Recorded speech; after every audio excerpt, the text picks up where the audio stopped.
City Council meeting. All stand for the Texas pledge.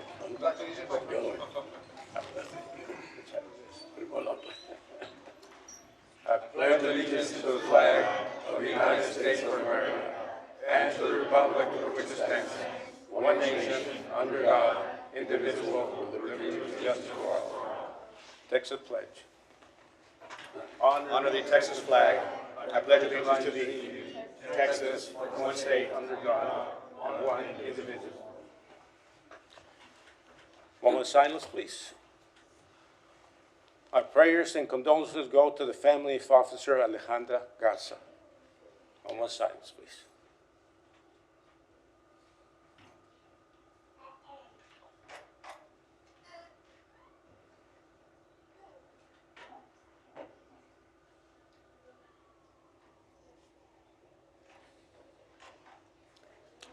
Thank you. You may be seated.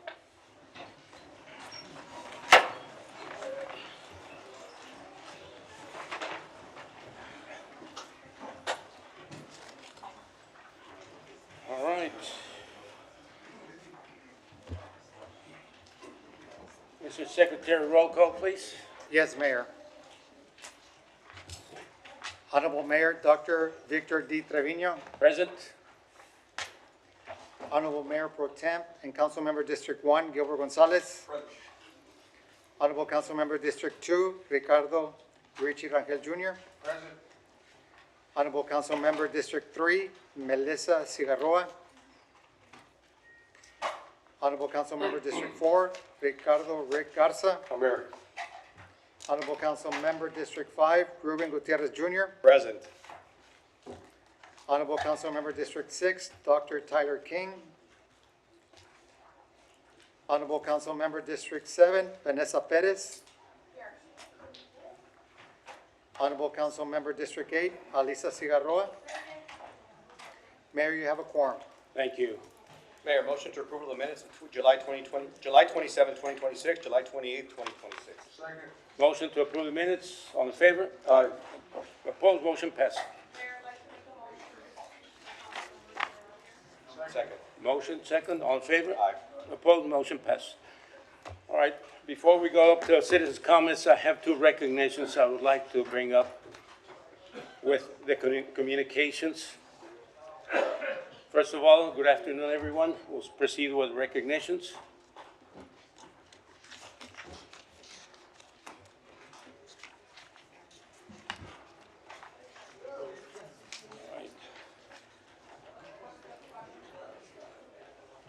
We'll proceed with fourth grade level up elite that went and completed in Las Vegas at the grand finale achievement runner-up. We'll go.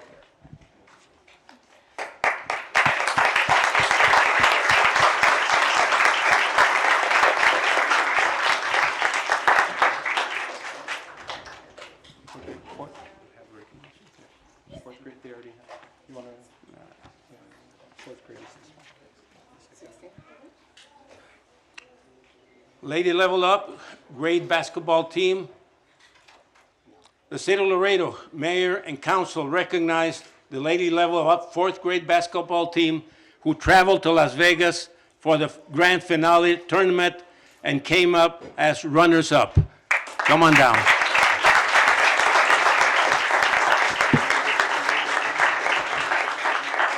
Are they here? Have them here. Fourth grade.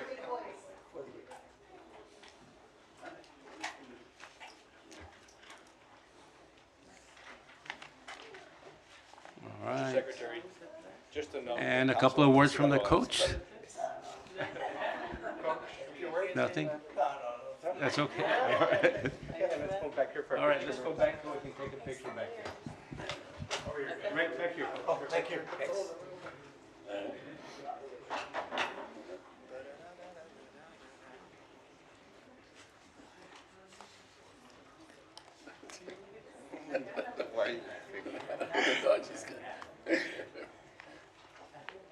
All right, guys, right here, please. All right, here we go. 1, 2.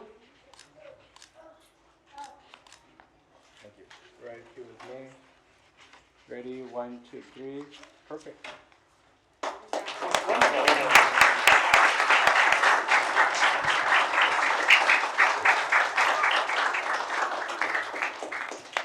Good job, fellas. Congratulations.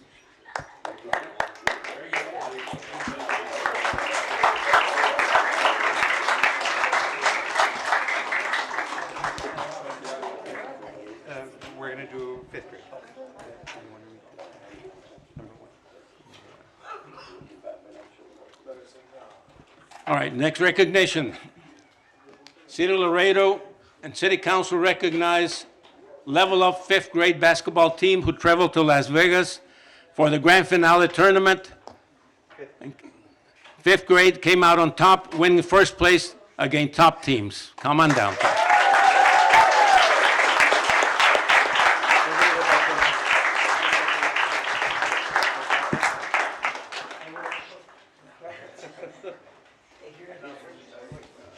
Good job, girls.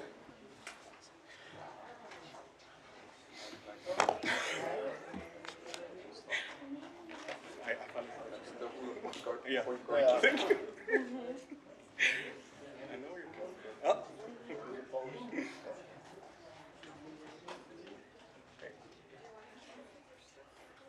Oh, Yeah, you have to. It's upside down. there you go. There you go. Here you go. Ready? 1, 2.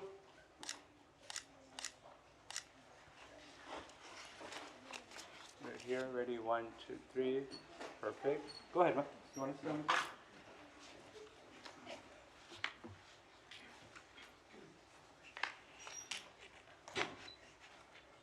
Parents, come on up if you'd like to take pictures. Parents, if you want to take pictures, go ahead. Yeah, there's. Right now, we'll do a group.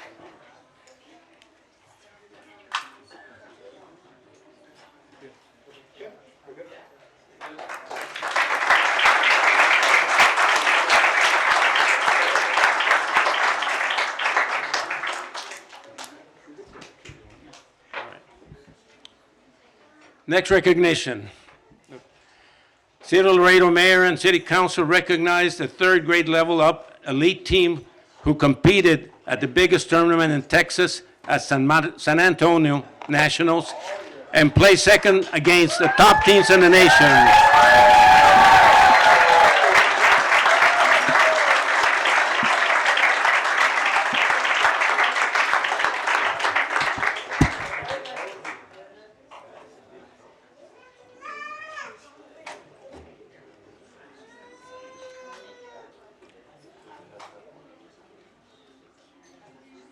All right, guys, ready? Right here. 1, 2.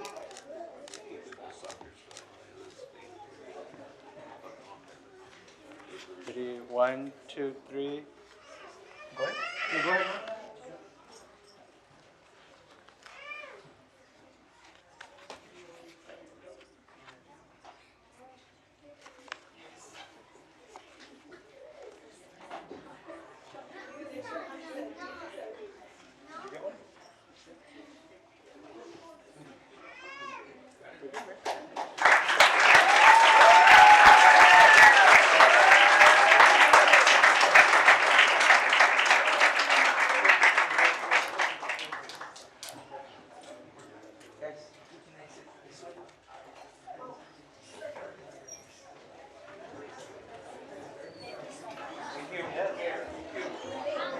Mayor, Dr. King, bring up the recognition. Nick.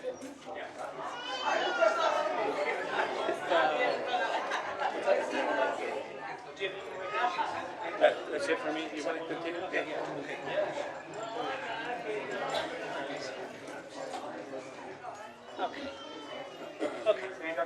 Yes.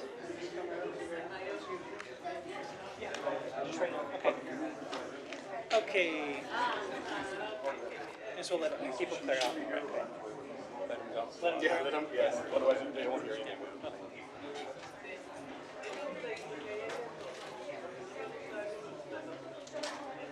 How many do you It's just one.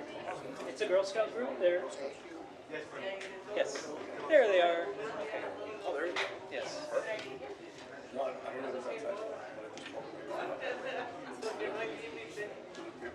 And guys, they're going to actually make a presentation to the council. They want our opinion. So, Okay, perfect. Okay, yeah. You're gonna make a presentation. no, much. If it's chocolate, I'm a yes, yeah.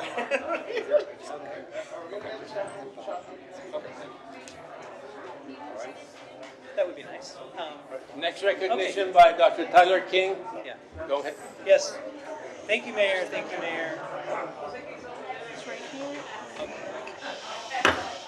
Order? All right. Okay, I'm going to be my teacher voice, you know. If you can hear me, clap once. Okay, there you go. All right. Yes. Thank you. Okay, so everybody, this is item, okay, everyone's excited tonight. This is item number 62, recognition and presentation by Girl Scout Troop 91087 regarding the Silver Award project proposal. Girl Scout Troop 91087 will present their proposed Silver Award project ideas to the Laredo City Council for consideration, feedback, and approval. The Cadet Girl Scouts are working toward completing their Silver Award, the highest award of Girl Scout cadets that they can earn, by identifying a community need and developing a project that creates a lasting positive impact, and they would like our feedback. The troop members will share these project goals, proposed activities, and anticipated benefits to the Laredo community. The girls respectfully request City Council support and approval moving forward with their selected project. So if you would like to, is there one representative who would like to come up and speak, or do you all want to come stand and then have one person speak at a time? Yes? And just, if you come to speak, come right to the red microphone, and I believe your presentation is already on the computer. So maybe Esmer, can you show them where it is? Just, you already, okay, yeah. Okay, and then, yes.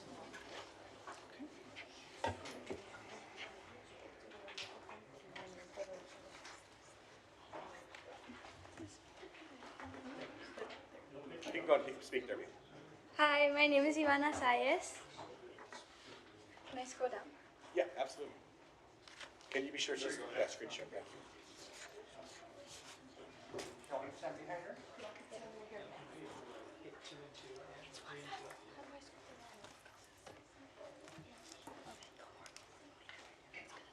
Good evening, members of the City Council, and thank you for giving us your time tonight. We are Troop 91087, Girl Scout cadets from United Middle School and Troutman Middle School.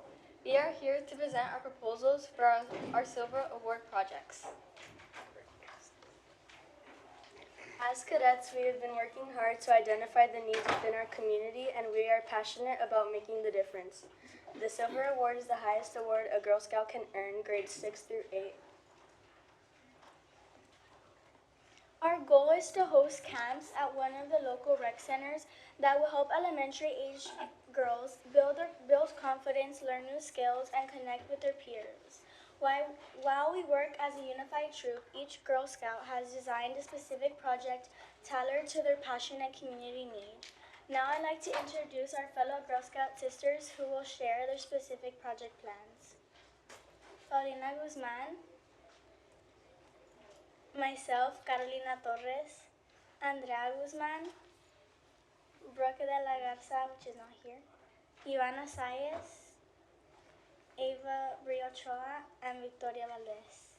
Now I'm going to pass it over to Paulina Guzman. Hi, my name is Paulina Guzman, and I will be doing a basketball camp for elementary girls called Hoops and Hearts. The community issue is that many girls never try basketball because they think that it is a sport for boys and think it is too difficult. In this camp, I will give them a safe space to discover that basketball is for everyone. My workshop activities include practicing dribbling and passing skills and shooting drills. At the end, we will celebrate our progress through games and fun activities. The sustainability plan would be to invite a middle school or high school girls basketball team to create a partnership where they continue to host basketball camps for girls. And I'm gonna pass it on to Carolina Torres. Hi, my name is Carolina Torres, and I'll be doing a camp called Future Stars. I have been in dance at a young age, and I've seen the burden of the cost of lessons, shoes, meals, and costumes. The sustainability plan is I will do a collaboration with my dance team and my dance academy, asking them to commit to host a dance camp. My workshop activities would include an introduction of dance, teaching a dance sequence, and teaching them why dance is such a beautiful form of art. Now I'll be passing it over to Ivana Sayas.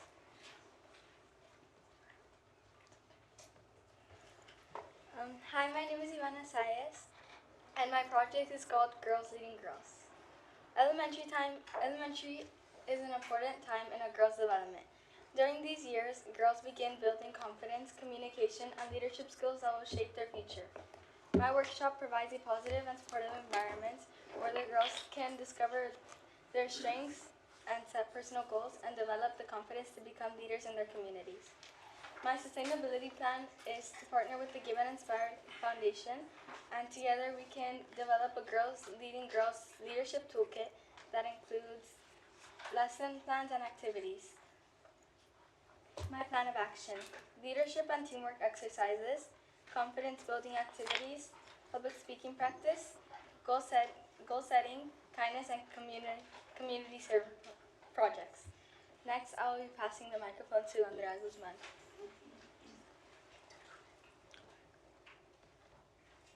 Hi, my name is Andrea Guzman, and I will be doing building confidence throughout sports. What issue does this solve? Many girls face financial barriers that keep them from playing tennis. As Girl Scouts, we wanted to change that. My project makes sure that everyone has the opportunity to play the sport and build confidence. The plans are of action. First of all, introduce the basics of tennis, court safety. Secondly, tennis drills, teamwork games, and goal-setting exercises. And last of all, each participant will demonstrate the skills learned during a mini tennis showcase for family community members who will benefit elementary-aged girls in our community. And the sustainability plan, we will partner with a local organization to provide opportunities for girls to practice and participate in future tennis programs.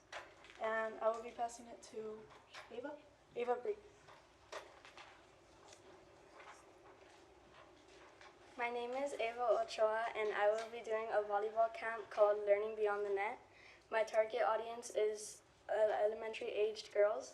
The community need is there is a lot of girls who may have a passion for the sport but may not have a team to practice with. We hope to provide that opportunity to build friendships at the same time.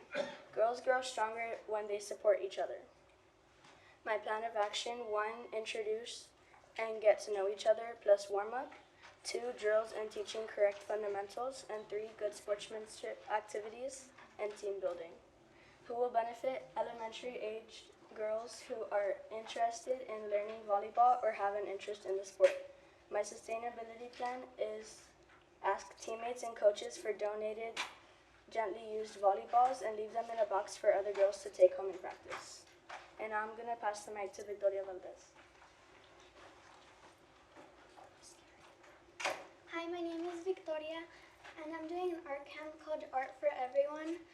Many children in my community cannot afford art classes and supplies because they can be very expensive. My plan of action is to introduce young girls to different artists and guide them on creating similar projects. Then I would do different arts and crafts stations so they can try a little bit of everything. And then they would make a final piece of art to take home and keep. The sustainability plan: girls will take or borrow a plastic box filled with donated art supplies to take home and practice their talents throughout the year.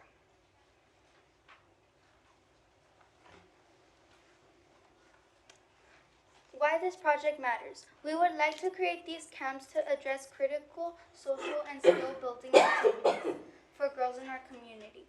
By creating these activities, we hope to introduce girls to new skills and inspire other local members to share their talents with our community. What we need from you: formal approval to partner with the local rec center to organize the youth camps, assign a rec center for program execution. Once approved, we will request final approval from the Girl Scouts of Greater South Texas Council. Full approval to begin organizing and launch these community programs by summer 2027. Mayor, if I may. Yes, go ahead. Dr. King, excuse me, just wanted to commend these girls on what a wonderful job you all did presenting. Wonderful, guys. Really, really great job.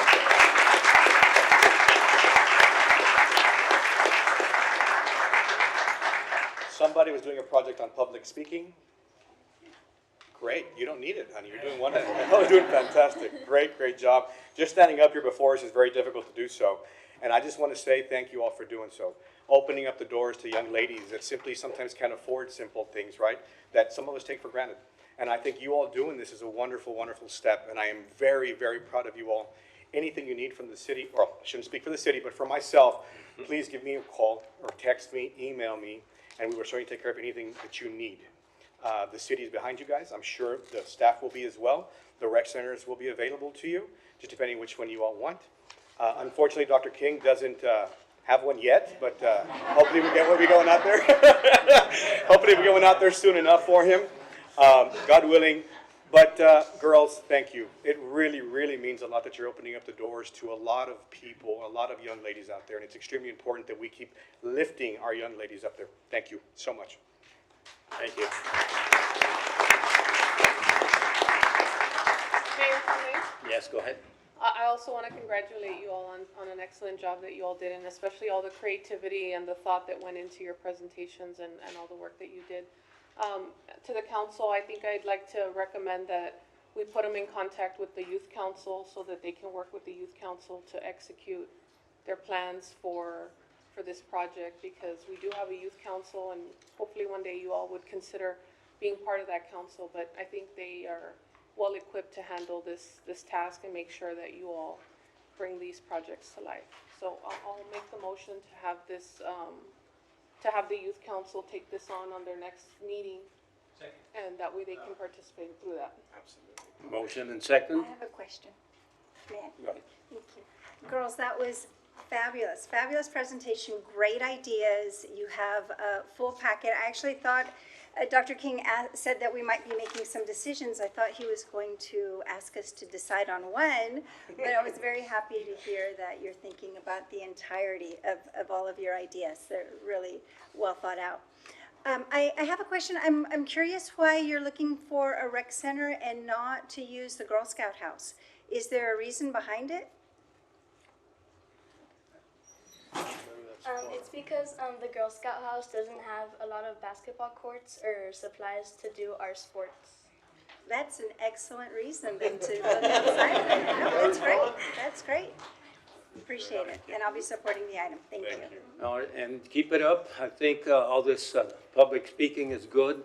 Eventually, you'll get more confidence in doing it. At the beginning, it's difficult, but later on, when you grow up older, it'll be second nature to you. So congratulations for doing this.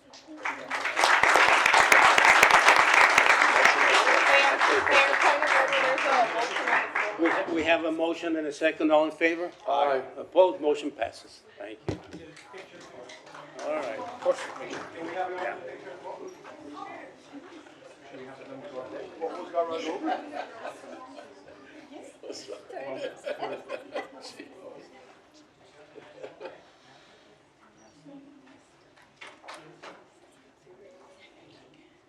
Ready? 1, 2, 3, one more. Thank you. Go ahead. You're good. With the moms.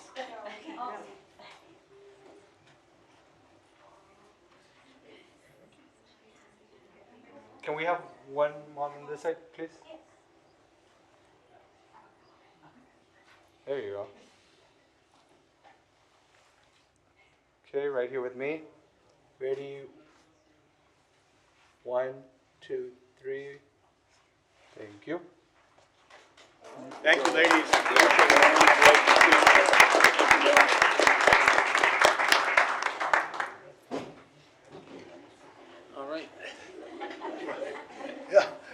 say the same thing.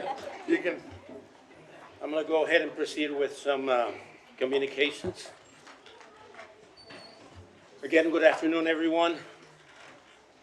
Before we begin the public comment portion of today's meeting, I would like to take a moment to remind everyone of the purpose of the citizens' comments and the agenda comments and the importance of maintaining the quorum. The City Council values your participation. We want to hear from you and our residents. Respectful dialogue is essential, it's a good essential part of government. But at the same time, we want to remind everyone that at this council, there's a legal and fiduciary responsibility to conduct business of the city. Today's agenda includes matters that directly affect our community. Approving grants that bring Southside funding to Laredo, authorizing construction, infrastructure projects, improving public safety, investing in our utilities, and making decisions that impact our daily lives of our residents. And because our meetings and our meeting time is limited, we may need reasonable time of limit respective of comments when multiple speakers are presenting substantially the same message. And this is not intended to discourage public participation, but rather to ensure that we have sufficient time to hear from the public while we're also fulfilling our responsibility to conduct city business in an effective and orderly manner. I also want to be very clear that respectful disagreement is welcome.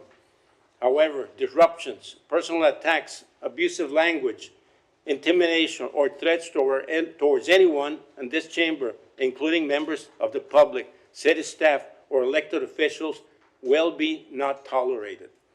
We ask everyone to treat one another with dignity and respect so that every person has the opportunity to be heard, if time's allowed, in a safe and orderly environment.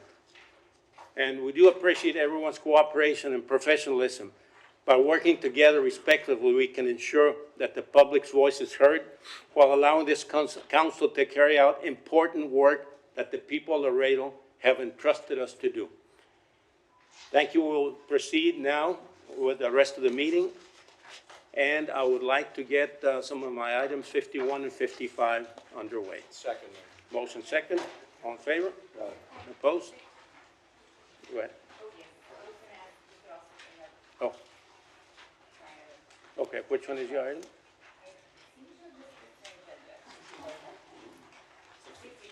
Okay. Mayor, and can we add number 45 as a presentation, from Dora Maldonado, the tax assessor collector? That needs to be spoken about as well today. Okay. All right, 65 and 45, we'll add that to the, and item 60, I'll accept item 60. Second that motion. Motion and second, all in favor? Aye. Opposed, motion passes. And we have something, we had, did you? Okay, we have the recognition for the police department. Let's see. Laredo Police Department announcement.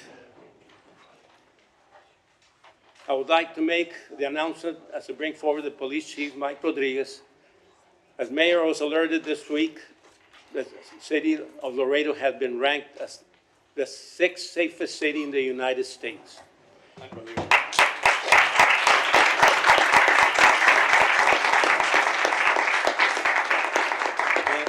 This is a result of a nationwide study that measured 4 primary public safety areas, such as violent crimes, property crime, traffic fatalities, and FEMA disaster risk among cities with population over 250,000. Now, we know the public is aware that the last year Wallet Hub did a national study that ranked Laredo as number 13 safest city in America and the safest city in Texas. The study was broader in scope and analyzed 41 metrics across the personnel, financial, home, community, and natural disaster safety, and not just public safety. With both studies, what they reinforce is the same, the overall conclusion, that Laredo is consistently recognized as one of the safest cities in the United States. And from speaking to Chief Rodriguez, who's there present, these are based on numbers from last year. And I don't want to jinx it, but the city numbers look like they will fare better, even better for next year, hopefully. So that being said, Chief Rodriguez, you have the floor. Thank you. So thank you, Mayor, and thank you, City Council, council members. I think everybody's really excited about this ranking. More than anything, we do appreciate each and every one of our police officers that day in and day out, they come in and do their job, right? Their mission is very, very clear, very simple. We want to keep Laredo the safest city, but the mission changes every day. Every time that we come in, we analyze what we have, we analyze the data, where is it that we need to be at, and that's where we respond. And these officers, day in and day out, they never say no. They go there, they take care of business, and making sure that we continue being the safest city, not only in Texas, but now nationally, right? And so I think the conversations have been, what have you been doing that it's working, right? And I think there's a couple of things that we've been doing. One of them is, the implementation of technology, the implementation of new strategies, and of course, the engagement with our community, the support that we get from the community, and also, let's not forget the support that we get from this government.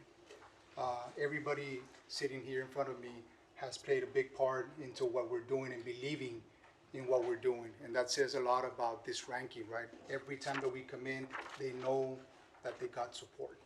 And I said it this morning, right, that none of this works if it wasn't because of the personnel that we have. The technology, we can have the latest technology, but if the personnel is not there to do the job that is required, it's not gonna get done. And so I'm very happy that we're sixth safest city, but like we said this morning, right, it's not the end goal. The end goal is to be number one. And at the end of the day, the end goal is to have 0 victims. And we're going there. I know that last year, by the month of June, we were already at 6 traffic fatalities. We're already gonna hit August. Well, we're already August. And we're with 2 fatalities year to date. So that says a lot about the decrease that is going because of the traffic strategies that we've been doing, the implementation of details through traffic. And even though right now we're very low on traffic division officers, we have implemented these details to our regular officers to make sure that we keep steady flow with those statistics. So having 2 fatalities of a city of 278,000 population, it's a very great number. The other one is a homicide.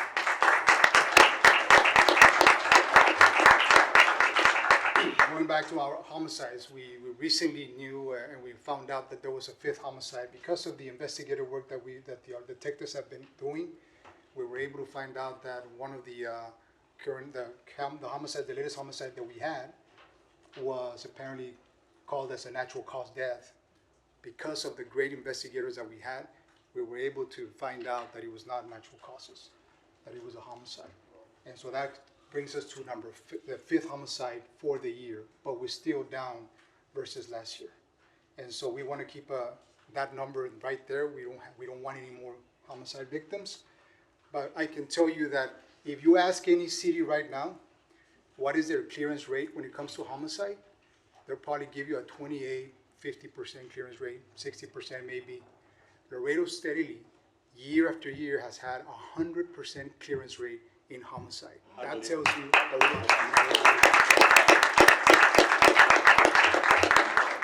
we're So with all this, I do want to say, I do want to thank the public.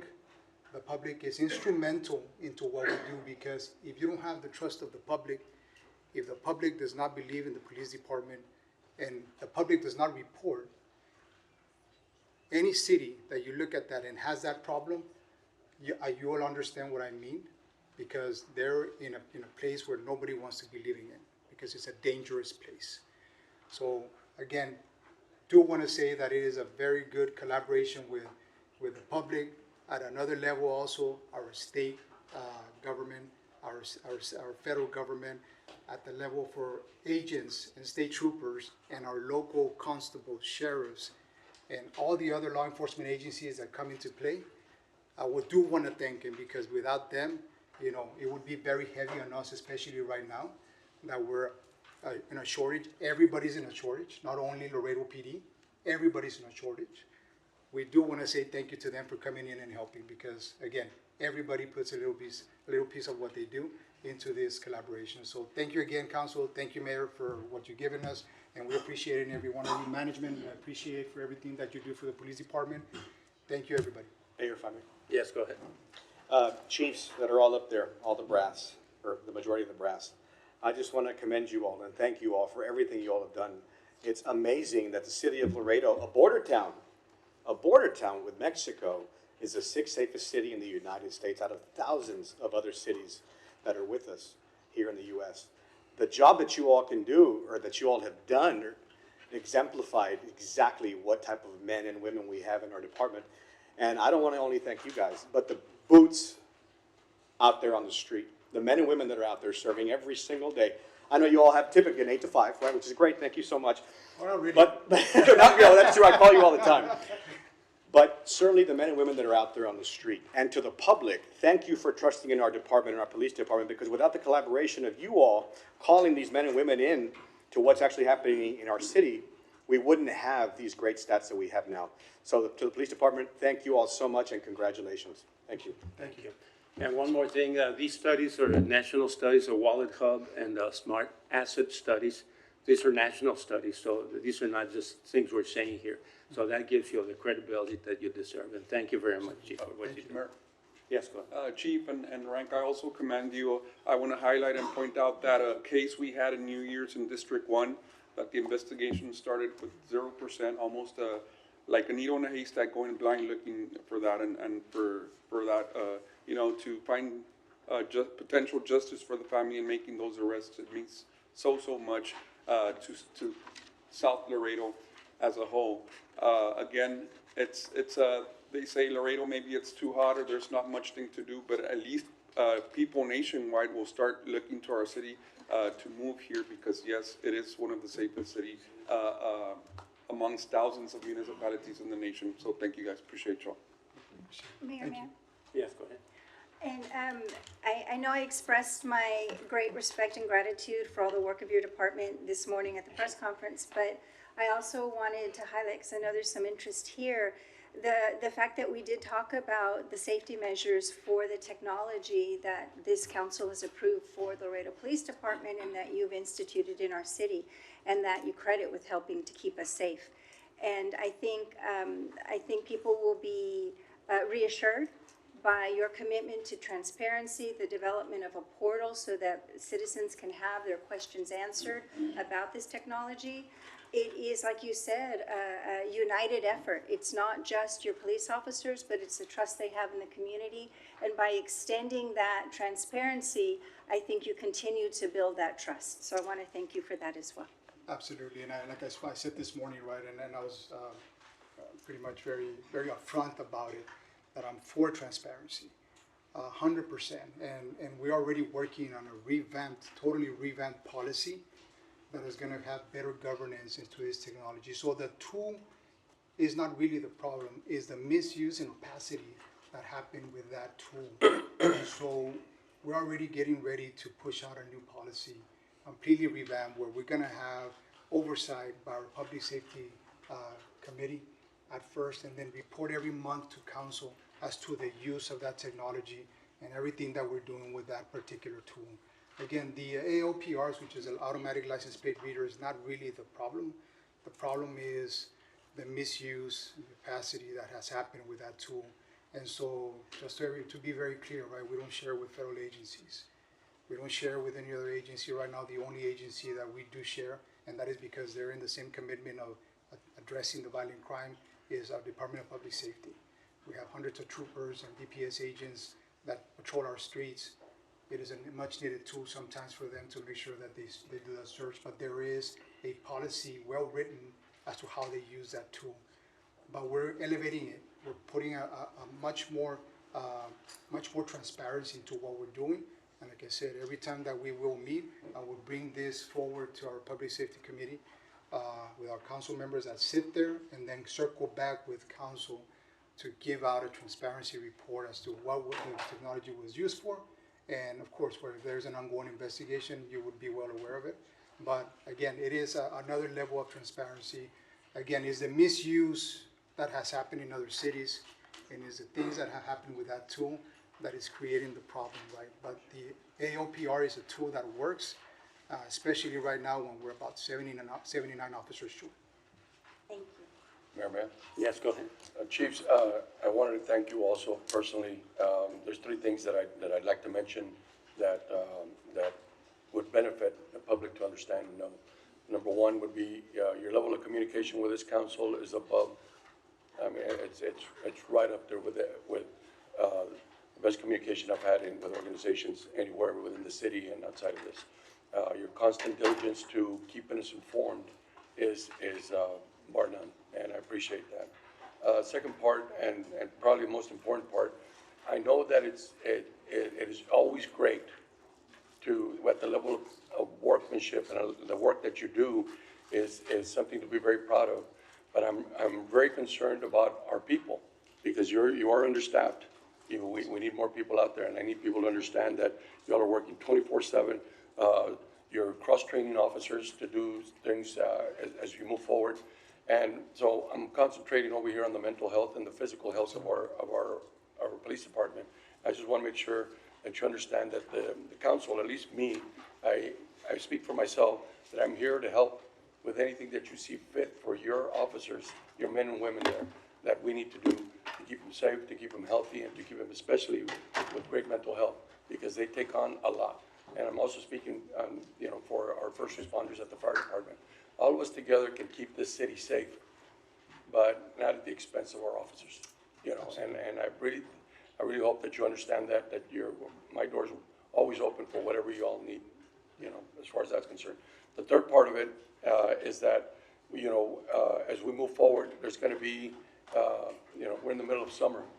This is sometimes where people have to understand that the crime rate goes up because of the heat. So for anybody out there that's usually wanting to criticize you all for anything that you do, and people always say, well, they're not doing anything. Well, I'm here to say that they're always there for us, and people who criticize you all are always criticizing the fact that that is, for whatever reason, until they need you. And so I just want the public to understand that we're there every day behind the police department, because we know that they're there when we need them. And so I congratulate all of you for all your hard work and everything, and your families, because they take the hit also. So thank you all very much. Thank you, Councilmember Garza. And again, going on the behalf of on what you just stated about the mental wellness and physical wellness, there is a package already talked about with management for this budget. There is an item there to make sure that we take care of our officers. There has to be a clear investment into our officers, especially with this new generation that is coming in. There has to be that investment for them because they're very young. And so going from one call that just requires you to mitigate in between a civil dispute to going to a high intense domestic dispute, it makes a big difference into how we operate on a daily basis. And so it's a shots fired call. When you're responding, you don't know if you're gonna get out of it, once you get there. So all these things matter, and for this administration, it matters a lot. And so that's why there is a clear item on this coming budget to make sure that we take care of our officers day in and day out. Thank you. All right, thank you, Chief.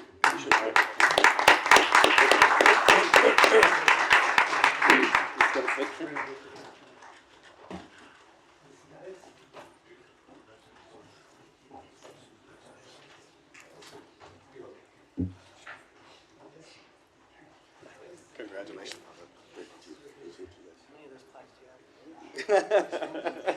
Oh, well, right. Congratulations, Chief. Congratulations.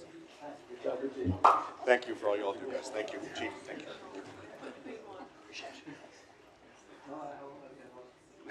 Chief, can we have, Green one? there you go. On your hand.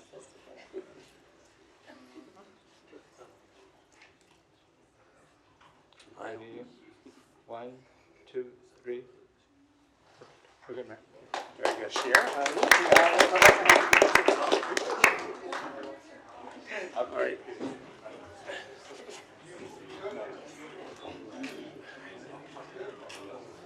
Right. Okay. All right, a couple of more things I need to mention. About a town hall meeting on data centers. As part of our community outreach, I've called for a town hall meeting on August the 11th at 6 p.m. The meeting will be at the Fasken Recreation Center, District 7, with Councilwoman Vanessa Perez to discuss data centers, where the public can ask questions and give feedback. I, along with Representative Richard Raymond and Congressman Cuellar, will be there to moderate some of the discussions as to the proposed coordination at the local, state, and federal levels. And we do look forward for everyone being there, anybody that's interested. So that's one of the things I wanted to mention. The other thing is that in regards to secondary water agreement, also this Friday on August the 7th at 10 p.m., there will be signing of the approved and historic water agreements with the Legacy Water Company. Now, these agreements, along with the Jasper Ranch agreement, represent an additional 90 million gallons of water per day if needed.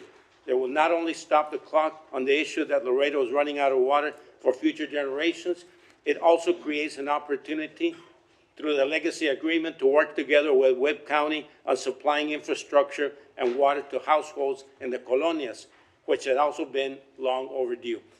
Now, separately from these agreements, I have asked several discussions with the Legacy Group, and one of the requests that will be made is that the Legacy Water Company commit not to selling any water in our agreement to any of the data center developments. These are things I wanted to mention, and with that, we will proceed to item 50. Discussion with possible action on the donation of a refuse truck from the Solid Waste Department to the city of Rio Bravo, Texas, and any other matters incident there to sponsors, Mayor and Mayor Pro Tem Gilbert Gonzalez. And from my understanding, this refuse truck it has reached its end of its useful service for the city of Laredo, and our management team has determined that it is appropriate for the donation. Rather than disposing of it, it gives us an opportunity to extend a helping hand and ensure that the vehicle continues to serve public purpose. This is more than simply just donating a piece of equipment. It is a humanitarian gesture and an act of goodwill towards a neighborhood community that is in need. And reliable solid waste collection is essential for protecting public health by reducing conditions that can contribute to the spread of disease, pests, and environmental hazards. And by helping Rio Bravo maintain this critical service, we are not supporting only neighbors, but we're helping protect the health and well-being of the entire region. And public health that does not stop at the city or Rio Bravo, and challenges in one community that has impacts on the surrounding communities, including our Laredo, where we have 2 major hospitals located. So with that, those are things that we needed to ask. And with that, I move to approve the donation of the refuse truck to the city of Rio Bravo. Second that. Consistent with management's recommendation. Mayor, Yes, go ahead. just a comment. Thank you, Mayor, for putting this item. I'm very familiar with the Rio Bravo community, and I know that you met with the mayor from Rio Bravo, and they usually, they're getting back on their own feet. They usually reach out to County Road and Bridge or the city of Laredo for resources constantly throughout the year. So with this, hopefully it's gonna bring a lot of help to the city of Rio Bravo when their machine goes down, and they have a good backup to continue their trash service. So thank you for this, Mayor. All right. So we have a motion and a second. All in favor? Aye. Approved, motion passes. Now, the next thing was number 51. Go ahead. Okay, we'll bring them up. All right. We'll proceed with item number 51. Discussion with possible action regarding regulation, policies, permitting requirements, and development standards for industries and facilities that require substantial water consumption and other limited public resources, including the evaluation of potential impacts on long-term water supply, utility infrastructure, sustainability, and public welfare, and any matters related to. Mayor? Now, the reason I placed this item on the agenda is to begin an important discussion about how we continue to manage Laredo's growth now that we have secured additional secondary water sources. And this is not about stopping economic development. It is about ensuring that growth is responsible, sustainable, and the best long-term interest of the community. And as we act or attract larger industry and commercial projects, particularly those who require substantial water consumption or place significant demands on our water utility infrastructure, we have a responsibility to evaluate not only the economic benefits they bring, but also the long-term impacts they may have on our water supply. infrastructure capacity, sustainability, and health, safety, and welfare of our residents. While we are in recent discussions, we have included data centers, and this agenda item is intentionally broader to avoid the legal pitfalls targeting only one industry. It applies to any current future development that may place extraordinary demands on limited public resources. We should be thinking ahead and not reacting after the fact, because economic development and resource conservation are not mutually exclusive. We can continue investment while ensuring that our most precious resources are protected for future generations. And this is not simply good governance, it is our responsibility as stewards of this community. So my motion, because before we go into executive session, is to direct city management to develop a comprehensive regulatory framework with the guidance of our city attorney for these types of developments. So that is my initial motion. I'll second that. Any second? Mayor, may Go ahead. I? Since we're discussing this, would it not make sense to bring up at this time item 65 so that we can have a discussion about what is concerning people? I know that there are several public comments on 65, which are very much related to these regulations. And I do think that our discussion is going to be more broader than just one center, because of course we want to be respectful of all development and not target any one industry. But As discussed, this was not targeted to one industry or one business. It did say any other Yes, yes, entity sir. that consumes our resources. So Yes, sir. I did express that. Yes, you did. But I think when we talk about what the public's concerned about, which is the potential for data centers to come into the city, it falls underneath these broader requirements.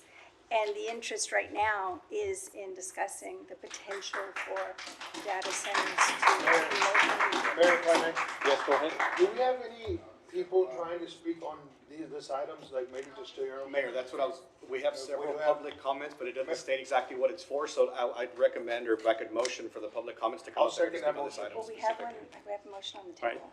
I'll second, well. Can we have a- rescind have a that motion, Mayor, prior to your motion? We'll wait for that, but it has to be on the item.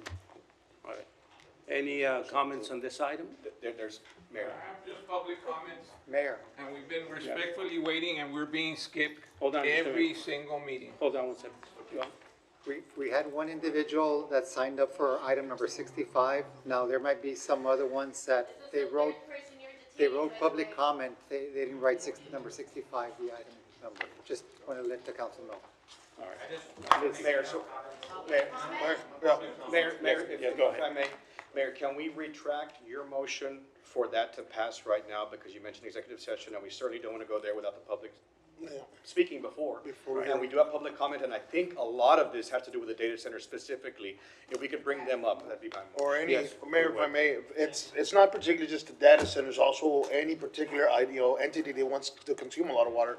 I think Well, that's, not that's only, what. not only water, but electricity as Electricity as well. well, so- Here you go, Mayor. All right. So, All right.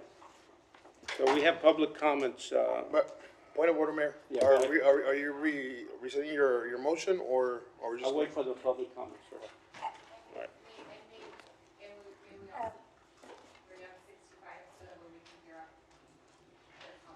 Yeah, we'll deal with this item first.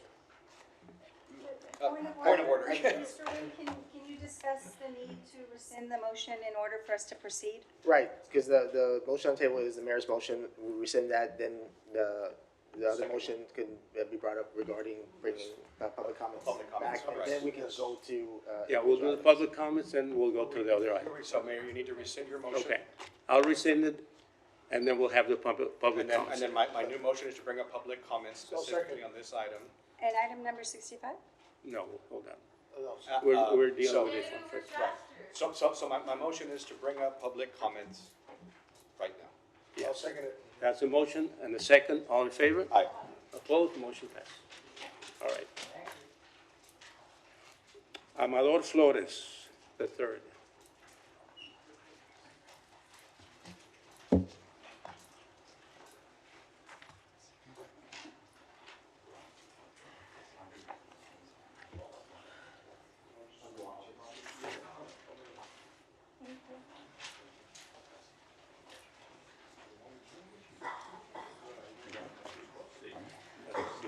Good evening, City Council. My name is Amador Flores III. Throughout the summer, I've submitted several open records requests, and as of very recently, and coinciding with my public stance against flock surveillance here in Laredo, the City Attorney's Office has begun to withhold my open records requests under false pretenses.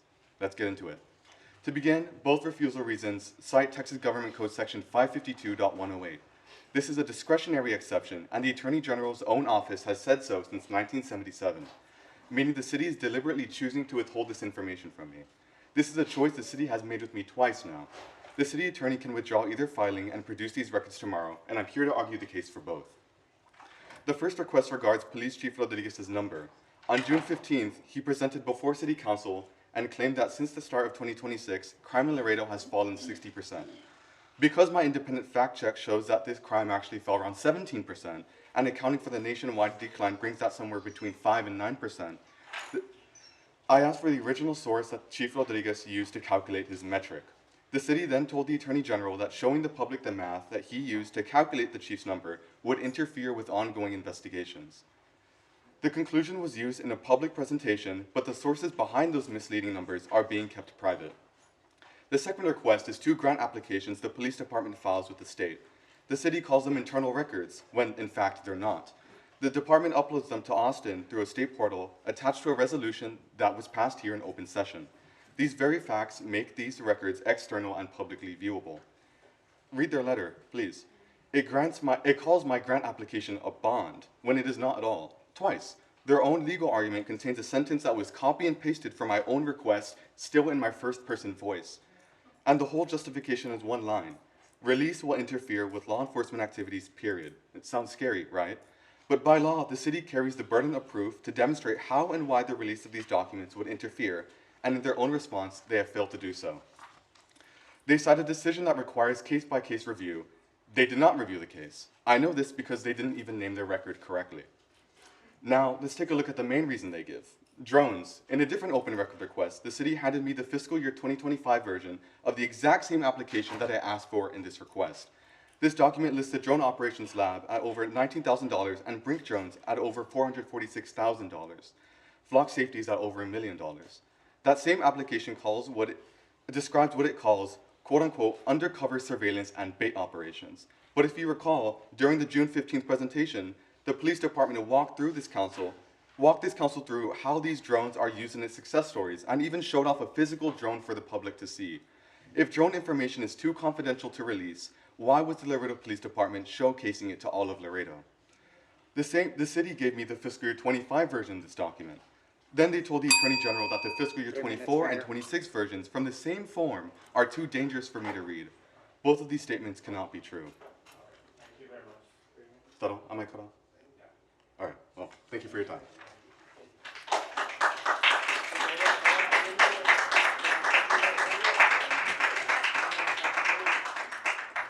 Valentin Ruiz. Valentin Ruiz, 956-679-6770. If anybody wants to communicate with me. Congratulations, Mayor, City Manager, and Councilmen and women. Laredo is the 6th safest city in the nation. Thank you. I ask myself why the mayor requires to pull 6 police officers and investigators from their duties to play bodyguards. Is there a need to pull out officers from the needs of the citizens to protect our city and investigate crimes? Has any mayor in the past done this? On the issues of the data center, are there any tests on the water being discharged from the data centers in Laredo that is going into our drinking water? Are they dumping contaminated water into our sewers? Do they have a system that cleans the water after they use it to cool down the data centers?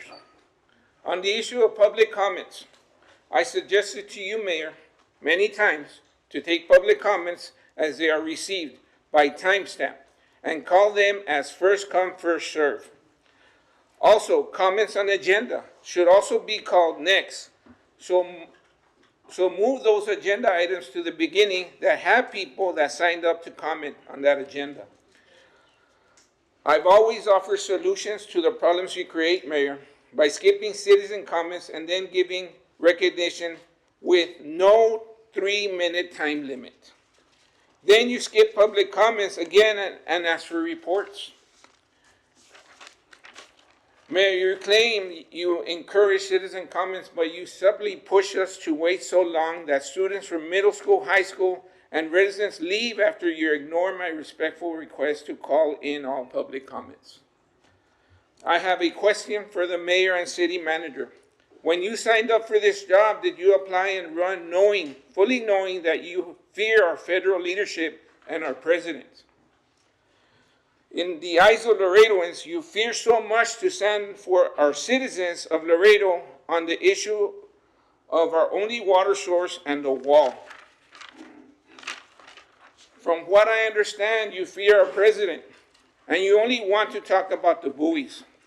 If you have so much fear, and that goes to all council members that are silent on this issue, please do Laredoans a favor and resign. Resign if you're not willing to stand up for Laredo and our future. Lazo Camati, thank you.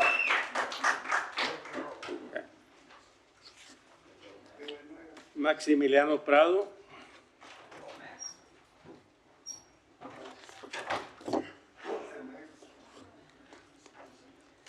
Good evening, Mayor and council members. I'm here, my name is Max Prado. I'm here on behalf of the Laredo Immigrant Alliance. And today I want to begin by pointing out this is my fourth regular meeting where I attend and I do public comment. The first time, 2 people showed up, talking against FLOC. Second time, back in July, 6 people came on their own, and then last week, 64 people showed up. I'm making this comment for one reason only, is that we are going to keep coming. Yes, today we didn't get 64 people, but we're going to keep showing up. Not because we're out of hatred or anything, but we just want answers. We've been here for so long, speaking out so many times, and we don't know where most of y'all stand regarding FLOC, regarding data centers, regarding different variety of issues. And something else I wanted to add on is that I want to remind everyone that the way that agenda items come up is all up to the mayor. The mayor has the power to bring agenda items up earlier if he wants to, later if he doesn't want to. And I want to point that out for a reason that people last Monday, were made here to wait from 5:30 all the way to 11 p.m. to do public comment. The mayor, you campaign on public participation, on public transparency, on getting the people out here to comment on their opinions to you all. And I'm not seeing that. And that was 4 years ago, and I remember that it was back in 2022. I had interviewed you back then. Yeah, I'm sure you remember that. And it is definitely a choice to leave that to the very end. And it's definitely a choice again today to making us wait to after the executive session to try to get us to leave.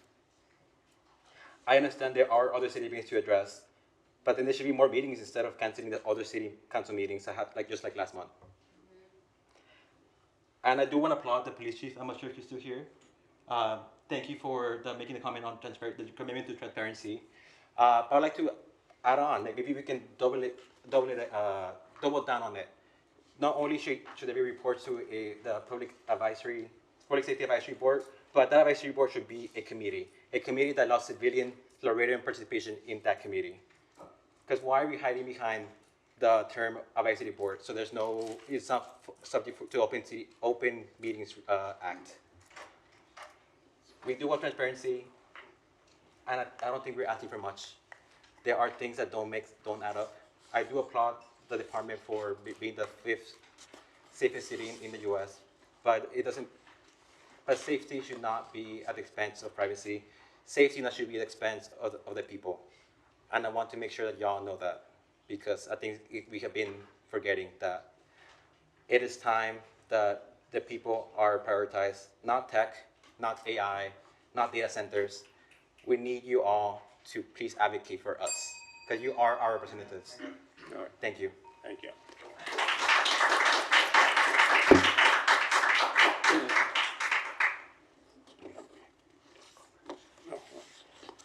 Karen Munoz.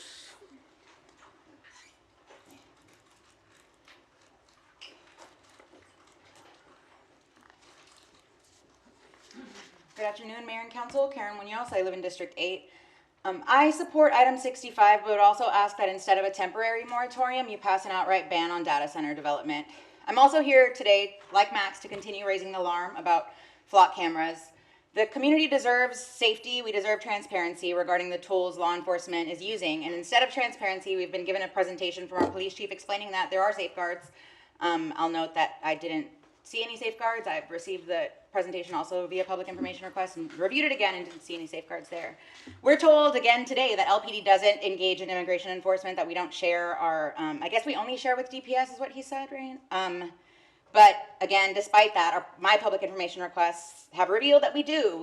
LPD uses flock cameras to search for CBP intel, for things like immigration, civil, administrative, and for things like, quote, immigration, criminal. And again, it's important to understand that across the country and here in Laredo, people are being sent to detention and deportation and ultimately deported, yeah, I said that right, for things that are civil in nature, things that aren't reviewed by a judge.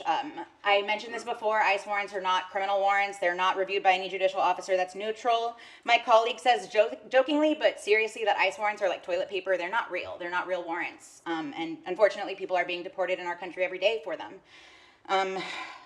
Plus, as we've shared with this council before, there are several inputs in the records that we've received that simply list other as the reason for the search, or don't list any case number associated with a search. You would think that if there's transparency, there is a case number related to the search. So we're being told there's transparency and there's not.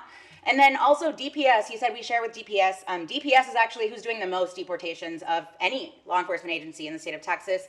DPS is authorized as immigration officers. I don't know exactly how many officers are, but they are allowed to do on-the-street immigration enforcement through what's called the 287G agreement. I'm happy to talk with anybody about that. With both issues, flock cameras and data center, really all surveillance technology, the community is left in the dark about what is actually happening in our community. I urge you to do everything that you can to stop a data center from being built in Laredo and Webb County, and I support a moratorium, but I also urge you to push for a full ban.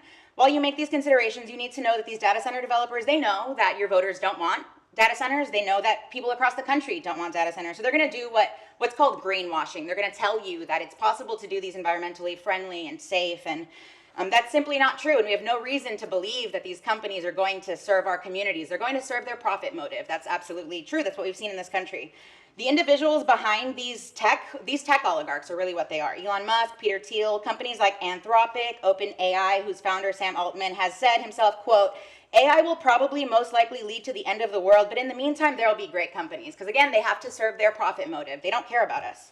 They're not to be trusted. To the citizens of Laredo, you should know who these people are and what their plans are for us. The border's like their playground, really. They're dark plans, you know. He just said maybe the world will end, but at least I'll get some money. Plans that they want to see us lose our jobs, lose our water, precious resources, and our democracy. And I'm not being hyperbolic. Right, Peter Thiel's Venture Capital Fund, I'm almost done. Founders Fund is what it's called. It is connected to flock safety, and it's also connected to all of the technology that's in Chief's Vantari presentation. Thank you. Right, thank you.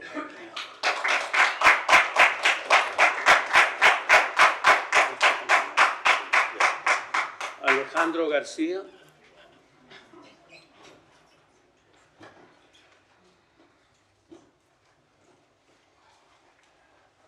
Can I use a projector? Yes. Yeah? It's visible? Okay.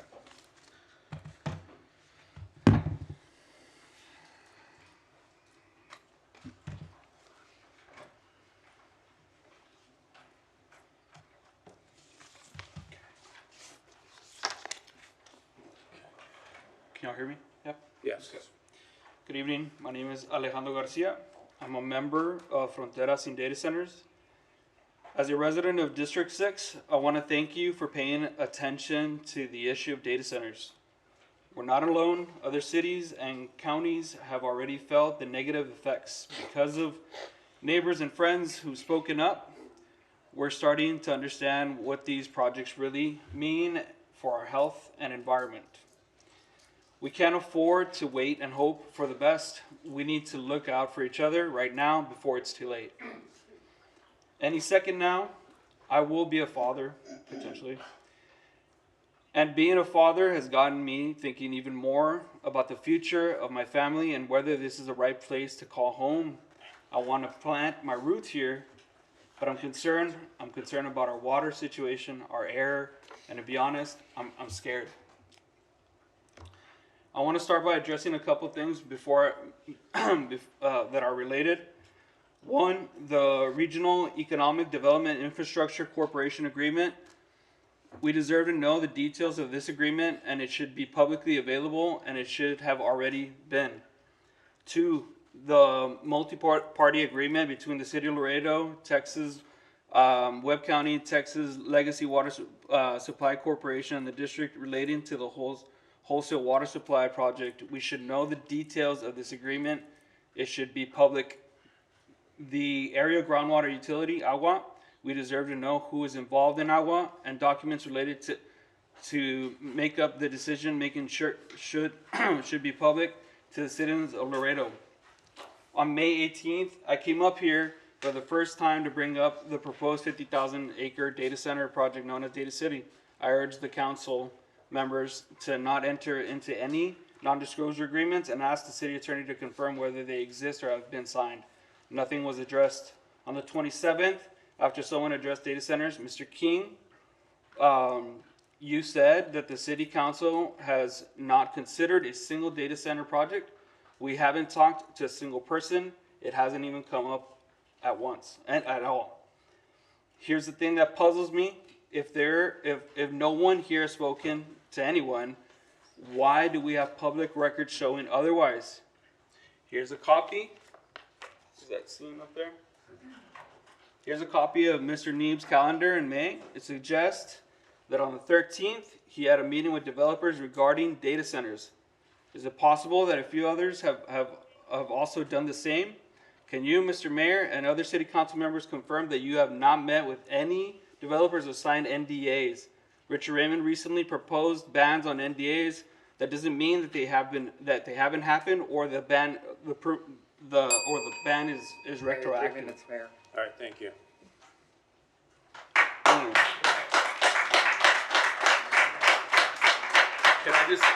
Can I just say something real quick? I want to invite the public to our workshop that we're having August 22nd. I know you guys are doing one. We've been planning it for a long time.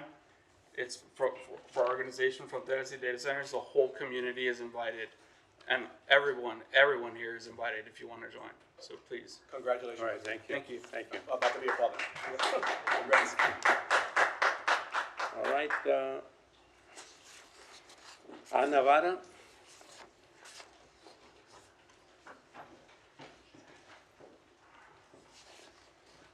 Good afternoon. Name is Ana Vara. Good afternoon. I live in District 8 of Laredo. I'm here speaking on behalf of Laredo DSA about the potential data centers being built in our community and the possible moratorium being voted on today. As it currently stands, City Council members are sponsoring a temporary moratorium against data centers in our city. I want to urge city officials to reconsider changing this to a permanent ban on data center development. What changing temperature on these data centers reveals to us is that a temporary moratorium is a Band-Aid on a far larger wound. The current considerations for so-called green data centers do not remedy the community's concerns, as was explained earlier. The interest of these companies lies in profit, and a promise of green, clean energy is one of the ways that these companies will get their foot in the door. Closed-loop systems are nevertheless using up gallons and gallons of water that we cannot afford to be giving away willy-nilly as though there is enough for us to embark on this project with. Last meeting, I was told that my statistic on the year that the Rio Grande will run out of water was incorrect. But what we are learning as we go on with these findings is that the privatization of water will lead us down a harmful and terrible path. The uncomfortable truth is that companies are far more comfortable asking for forgiveness than they are comfortable asking for permission.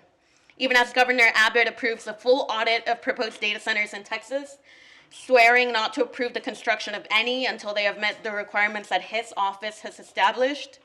We know that ERCOT is tracking more than 1,800 projects in the queue, representing over 474 gigawatts of electricity, which is more than 5 times the grid's record for peak demand. My community of Laredo and District 8 already struggle with tenuous water conditions. No water, boil notices, and council members, right now we're not doing enough, especially as we move forward in this, knowing that there have been preliminary talks, as evident in City Manager Nebb's calendar. Since as early as May, city officials, whether we know it or not, have been having these discussions.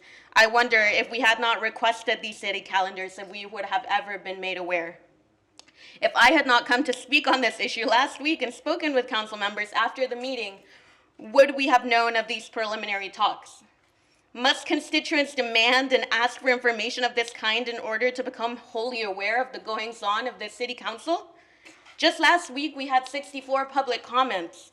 Only a couple of people got to speak because of how much you delayed it, but you must recognize just how many people are actually speaking out against data centers. And you must recognize the role that you play as a city council member in doing the right thing. I ask City Council, I urge you all to pass a full ban on data center construction, and please pledge to commit to not signing any NDAs in relation to private communication with data center corporations. All communication must remain clear and available to the public as election season draws closer. Your indecision may cost you your seats. All right. Thank you. Thank you.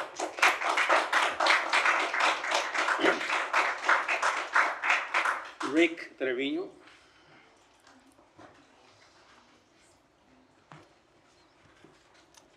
Hello, my name is Rick Trevino, and I'm a criminal defense attorney and a member of Frontera Sin Data Centers.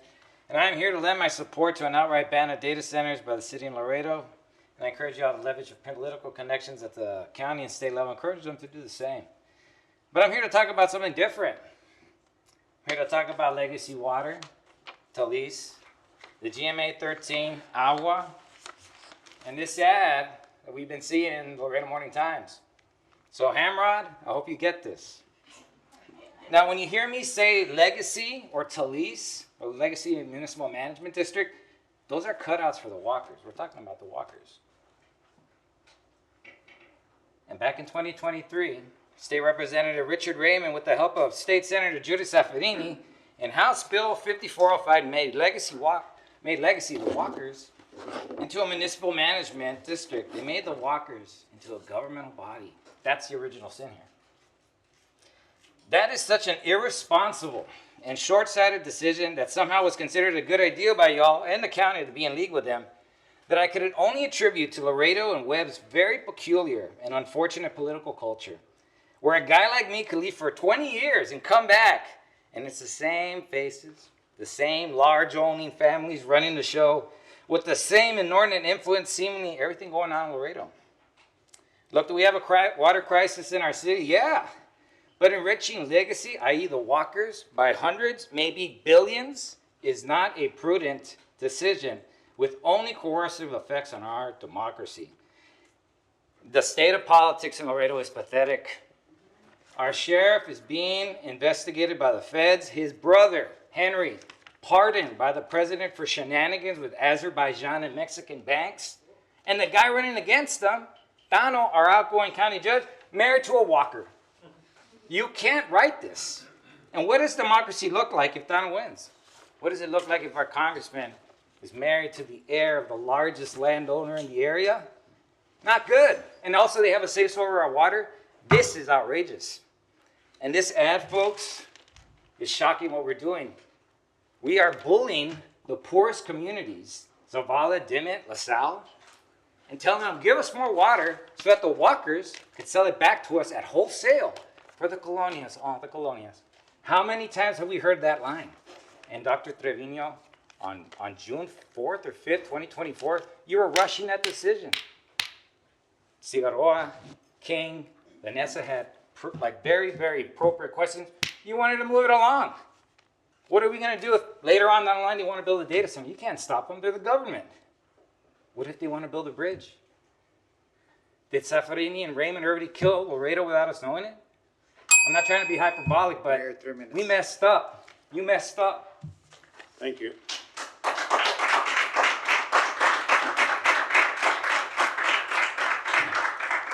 Tanya Benavides. She's not present, Mayor. Okay, not present. All right. Mayor, we have 3 more comments, but they're on specific items. I don't know if you want to ask them if they want to come up or not. All right, let's see.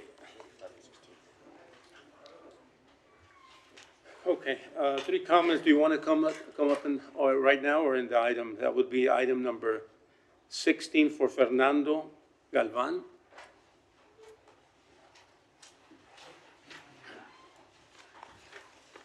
Aló, mi nombre nombre es Fernando Galván, estoy para servirles y buenas tardes tengan ustedes. Buenas tardes. Me dijeron que trajera de la traila que está afuera, pero aquí está donde tengo parqueada, donde la tengo metida en el terreno, no está afuera. Yeah. I think he's coming for the second reading. Oh. I think he's coming for the second reading, so I don't know if... Sí, sí, me espero. Go ahead, Councilwoman. Empezamos discutiendo este tema y Me espero. le amamos. Por favor, gracias. All right. Mayor, He's gonna wait. Point of order. There was one public comment missing, Brianna Andrews. There, that's the one that was missing. Okay, Brianna Andrews, some public comments. Yeah.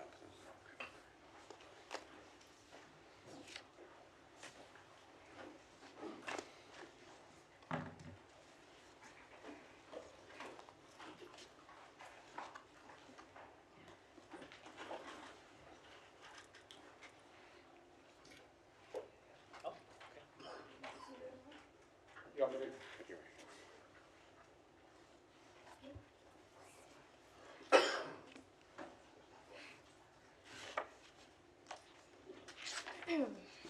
Hello, good afternoon. My name is Brianna Andrews, and I am here today because I am someone who's always deeply cared about the environment, as well as Laredo, where I've lived in my 20 years of living. I'm against any future data center project in Laredo, which could place a major strain on Laredo's already limited water supply that we all rely on. There could be millions of gallons of water that future AI data centers projects could require, which is harmful and unnecessary if we've already been facing long-term water security challenges. And trust me, I know, because I've been through every water boil notice in the last 20 years. And future water resources should not prioritize industrial developments over Earth and should respect our quality of life. Any future data centers nearby, even if they were built outside the city limits, could pollute our beloved city of Laredo. And while some people argue that a data center would be beneficial by bringing jobs to Laredo, most of those jobs would be short-term. Also, according to CNBC, as of mid-2026, tracking data indicates that U.S. companies have explicitly blamed AI for roughly 87,000 to over 140,000 domestic job cuts. In me personally, I also know two of my friends who worked as medical scribes here in Laredo and lost their jobs to AI. So with limited job opportunities and harm to the environment, as well as being a public nuisance to anyone living near any data center, they're not worth wasting money or time on. I also think we can all agree that having clean water sounds pretty nice, you know, basic human right to have clean water. And for y'all that saw me with these postcards, around 2 weeks ago, I held a postcard party for Laredons who wanted to stand up against data centers and write postcards to local legislators. So here in my hand, you'll see I have 40 postcards of Laredoans begging for Laredo leaders to not build a data center. So if these 40 voices don't tell you enough, I don't know what will. 40 people took the time to write about how they do not want any data centers. And it's not just me, but you can ask plenty of Laredoans and they'll say, we do not want that. Like, I promise that. And I do support a moratorium, but I request for the City Council to consider a full ban on any future data centers in Laredo. Thank you so much. Thank you.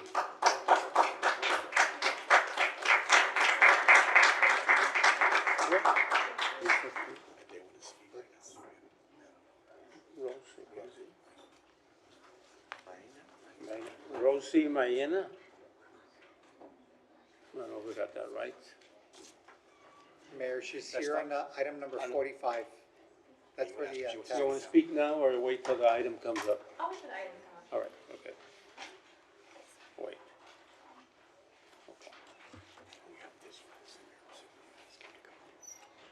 Gabriel Garcia, you want to speak now or on the item?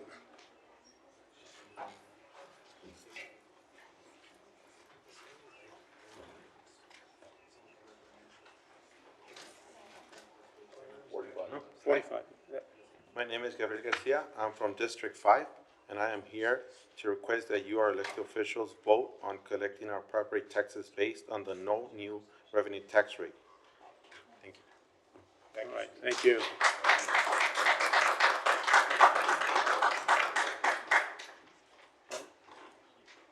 Mr. Secretary. have next? What was the next item? No, we're in number 51. Number 51, all right. Number 51, discussion with possible action regarding regulations, policies, permitting requirements, and development standards for industries and facilities that require substantial water consumption and other limited public resources, including evaluation of potential impacts on long-term water supply. You had a motion already. So we have a motion, we're just waiting. We just need you to motion again, Mayor. All right. We rescinded it. All right, that was rescinded, so we'll present it again. Do we have a second on it? Okay, so we're just waiting on the motion and okay, we have a motion and a second. We have to do it again? Point of order, if you need to make the motion again. Okay, all right, motion for number 51, second. Which one? 65. Which is that? Yeah. Be clear, Mayor? Yeah, we need to know what the item is. We don't know it. So how do we proceed there? Point of order, Mayor. We need to make, you made a motion and there's been second. We need to vote on this and then we if can- Councilwoman Cigarro wants to bring up her item, she can bring it up. Right. Actually, if there's a motion, if Councilmember Cigarro is asking to amend, then she can make a motion to amend. There's a second, then we can vote whether the amendment goes with the actual motion. You want to amend it? All right. Second? What does your motion read? To bring up 65. Bring us 65? All right, okay. I'll accept that. All right. There's been a second on the motion. Second, motion and second, all in favor? Aye. Opposed, motion passes. Okay, so now you hear both together. Thank you. All right. Okay. Mayor, so Councilwoman Cigarro has 65 here, so she needs to read. Okay, read number 65. Possible action directing city staff to evaluate the impacts of high-intensity data processing facilities on municipal infrastructure, water resources, electrical demand, and land use compatibility, and to develop and present recommendations for regulatory standards related to water use, conservation, water reuse, cooling technologies, resource efficiency, and other operational environmental considerations applicable to such facilities, and any other matters incident thereto. And did, Mayor, Go ahead. are we taking this, that point of order, I'm Well- just trying to verify, are we going to executive session, or we have a discussion here, what are we doing? Legal? Well, everything's in the open unless there's a specific reason to go to executive session. For instance, like if you want to consult with your attorney regarding any part of it, then we can take that part into executive session. Otherwise, everything should be in the open. yes, I'm not in favor of going into executive session, and I did want to request that, since with what's at stake, I do think it's responsible that we consider it in the meantime until further discussion with management, a temporary moratorium on these facilities. All right, I think we have to go to executive because of, moratoriums and all that legality has to be discussed. Yeah, if I may, if you want to discuss options, I would recommend going to executive session to consult with the attorney regarding your options on the legal effects. So for that regard, I would recommend taking that to executive session.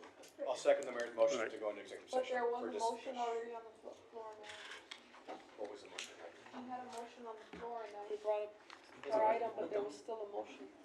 Mayor, wasn't your motion to go to executive session? Yeah, motion is to, on 51, to go to executive session. I have a question for Mr. Wayne about that. Yes, Go ahead. So if we have comments about data centers in general and kind of deliberating our own research about them and our own concerns, is that something we can share with the public, or do we go to executive session first and then we come back out here and share that? I mean, I do think when you talk about discussion, we want it to be as public as possible. I do not intend to overstep, and if there's any legalities involved, of course, I understand. But there is a real discussion to have. Can we have it in the back and not violate the Texas Open Meetings Act? In the back, we would be discussing only items that, or matters that have a clear exception. For instance, the attorney-client Right, but consultation. my But question otherwise, is, everything should be out here in the open. right, so should we then proceed first discussing data centers, what we understand, what our concerns are here in front of the public? If I may, both options are viable. I mean, if you want to discuss things out here and then say, hey, this is what I want to talk to zone about, then we go in the back, or if you want to go back there and set the stage, so I can answer all your questions and you come out here Well, and speak. if I have one more thing. So if we set the stage first and discuss the information, and we do not talk about moratoriums, or we do not talk about bans, then we can discuss concerns and not have to worry about stepping into a legal quagmire, right? Yes, ma'am. Okay, so Go ahead, I'd like to Mayor. proceed Yeah, to do go that. ahead. I'll give the, Go I'll ahead. yield the floor. Real question. I just wanna know management, and I just wanna know the city of Laredo, just, do we have anybody that knows, cause I don't have no idea of, you know, what I've heard, you know, what I've read, but I don't have anybody out here, or I don't think there's anybody here that can tell me what a data center does, or what does it do, how does it work, how many, you know, that's something I don't know. So right now, my mindset is that I can't, you know, just go further with this, but it's just, I'm asking management, do we have any professional, somebody, because I don't see it as an item that we're gonna do with the data center or anything, but we're talking about data center, all past week, we've been talking about data centers, but I haven't seen, I'm like with Councilman King, there's no items on that we're gonna, you know, have a conversation with that, but I don't see anybody with the knowledge of telling us how to data center, not only us, to the public so they can know, because all they know that we don't want a data center, we do want a data center, or we don't want a data center, but what does a data center do? That's something that people don't I don't understand. Maybe some people, maybe there's other people I do, that do know that, I don't, and I'm not gonna say I do. but- Do you have some information on that? On item 65, staff did prepare a preliminary presentation. If you'd like, we can present it. Oh, that's something I'm trying to, Thank you. but I think, Councilman King was trying to say something, Councilman. Go ahead, Councilman. Basically just, I appreciate you, Councilor Rangel, for saying that, because I think most of the people in this world right now, we're just like everybody else, but we are learning on the fly. And my point that I said in the last meeting was that this council has never discussed data centers as a council. Like, we've never had the discussion. We probably need to have a 4-hour, 5-hour workshop just on data centers where we learn about what they are. And, you know, I think all of us intuitively share the public sentiment that inherently we want nothing to do with them, because we've heard all of the horrible things that everyone's already said. Okay. But the fact is, we haven't been educated, I guess, like we're about to be by Ms. Guerra, for our planning and zoning director. But and the reason why I personally think a moratorium is a good idea, because the city of Brownsville is about to vote on one in August. City of Harlingen already has one in place. City of San Marcos did an outright ban, and they're probably going to face legal challenges with that, because there's, and I'm waiting to hear. But there's City of Lockhart that has very aggressive zoning practices. Kerrville has very aggressive zoning practices. So I just want the public to be aware that we have, as a council, have had essentially zero discussion on this. And so this will be the first of hopefully many presentations from staff and experts, so that we can understand this giant storm that's coming our way, and so we can know how to respond. I do want to thank the public, I do want to thank the people that come up there and on when they come up and speak, it's, I know that you're more knowledgeable on about data center, maybe something that we're not doing the right thing, not, reading up on this, but we're not reading up on this because it's not in our radar yet, it's something, maybe it's coming and, it's there, you're seeing it, you're foreseeing it before we are, and it's good being proactive instead of being reactive, right? But at the same time, it's like, you're asking us to stop something that hasn't even started. And I've heard, the comments, I've heard everything. It's like, what do we start, what do we stop if we don't know what's coming? You know, how do we, challenge this, or how do we prevent it from not damaging us if we don't know what it is or what it does, or what water's, how much water is going to consume, how much energy? We don't know nothing at all. So for that, I want a moratorium, like, just to hold it back, but at the same time, I just wonder what's going on, and if I have somebody out there that has the information, that does work with data centers, or does have the information, because I don't see it in the items, I don't see it in the agendas, so I don't know why are we over and over this, and it's just. I think we hear the presentation, that would enlighten us a little bit. May I add to that? Yes, that's precisely why we've been trying to discuss this, because I do believe that it's important that we establish clear local standards before considering any of these facilities, and for us to also understand what those economic impacts could be. Because while we all hear that of projects that are happening in Webb County, there is very much interest that of potential centers coming to Laredo, and that's Right, a reality. before we do anything, let's find out. Get some Mayor, if information. I may, just real quick before that, let me just add to it. The thing is, if us, that we're in the government body, and I'm gonna say something in Spanish right now, no lo entendemos y no lo sabemos. Imagínate la gente de tercera edad que está más grande, they're older, people that don't understand what's going on, and tenemos estos jóvenes y tenemos esta gente, estamos compitiendo de que viene el data center, se nos va a acabar el agua, ellos van a paniquear, y sin saber nosotros qué es lo que está pasando. Y ustedes hicieron la información porque pues están por un lado, ¿verdad? Que pues no lo quieren, pero nosotros tampoco sabemos lo que está pasando. Y para que salga esa información, esto, Facebook y todo lo tiene, hasta mi mamá que se pone, lo mira y lo tiene y se asusta por cosas que dicen, por cosas que ve. El TikTok está bruto, y, I don't know, eso es lo que lo ponen a ver. Y lo que quiero que entiendan es que salen muchas cosas allá, y acuérdate, las noticias asustan a la gente.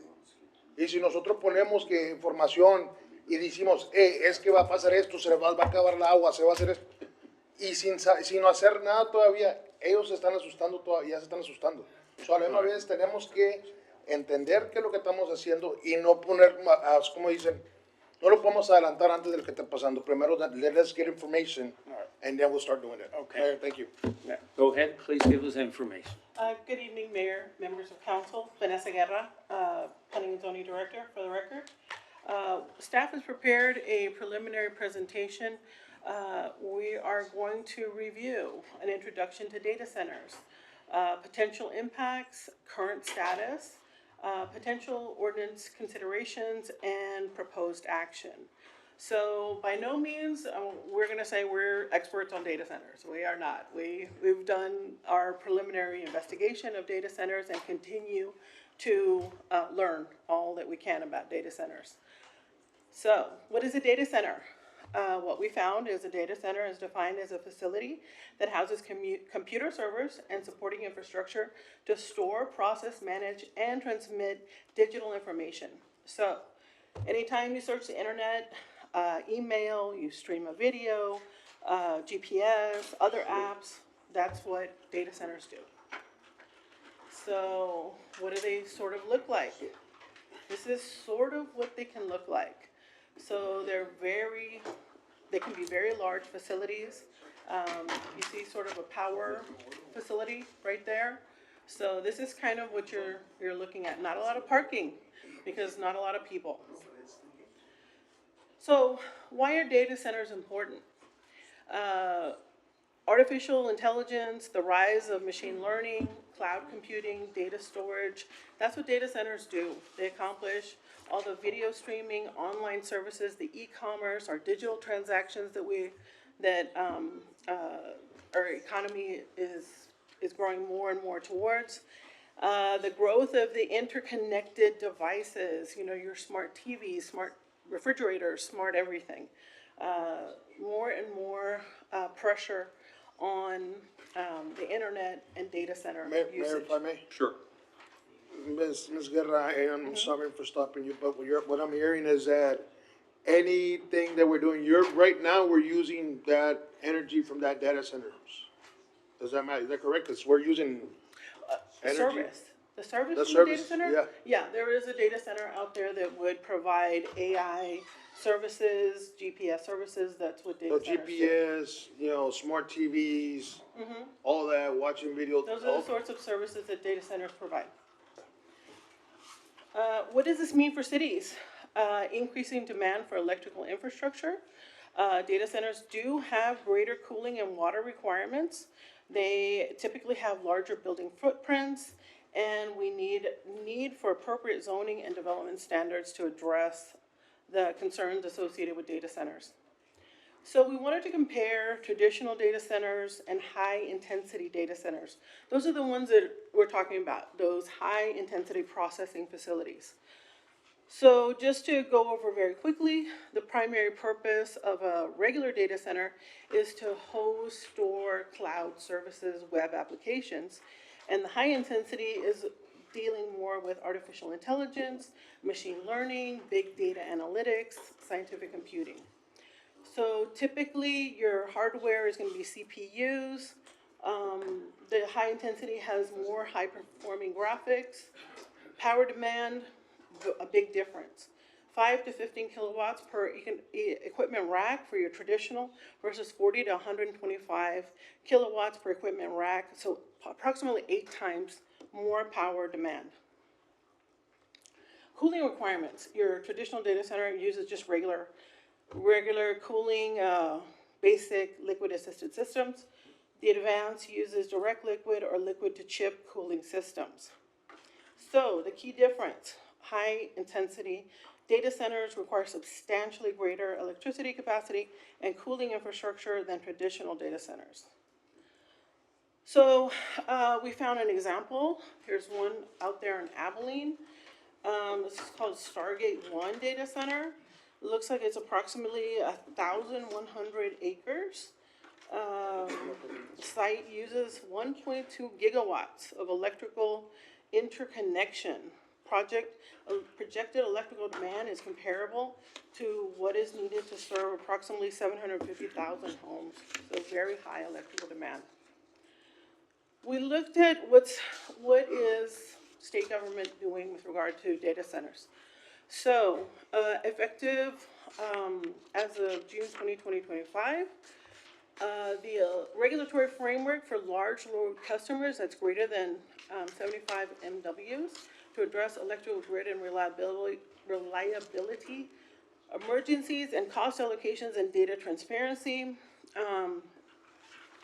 Public Utility Commission is required to establish new interconnection standards for large load customers.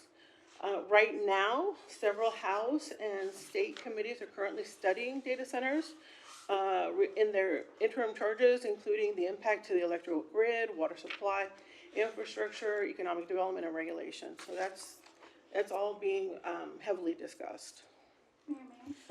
Go ahead. I just wanted to interrupt because something else that has happened at the state level is that the governor, and I don't have the history of this, has granted a sales tax exemption to all data centers.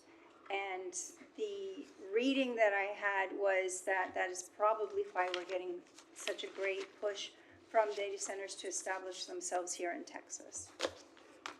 Thank you. Okay, potential impacts. So, from a land use perspective, one of the things that we want to be considerate of is noise and visual character. So the potential is the big box, large building footprint, relatively low employment density. Noise, the noise impacts can be significant from all the cooling equipment. And of course, big box buildings aren't typically the most attractive. So it's something we need to make sure that we consider. Utility infrastructure, electrical. High electrical demand may require dedicated substations, transmission facilities, and utility infrastructure. So certainly increased demand on the electrical grid. Water resources, another potential impact. Water demand for cooling systems, depending on cooling technology employed. So there's a variety of cooling systems that are out there, something we would need to address. Environmental, there are some emissions during their testing and emergency operations. Where am I going next? Current status. So we wanted to make sure everybody understood that right now, we have not received any applications for high-intensity data processing facilities here in Laredo. We do not know of any that are currently being proposed within the city limits. And there has been recent speculation regarding a proposed 50,000-acre development known as Data City to be located in Webb County. We did reach out to Webb County and ask had they received an application. They confirmed that they had not. So there's no applications there. Development code. The development code does not currently identify We have or a question. regulate. Go ahead, Councilman. I really want to correct the record here, and perhaps you're not aware, but there is interest for a facility such as this to come to Laredo within the city limits. So I just want to correct the record there. Again, we Correct. have, and no one has approached us. Yes, but there is.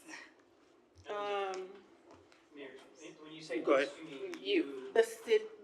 Our Planning department or any department that we collaborated with legal, with utilities, with fire, and engineering. And they had nobody there had mentioned to us that they had any interest or somebody had come to them with an application.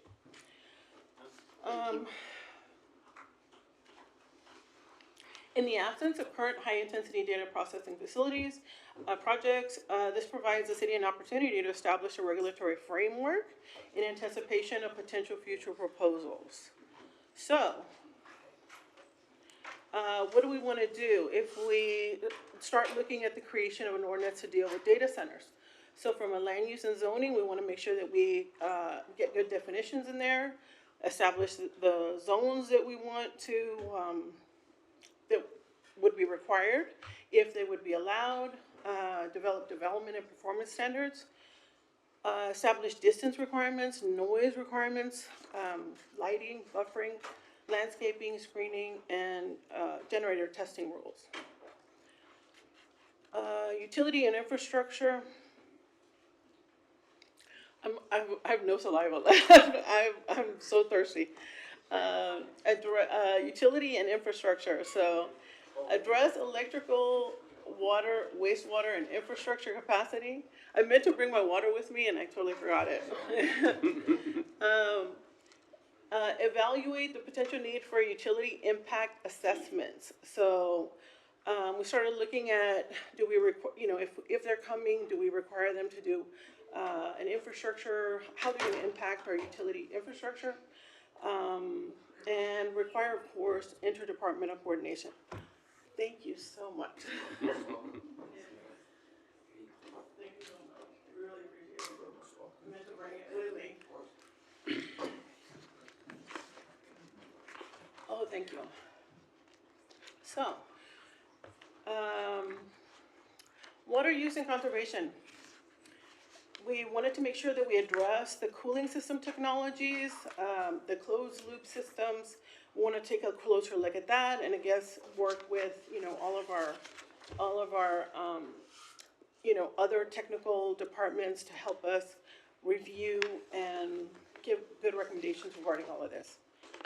Minimize potable water use through conservation measures and require compliance with applicable water quality regulations. So we talked to the fire department, and they wanted to make sure that they, any potential ordinance would require compliance with the National Fire Protection Association NFPA 75 that establishes minimum fire protection standards for information technology in critical processing areas. With that being said, our recommendation is council now, direct staff, to come back with a fully fleshed out ordinance to provide regulations regarding these All right, uses. I do have a question for legal. If the council comes up with any regulations or moratoriums or anything that we think would be something that would stop the data centers, is there a possibility that we might be acting or exposing the city to any legal action from these entities? Dr. Mayor, it is possible. There's already pending litigations in other jurisdictions, and just this litigation that was opened up against these jurisdictions caused them to take back their moratoriums. Mayor. All right, go ahead. And I don't know exactly which place he's talking about, but if you're referring to Hill County, that's a county. Correct. We're a home rule city. We have powers that counties don't have. So please also mention that, right? Let's not forget the fact that we as a city, as a home rule city, have special powers and zoning restrictions that counties don't have. Counties don't have that power. They're a subsection of the state. They don't have zoning power. So we shouldn't, in my opinion, back away from our powers that are, granted to us by the Texas Constitution to step away from responsible restrictions on how our land is used. And I would say that, other cities such as mentioned, Harlingen's already implemented one, City of Harlingen, another border community. City of Brownsville is going to be considering one next week. I already spoke to, they have a city commissioner over there, and it's looking like, because they're facing similar threats and concerns, and they're looking to do that as well, similar to what Harlingen did. So clearly, there are city attorneys telling those cities that they can do that. I understand maybe with an outright ban like San Marcos did, that might be a little bit more challenging. But I don't see why we as a self-rule city can't exercise our rights given to us by the Constitution of Texas. All right, with that, knowing that. May I respond to that, Dr. Mayor? Yeah, go ahead, but I think So- knowing that we need to understand that we need legal advice for this. Absolutely. And I guess just because of what was said in public, I will say this: we cannot suppose what a lawyer is telling their clients. For one, second of all, I mean that's the first thing. The second thing I want to say is it isn't the Eagles' position that it can't be done. It's just what has gone and how are we going to comply with the regulations and the statutory requirements that are not in place as of right now. So it is our job as the legal department to make sure that we tell you, the governing body, what are the potential legal pitfalls or how can we expose ourselves to liability, especially when we are dealing with taxpayer dollars as well.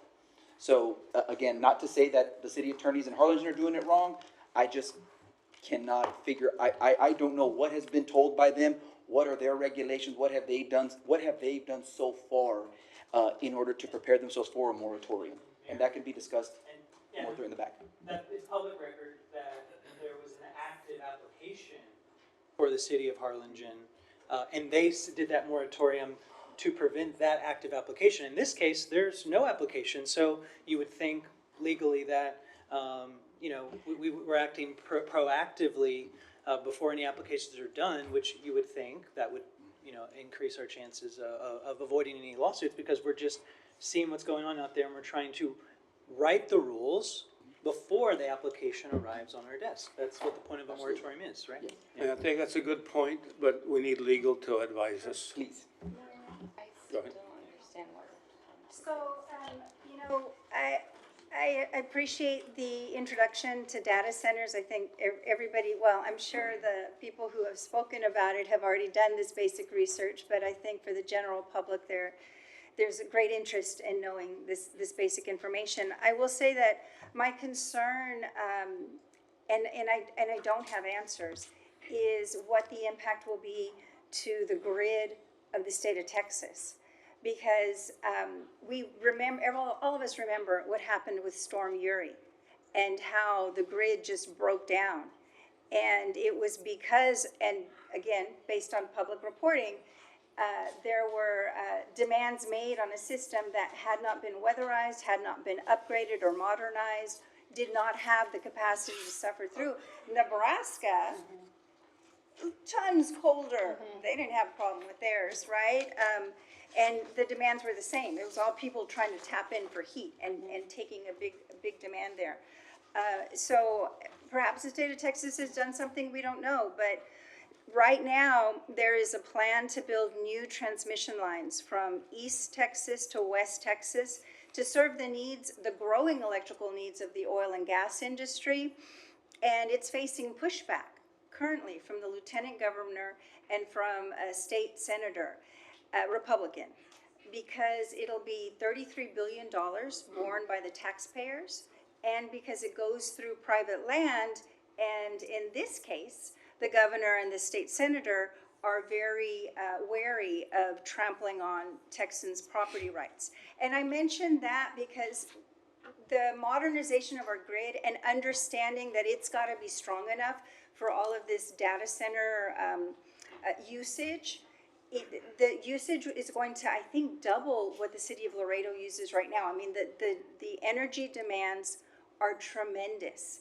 And if that grid isn't stable, then overuse is going to collapse the system, and it's all of us that are going to suffer. We're not going to have power.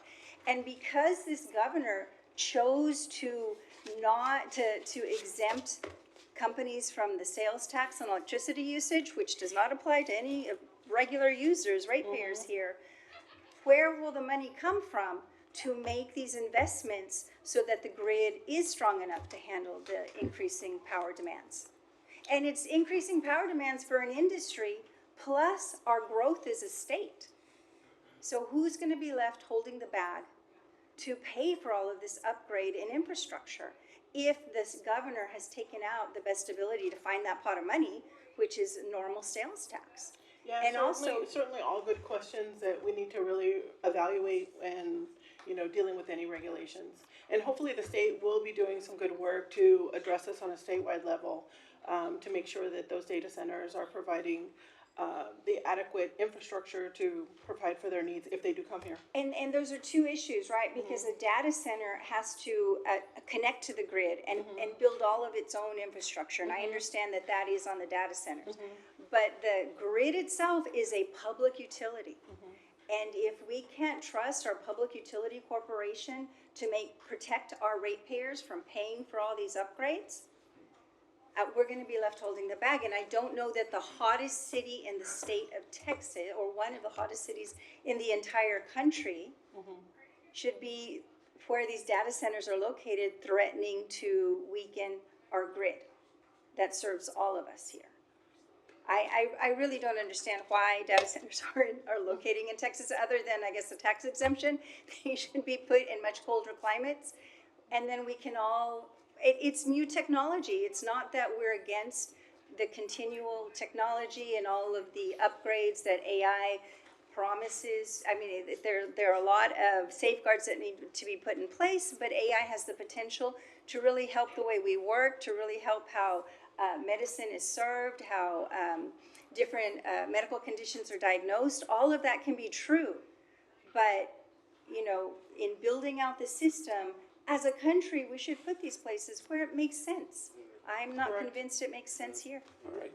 Okay. In view of all that information and what you provided, thank you very much. May I share just a couple Yes, of go points ahead. really quickly? Before we go and talk about it in the back and everything, I wanted to make sure I shared a little bit of other information so that the public can hear this as well too. But one of the things that if we were to consider a moratorium, it has to be tied, we have to justify the use of the moratorium. And there's very specific conditions in the statutory requirements for that. Most of the time, we have to demonstrate that the moratorium is necessary to prevent a shortage of essential public facilities. So, and we have to make written finding to that point of what a moratorium is for.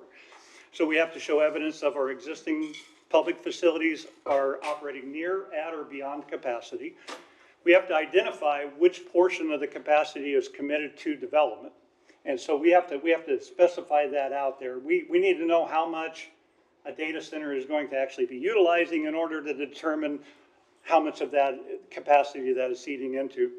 The information regarding impact fee revenues available to address the deficiency and then evidence that the moratorium is limited to a geographic area and property. I didn't go deeper into this, but municipal moratorium expires after 90 days unless it's extended, and it may not exceed an aggregate of 180 days. So I think it's impossible to set one permanently out there saying that it can't happen. But let me share just a little bit more, and I was hoping that Vanessa might go into this when we were talking about the code. Section 24, we have some inherent abilities within our code already. And this is what I said in an email to all of you saying, I don't know if the moratorium is actually necessary at this time because our planning and zoning code that has been placed for a long time actually has this, and I wanted to read it so that the public could hear this as well too. Section 24-63.2, permitted land uses. Permitted land uses are identified in the land use charts. Uses not specifically permitted are prohibited. We have an inherent ability within this thing. So because the uses are not specifically authorized within our land development code, we effectively have to create the standards in order to allow for any other type of use to come on. And so I want to make sure that you know that, because it also goes on down and it says additional uses may be allowed only through a zone change, a special use permit, and a conditional use permit. So we have the ability within our codes today to walk through this leg by leg.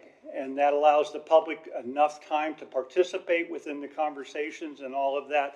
I just wanted to make sure I explained out, because a moratorium, we have to give 90 days between the first and second reading. We have to do 2 full readings of it.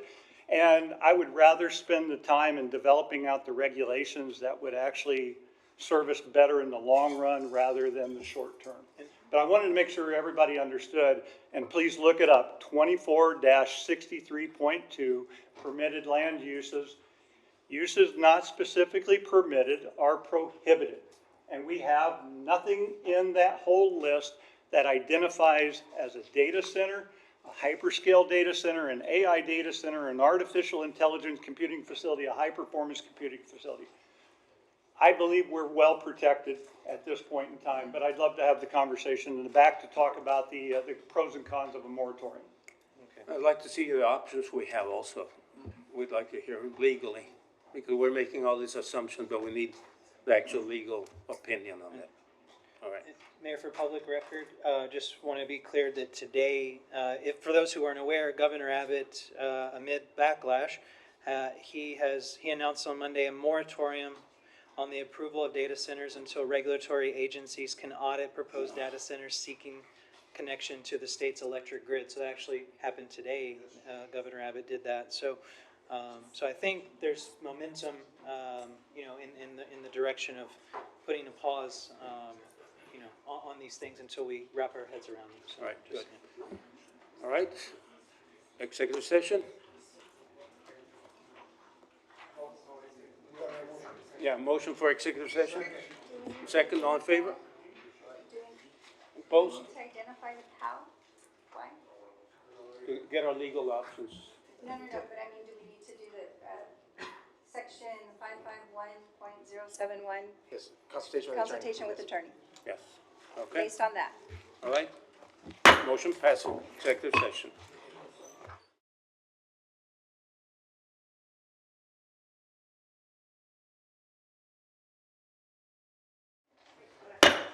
Back to regular session. Staff was directed to develop framework and regulations. Second, in favor? Aye. Opposed, motion passes. All right, next Number item, 45, Mayor, I think it's. number 45. Mr. Secretary, is that correct? Number 45 is next? That's correct. Thank you. Number 45, let's see. Yeah, if you would just make an announcement, you're out of executive session. That's all. We're out of Yeah, executive we did. session. I said back to regular session. All right.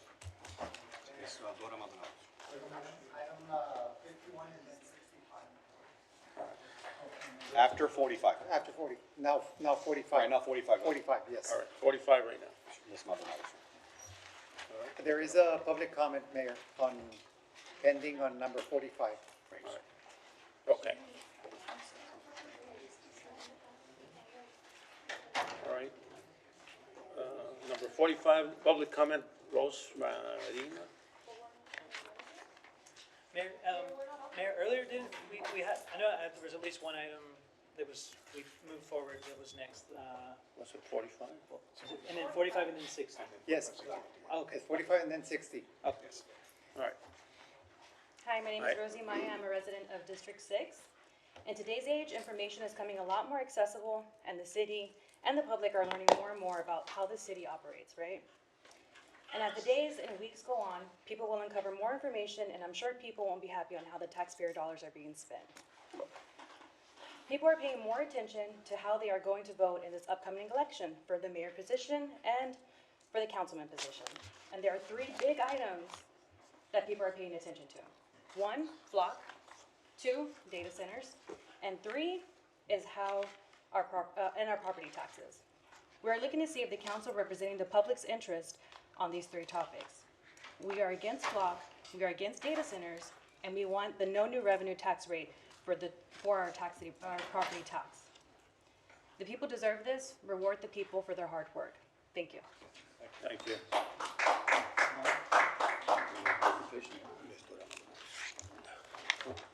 Oh, all right. Ms. Dora Maldonado? Yeah, go ahead. Good evening, Mayor and council members. Dora Maldonado for the Tax Department for the record. So for item 45, I just want to, based on the calculated tax rates in accordance with the Truth in Taxation guidelines, the rates will be changed due to a clerical error as follows. The no new revenue rate is going to be changed from 0.49 1946 to 0.49 2235. And the voter approval rate will be changed from 0.52 2026 to 0.52 2329, of course, per $100 of value. Even though the change is minute, it needs to be changed, and so I just wanted to address that to the council. The proposed rate. Question? I'm sorry, Ms. Maldonado, could you repeat that? Yes, ma'am. Because, so you're saying it's different from what is presented here? Yes, ma'am. In this item? Yes, ma'am, and we have updated the corrected tax rate calculation worksheets to reflect the change. Okay, do you mind repeating Yes, it again? I will. Thank you. Okay, so the no new revenue rate, and this is the rate that brings in the same revenue as last year. That one will be changed from 0.49 1946 to 0.49 2235. And the voter approval rate, and this is a rate that the highest rate that we can adopt without going to an automatic election. And so the voter approval rate will be changed from 0.52 2026 to 0.52 2329. Mayor, may I? Go ahead. And so the 0.50, 60, 80, that is our current Yes. tax rate? So, And that is that a voter approved rate? Because No. you said there's a no new revenue rate. Correct. And there's a voter approval rate. Right. So the voter approval rate of 52 cents is the highest rate that we can adopt without going through an automatic election. But to meet the city's budget and as per the recommendation of city management, they're proposing a rate of 50, 60, 80, which is lower than the voter approval rate. And so the 0.50, 60, 80 will meet the city's budget for this year, for this coming fiscal year. Thank you for that clarification. Yes, and you're welcome. the voter approval rate is allowed by the state of Texas to collect 3.5%. Correct. Above our. We're capped at 3.5%. Yes, ma'am. Yes, So ma'am. that represents the cap? The no new revenue? The 52, 23, 29 rate, yes, ma'am. Is the cap. But of course, they're proposing 50 Lower than cents, the that. 50, 60, 80, to meet the city's budget. Thank you very much. You are welcome. Any other questions? Motion to approve, Mayor. Motion? Second? Any second? Mayor, just, I believe seconded with Second. discussion, but if I may just. Yeah, go ahead. request it. So so the 3.5% cap, so from 2019, it was changed by the state legislature from 7. 8% to 8%. 3.5. So that was previously the max that a Yes, city could go to, up to 8%. Yes. Or before 2019, maybe in 2015, 2017, they were going to lower it to 5% as the maximum a city could do. And then that didn't pass, so then in 2019, the state legislature said, we're going to go even lower. They went to the 3.5%. Correct. And while, as taxpayer myself, like most, I think everybody up here, we hate when we see our the appraisals come out. We hate paying our property taxes. Asking for the no new for the sake of the discussion of the public comment. Yes, sir. So the no new revenue tax would basically mean, okay, the city keep bringing the exact same revenue that it brought in last year without any additional. But as we all know, inflation that has affected all of us in our homes and our communities, it's also impacted what it costs to run a city, right? So, basically asking for the no new revenue is also like asking for inflation to not exist. We all would like it to not exist. I think if, a hedge fund man, or if someone from the private equity firm came in and absorbed the city of Laredo, they'd probably fire about 500 people immediately. That if they were going to do the no new revenue, they would say, okay, no new revenue, 500 people immediately fired, 500 people without, households without, without their job. Because basically, and imagine what the unemployment of that would do to our community, right? So they have to balance, and also the services that would have to be cut. We could consider, this no new revenue It's up to the tax council, rate, yes, sir. right? But You could. it's also just for the public to be aware of all of the services that would need to be cut, and all of the people that would ultimately need to be fired for that to happen, because ultimately that's what would be asked in that situation. But I'm all for, we did an efficiency study. I think we need to do more. I think we need to contract some things out more instead of doing everything internally. Sometimes we think it's cheaper when it's really not to do it. Like City of San Antonio, for example, I mean, they use a lot of, I think for their trash, they might use private trash. I think they have SAW, which is not private, but it's a separate entity that makes it for their water system. I guess my point with saying all this is there would have to be a lot of changes, a lot of people getting fired from the city, a lot of services being cut to adopt the no new revenue tax. And if that's the direction the entire community wants to go, but I think the conversation needs to, happen, through town halls and workshops to work that out over the coming years, basically, because we've been having these budget workshops since May, of this year, and we're in August. So I want to give credence to the comment because I respect where she's coming from, but just understanding what that would mean if we did it and the impact that it would have. So, and inflation's more than 3.5% over the last few years, right? So it's still the state's being very strict with how much that the city can bring in, and we've had to make a lot of cuts and concessions because of that state cap Yes, sir. they have. But I just wanted to comment on it. Go ahead. I think extending on the conversation that Dr. King has brought up about what we exchange for the tax rate, we know that the bond for street repair and street rehabilitation, basically rebuilding streets, the voters weren't comfortable with it, and so they refused. But of course, we do hear complaints from residents about the need for streets in their neighborhoods to be rehabilitated. And the patches just are not, it's more difficult to patch a street, and that has to do with the way you do it, the need for hot asphalt, and how, it's a process, and that works better in big batches. So when you're talking about fixing streets, single streets in neighborhoods, it's not an easy thing to do. So I guess my question to management, and we've been told that the 3.5% is respectful of the inflation rate, that allows the city to continue to grow, that gives us a little bit of breathing room, understanding it is collecting more of a tax. I don't pretend that it's not that. But if we have a real need, why is the recommendation? And we're trying to find compromise. We're trying to find a balance. I understand that. But we do have these needs in the city, like streets, that then will still remain at our very small budget and won't allow us to do the kind of work that I'm getting requested in my district.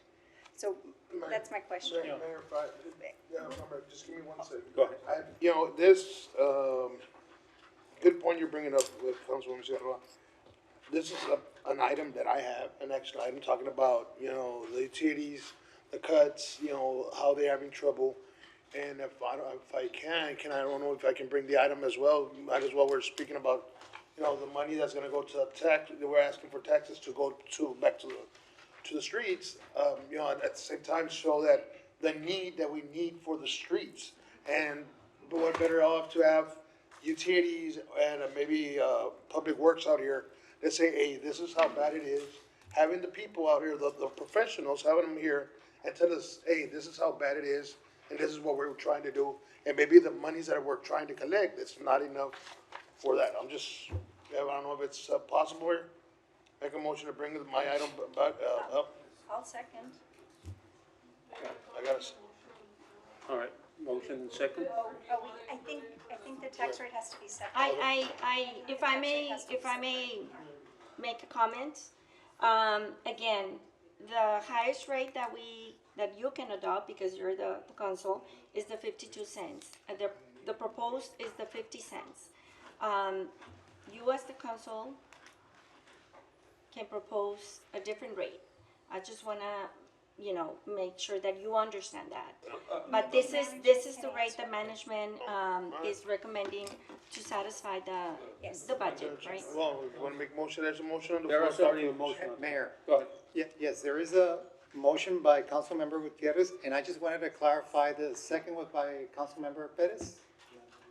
Yes, motion, that's, All right. motion and second, yes. Motion and second. Question for management, Mayor? Question? So you're saying we're not hitting that 3.5%? We could go to 52 cents, but we're only doing 50 cents? Yeah, Mayor, if I may, let me answer this question as best as I can right now. So every penny, or let's put it this way, from the no new revenue amount to what we've recommended is 1.3 cents. That equates to $3.9 million in our general fund on the M&O side.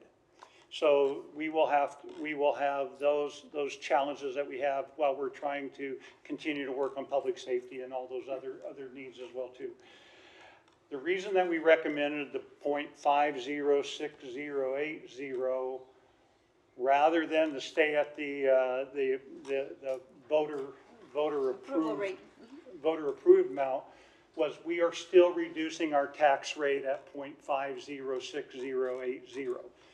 We have lowered our tax rate every year. Even last year, we lowered the tax rate. We just didn't lower it as far as we could go in order to keep that number. So what I presented to you within this at the 50 cents is that we are still lowering our tax rate, so we're still leaning on the growth that we are having in order to generate all the services that we're trying to do. That's the only reason why I didn't recommend all the way up to the voter approved amount, is that I still wanted tax rates to continue to lower within that structure.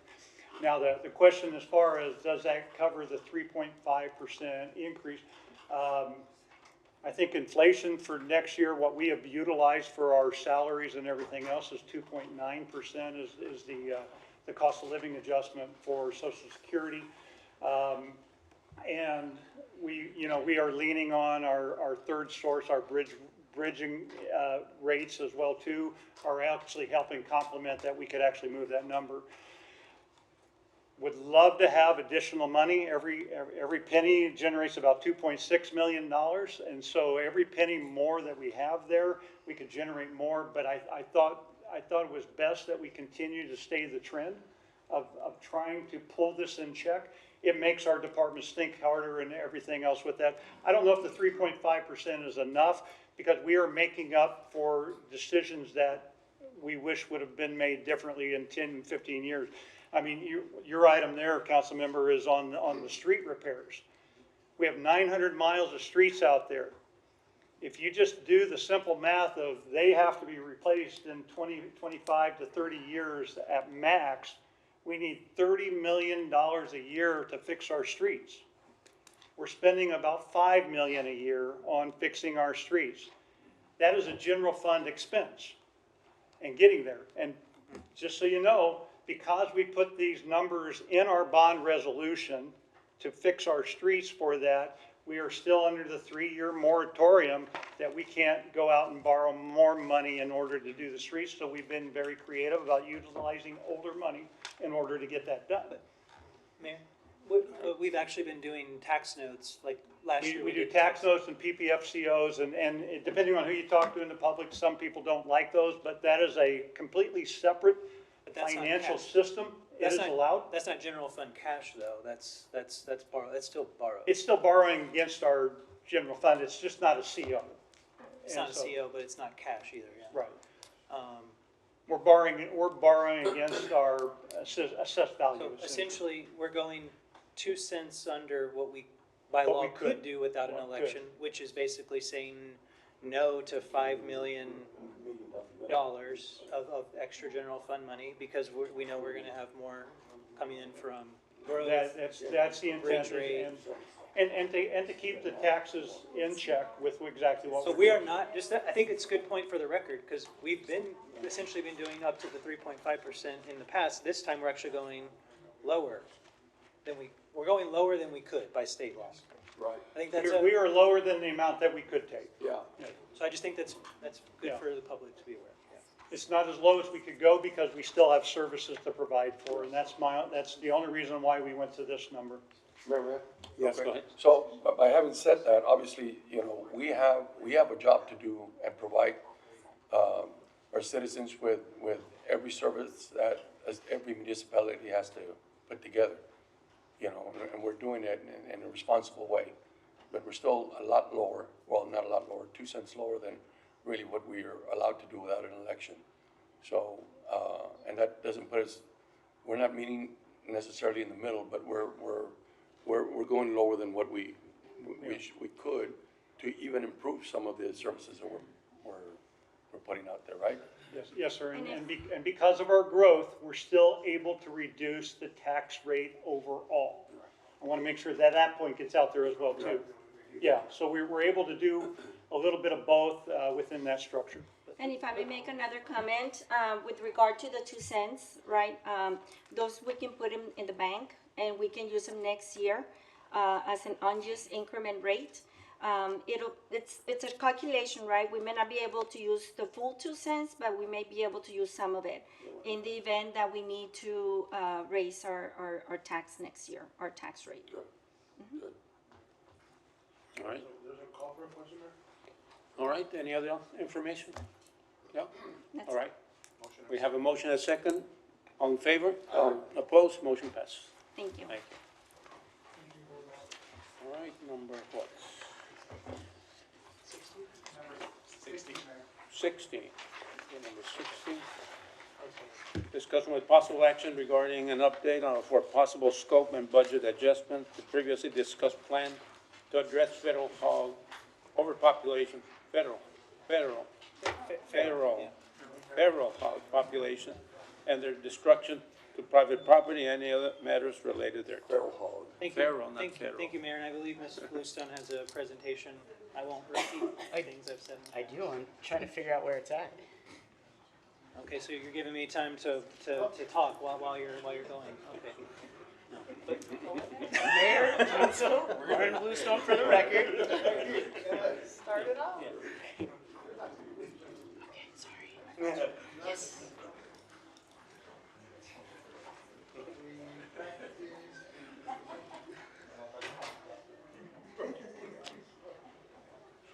All right. So just to start off, a little background. In Texas alone, there are 2.6 million feral hogs. There was a small removal done by several agencies, including individuals who are participating in the vendor that we were looking at. They had removed 302 hogs from a specific area, and there was zero activity of hogs in that area for a documented time frame of 4 months. Speaking with these individuals, they are looking to do 5 priority sites, which means that there are 2 traps per site. So they're doing kind of double the work on each site with 5 targeted areas. As you guys know, I've been up here before. I've talked about how quickly the feral hogs reproduce. You can have a 100% plus growth rate if nothing happens. And a 60 to 80% removal is needed to just stabilize the population. We also talked about the damages that have been possibly done. Most of the information that I was able to gather was a lot of information in terms of properties of cities. So any of this impact, they really didn't include what it did to private properties in terms of the total destruction that the hogs did and the cost association on an annual basis. So the majority of this is for cities. Of course, you have the public safety concerns, loss of different types of biodiversity, and of water quality degradation as well. That is an added impact when it does come to feral hogs.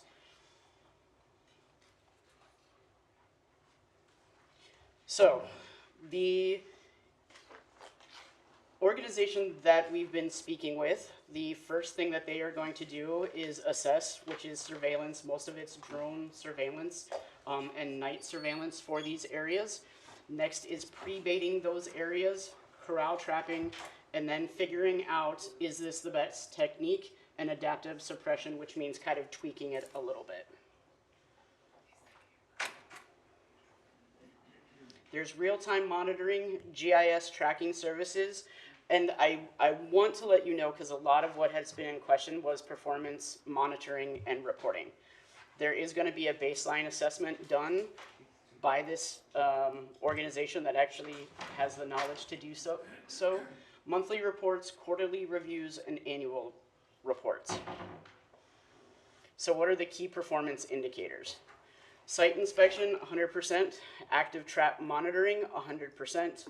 Monthly reporting submissions, 100%. Camera monitoring coverage, 100%.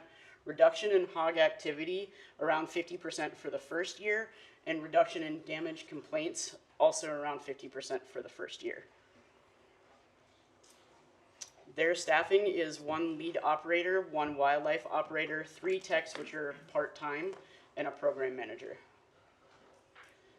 All right, so this is kind of the answer to the question, how much is this going to cost? The total for all of what was discussed is $389,000, which again is the total. That could save the city annually between $300,000 and $600,000 with the damages that feral hogs do. So, Mayor, the equipment there, Mayor, the equipment, is that equipment that we buy and keep? Yes. So it would be city-owned? Correct. Property, right? Correct. So could that management, since, and this is just, I'm sorry, I am trying to have a little bit of discussion now because unfortunately the budget workshops are going to be happening when I'm on active duty orders, not here. So I'm trying to ask these questions now while I have the chance. So could this equipment be purchased, within CIP money then? As opposed to going out to the company and from the, general fund or but I'm thinking where the money can come from. If we're purchasing the equipment and it's ours, could that $175,000 for equipment be bought with CIP money? it would be our hope, Mayor and council member, it'd be our hope that we are able to utilize CIP. I think it depends on how the language is written within the CIP as to whether or not we can buy the equipment and then loan it out to an outside group that's doing the work for us. And that would be the thing that I would want to check on. We haven't checked on that as well too. There is another option I know that we'll be talking about. I think we're talking about that, yeah, that about trying to do this more internally. It takes training and everything, but I think some of the conditions are there. I'll reserve that until Okay, sorry. Ms. Bluestone gets done with her presentation. Okay. I can be done. You could, yes, you could. I mean, at the end, I mean, the big question is what is the cost and what we're gonna get out of it? So I mean, obviously I presented the 389,000, but I do know, yes, there is something else in the works. So. Yeah, Mayor and council, and I'll step in there as well too. My concern with our current plan that we're sharing here as well too is that it doesn't say that even one hog has to be caught. And I think that any kind of an agreement that we do, we need some metrics that show that we've been successful in whatever we're doing. I mean, Ms. Bluestone did a great job of explaining what we hope will happen if we can remove these sounders out of the point for that. That's on the bigger side. I guess the other challenge we have is trying to find the funds in order to implement a contracted service within that. And I know you had mentioned earlier about the balancing out between a contracted service and this process. This is not something we can do for a short period of time and think that we've cured the problem. The ones that we don't catch are going to breed us back into exactly what we're doing. We have the same problems with our dogs and cats, all the stray dogs and cats. They breed over the top of us, and we have to stay maintaining that process. I actually believe that utilizing our staff over a period of time becomes a better system in order to how to do this work. Because then it's training. Again, it's about maintaining the trap areas that we are trapping and where we have to go.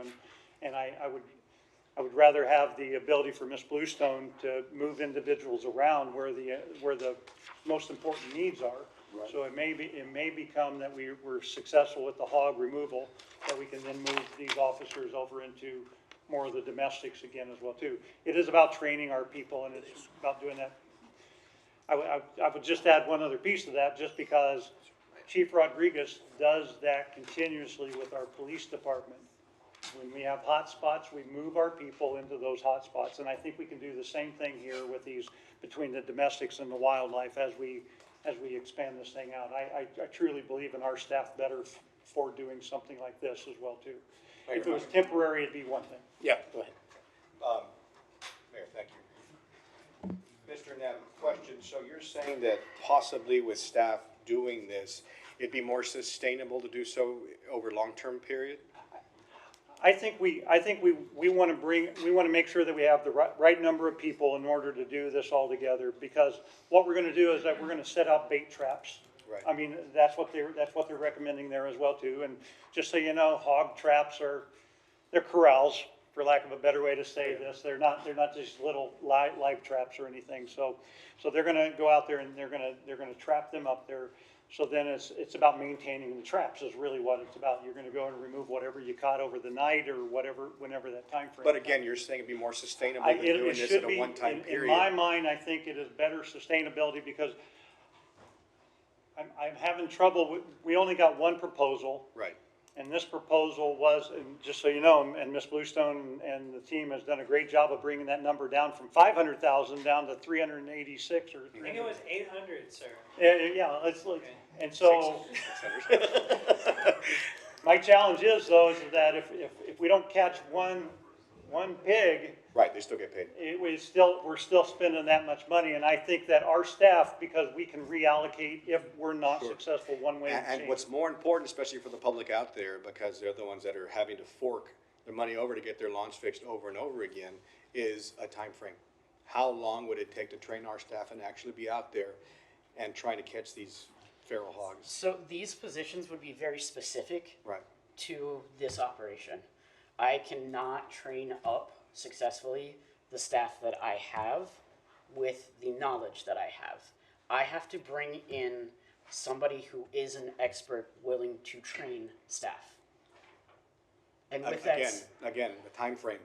What are we looking at? Because at the end of the day, our constituents want an answer. How long is this gonna take? Because if it's gonna take effect in October, this option versus the option of bringing in our staff and doing it ourselves, are we talking about another year by the time we train our staff? Well, that's not acceptable. Well, and the other side of this thing is, where do you want the money to come from? Because this is a. From your budget. Yeah. Never mind. I was gonna say, I know where everybody's budget is at. Right. So, but that's the challenge we have within the structure. And we can build this agreement in a lot of different ways. Right now, we haven't had the conversation to that level because we still have to find out exactly where the funds are gonna come from. The problem is, it's not just affecting District 5, District 6 residents now, it's affecting pretty much the entire city now, because we're seeing so much growth to the south, so much growth to the west, northwest out of Mines Road. These hogs are literally attacking every single neighborhood now. Yeah. Yeah, go ahead. So is there a way to ask this company to train while they're doing the work, to do it side by side? So that they're immediately attacking the problem. Here's what I'm gonna tell you. Right now, I have budgeted 13 officers for the city of Laredo. I'm supposed to have 24. I do not have the staff to dedicate, and I don't mean to be the bearer of bad news, right? If we were going to do this and we wanted to train staff, we would have to do that in conjunction with hiring more officers, or your stray dog problem is probably gonna overtake what the issues are with the javelinas and feral hogs. And I apologize for being this crass, but I definitely want you guys to know. But this is a conversation we should have had before we passed our tax rate. Not that we want to. No, this was perfect setup to have you come up here. Yes. But that's the reality of the situation. Well, they do say a budget reflects your priorities, right? And if we're to prioritize this, then it needs to raise up to the top in our budget discussions. Yeah, Mayor, Yeah, like, go ahead. it's been, 6 months to a year. Obviously, Councilmember Gutierrez has been bringing this up for years, but the thing is, historically, our animal care department did use traps and whatnot and remove. And Ms. Bluestone, which I respect for her decision, along with management, of saying, well, we're gonna focus on domestics. Okay, fine, but I think the council does support the idea of addressing this.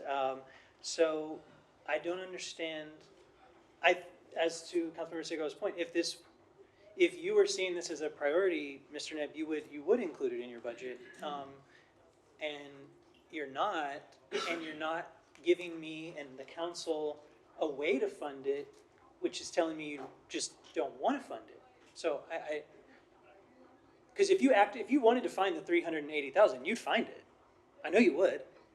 So you're choosing not to find it. That's what happens. No, I'm not. And I'll disagree with you to that point, as far as accusing me of whatever you want to say with that. If you wish to make it a priority, you can.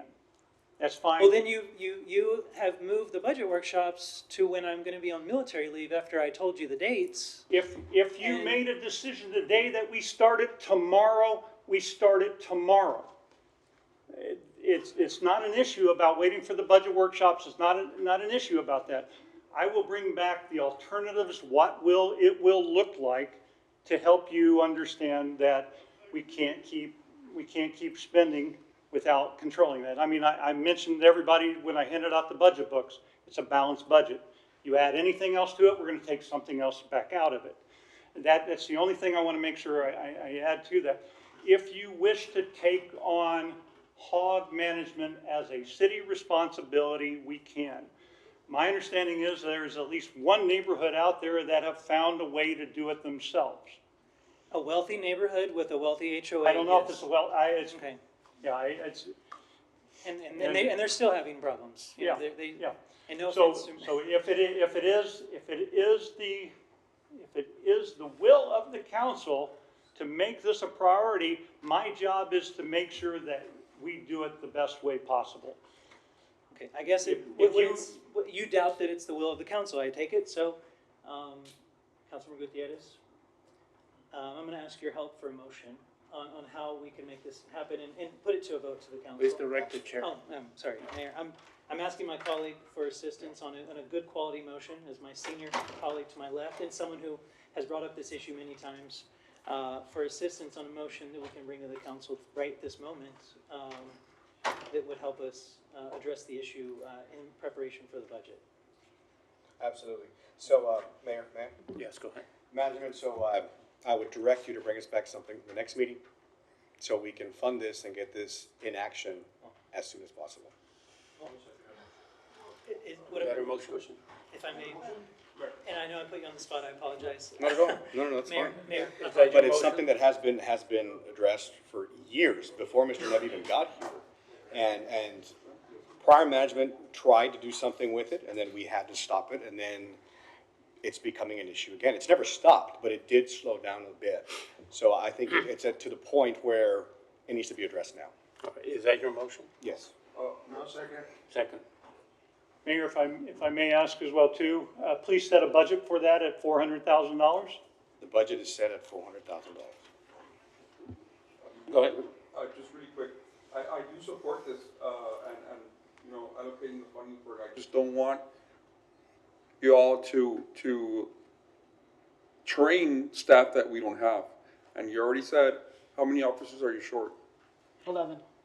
So what's that? And that's what we're budgeted, that's not positions filled. Like, if we had every single position filled, we would be short 11 for this city. And So that's the we're- same yeah. thing with kennel staff, by the way. So we're gonna have to look closely at your budget and first fund positions to make this program at 400,000 happen. Mayor, if I may, just, Yeah, go ahead. how long have you been, short staffed, Ms. Busso? Look, the intakes are close to about 7,000 a year with that. And the fact that our call volume, especially for the high priority calls, are going up. If you do the math based on the National Animal Control Association and the ASPCA, we should have 24 officers. We should also have 21 kennel staff. We have 11. So how many officers do you have? Right now, 13. 13 officers? Correct. But you have to understand, the more officers you put out in the field, the more animals you pick up. Which means I need staff at the shelter to take care of those animals for whatever the outcome might be. It's not just about funding one and not the other. They're both short right now. But again, I go back to you guys, there's no way I can do this with the staff, the only staff that I have. And yes, we did make the decision to stop. Doing this for javelinas is illegal. Right. They were carrying illegal substances on them. We could have lost our DEA license. I did make that decision to say no. For javelinas? For both the feral hogs and the javelinas, they were carrying ketamine in their pockets, yes, to tranquilize them because it's safer that way, because there was no firearms being utilized within the city limits. Right. Mayor? Yeah, go on. So I think this is why this discussion it gets short shrifted here on council, because this is a budget discussion. I mean, we're talking about what priorities are, and animal control also has priorities. And so if this falls under animal control priorities, I think the stray dog population does trump in feral hogs. We've had the stray dog population and the stray cat population for a very long time, and I think what our residents need to understand that it is a self-inflicted problem because we have so many dogs and cats, and it's not only our residents. We understand that there is dumping that occurs from outside our city limits that we can't control, but the magnitude of the problem that we have with strays, I am concerned in the neighborhoods I represent about stray dogs getting into a pack. and becoming an issue, because that has been the issue in the past. And it is, thanks to your department, it has lowered down, but once the focus changes and it shifts and we take away personnel from doing that really important job, it starts to creep up again. And I don't mean to blame you, I just think that that's just, it has to be, you always have to be on top of it. No, And so if it's $400,000, that we can't take it from the budget that you have and the work that you're doing, right? So where is it gonna come from? It's a question for our budget workshops. And I apologize, Dr. King, I think it's not fair that you're not gonna be there. I think this council and management should have, and prioritized your being there. I wish we could have started the budget discussions earlier. But I do think that this is something that it can't be just, well, it's a problem, this issue is a problem because it doesn't exist in a vacuum. With animal control, there are other issues, and unfortunately, I do think maintaining our stray dogs in control and not being threatening is the highest priority. And I appreciate you saying that, and for the record, just so you know, I don't disagree that there isn't an issue on both sides. I don't disagree that we have a feral hog issue, and we have an animal stray population issue. I cannot argue either one of those. I think at the end of the day, you guys hear from the constituents. It is up to you to decide which priorities you want to go with. Mayor, yes, thank you. And I don't know if Ms. Linda Tace is here, but I believe straight 311 calls for straight animals are the third ranked most important calls in the city. So with thousands of calls per year. Again, growth is going south. The problems that are existing right now in 5 and 6 are they're gonna come into our developments in south and southeast pretty soon. So again, yes, I do survey the city and I support 5 and 6, but to allocate the 400,000. But we're gonna need to, before we go to those tap into 400,000, we're gonna need to fund those intake. Very much needed intake positions and officers, which is, we gotta find $1 million before we find the $400,000. Mayor, Yes, go ahead. as we sat with each of the departments to compile the budget that the city manager presented to the mayor and council last week, there is no doubt to tell you that a lot of them have positions that are either unfunded or unfilled. And that's just the reality of trying to balance the budget. Because at the end of the day, when we come to the council meetings, there's some great ideas that are discussed throughout the year after the budget is set. And some of those ideas cost money. And ultimately, they're not budgeted in the budget that you approved to begin in the prior year. So, and then we have seen over the last 10 years, the council taking the tax rate backwards, like what we did today. So then we have to go to all these departments and tell them, you have zero growth, no new positions, no funding of positions, and they're working with what they have. And we try to give them a few positions a year, but then there's just so much demand and requests, like the feral hog. We take the requests seriously, but what do we unfund to fund? Vigilante, I'm sorry, thank you, Mayor. That's an issue, what you just said, because this was a recommendation from staff. Was it not? That's what was presented by Ms. Maldonado a few minutes ago. From the staff saying that we recommend this budget not going up those extra 2%. When you all know, all of you know, that there are needs here, and we simply haven't met them. Our people are asking for this over and over again, but it was your recommendation. It was our recommendation. It was my recommendation, Councilmember, yes. Mayor, if I could, let me explain a little bit about why I made the recommendation at the $400,000. The $400,000 allows us to hire the outside company. It does not fix all the other conditions, Councilmember, I agree with you there as well too, but it gives me a chance to work with staff. We do know that there are more efficiencies out there to be had. If we add more money, I can spend more money. The idea is to stay focused on efficiencies within our system. The $400,000 hires a company to help us with this issue. It pulls it stops the bleeding. It stops the bleeding, and it allows us time to sit and talk with animal control. It allows us time to look at our services and find out where it's at. The only thing I can guarantee you is that this funds will come out of the general fund because I can't take it out of any other sources other than maybe the CIP funding. This is the reason why I recommended the $400,000. It sets the program in place because we have $390,000 with this outside company that I can work in agreement with in order to get that done. So I'm just asking, this actually sets me in motion in order to do my work. And that's why I'm comfortable with that.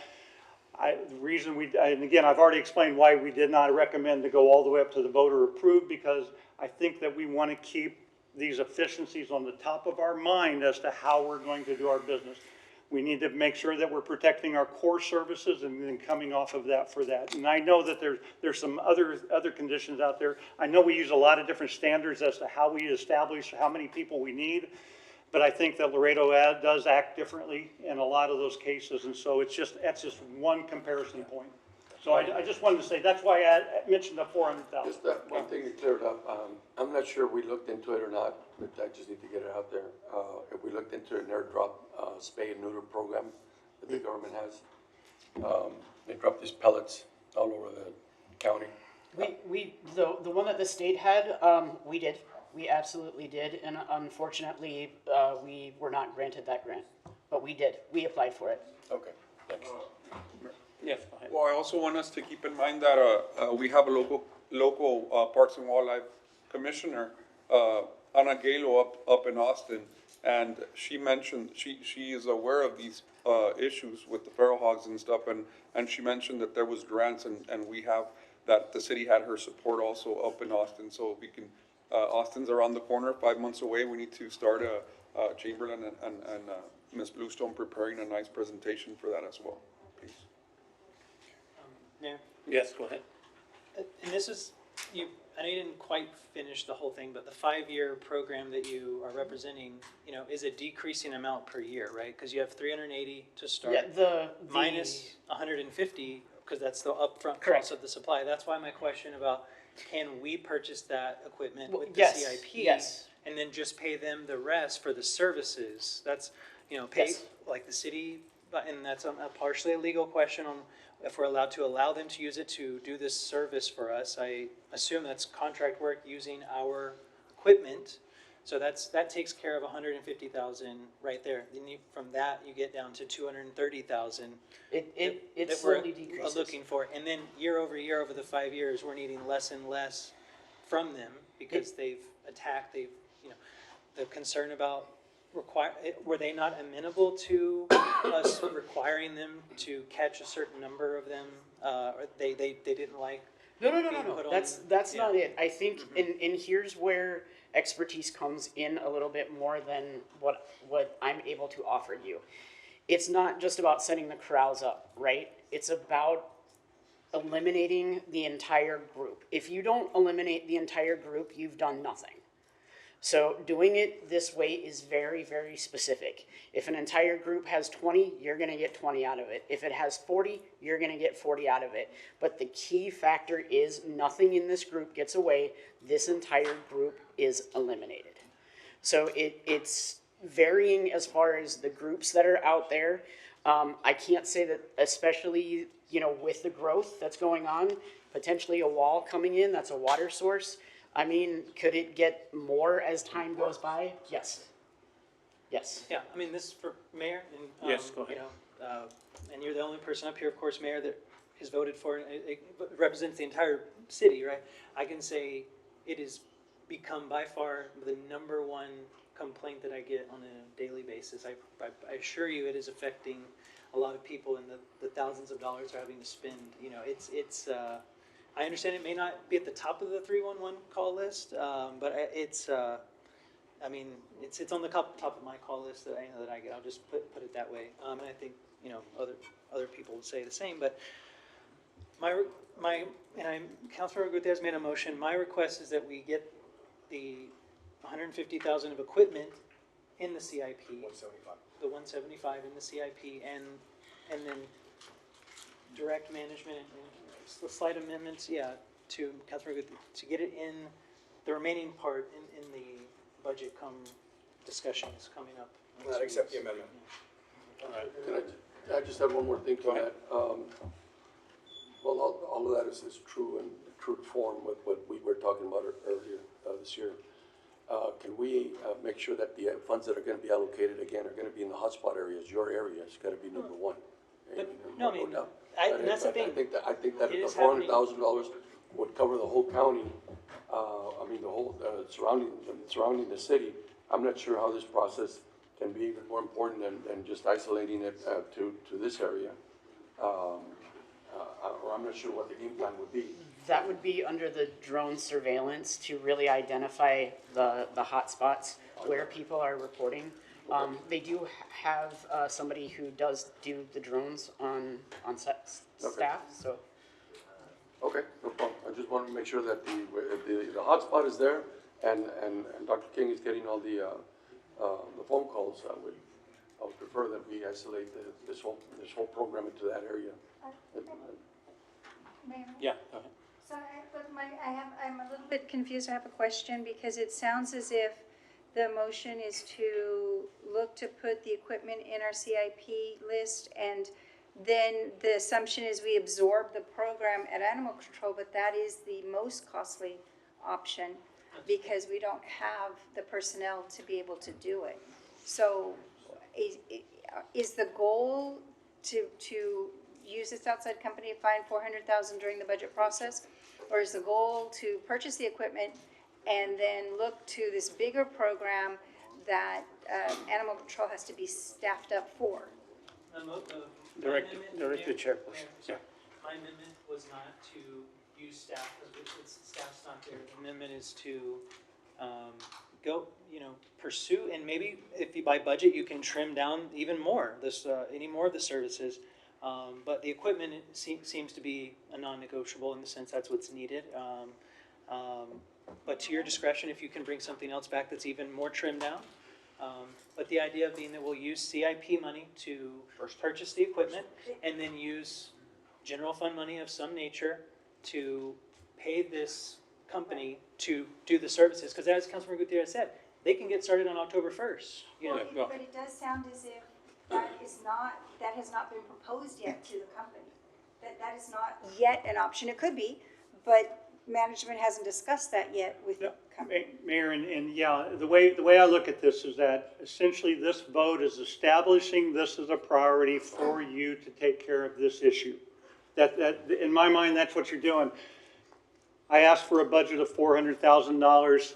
Please let me figure out exactly where we're going to find the funds for that, because you've established it as a priority. It's my job to make that priority a success. Thank you. All right. Have a motion and a second? All right, all in favor? Aye. Opposed, motion passes. Next item. Warrant. Mayor, before we go to public hearings, Yes. Mayor, I'd like to make a motion to bring up number 53 and 58. Yes, I'll second that motion. 53 and 58, motion?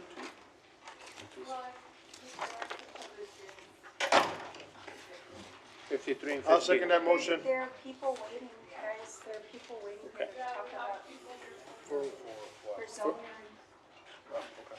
Do you want to hold up? If you want to hold up, we'll hold up. People first. There is a motion.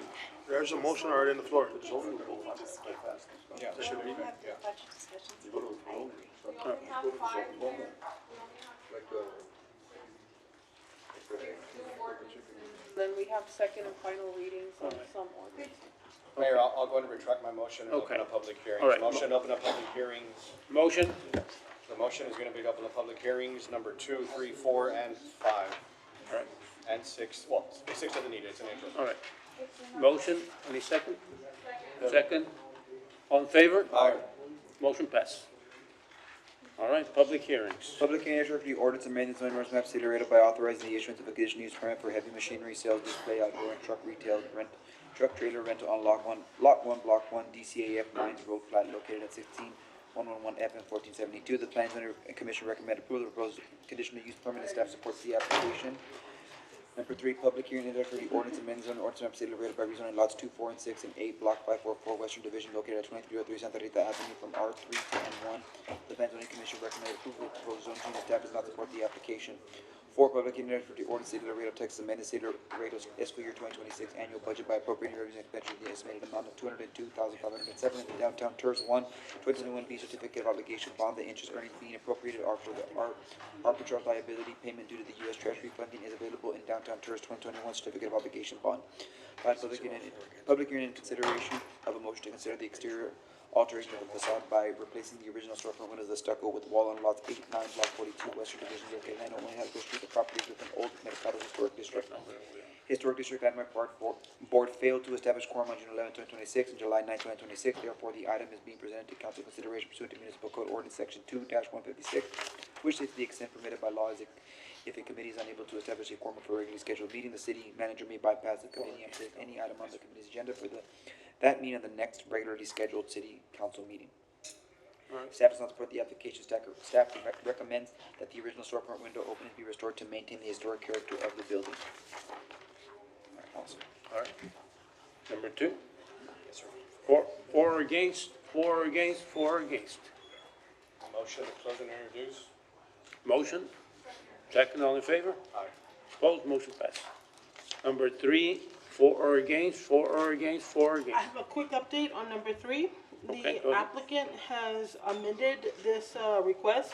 Instead of the M1, he's requesting a B3. I think the applicant is here. So that's the extent of the change at this time.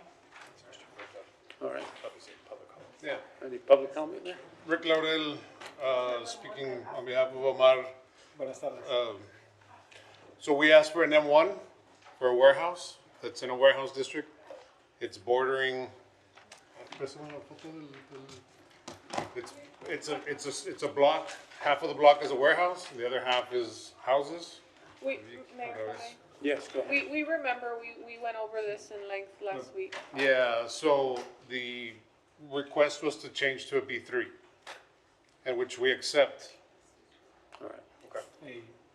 Yes, so as we spoke about last week, I would be in favor of approving a B1 and requesting the application for a CUP, just because a B3 does allow for more uses, such as a tire repair shop. Not that this is any operation that you're looking to operate out of this warehouse, but if the property were ever to be sold, then it would allow for other uses in this space, and it sits on the block of a neighborhood. And So the behind B3 some homes. allows for property to be used in a more productively while avoiding the broader industrial use that you do not want next to homes. We understand that, but we're meeting in the middle with a B3. I think that if you knock it down to a B1, you're gonna be really restricting and taking a land grab there on what can possibly be done on a warehouse that's surrounded by warehouses. And it's basically we're just asking for, we asked for M1, but we're willing to get to a B3 here, but not to a B1. The B1 is too restrictive in our thoughts. Yo quisiera agregar también rápido que un vecino de nosotros es un taller mecánico que tiene muchos años ahí de estar operando y nosotros mantenemos el espacio más limpio y en mejor estado que lo que se ve por ese mecánico. Seguimos pues la recomendación que nos dieron ustedes mismos la semana pasada en realidad digo, es el patrimonio de nosotros lo que tenemos aquí en juego y por lo que estamos viniendo aquí a expresar nuestra petición y pues ojalá nos puedan ayudar con esto. Yeah, so planning and zoning was agreed on an M1, and then when we restructured, they agreed again on a B3, and we're just asking for the best possible outcome. All right, go ahead. Buenas noches. So it's not a land grab because it is in R3 right now. Right, it's Right? wrongly zoned. It's in R3. It's wrongly zoned. It doesn't matter, it's in R3. Yeah. And Yes. so the petition es para cambiarlo, ¿no? Y ponerlo a un uso de negocio. Y el problema, como discutimos mucho el tiempo pasado, es que hay casas por el alrededor y está dividiendo un vecindario entero. Y si cruzar los rieles, sí pertenece a un M1, pero la integridad del vecindario es algo que como regidores tenemos que tomar en cuenta. Claro. Todos los vecinos que viven alrededor de ese negocio. Y por eso un B1 conforme con un vecindario y puede pedir una aplicación para un uso más intensivo con un CUP. Y depende claro, en el negocio que va a rentar ahí, pero en esa manera este concilio puede estar seguro que el uso siempre va a proteger la integridad del vecindario. Y por eso yo estoy de acuerdo con la regidora del Distrito 8. We all understand that you want the best for the community and the zoning. But the policing of the zoning is also very important. The property that he's talking about is a house that's being used as a taller. So the policing is important also. If you're very high on that, then it's very important to keep it up for everybody. Yes, it is. Y la verdad es que nosotros también estamos preocupados por nuestros vecinos, también estamos preocupados por la comunidad. Somos gente de aquí de Laredo y no vamos a querer que nada malo pase o afectar en nada de esto. Desafortunadamente, o sea, es una bodega que ya está construida.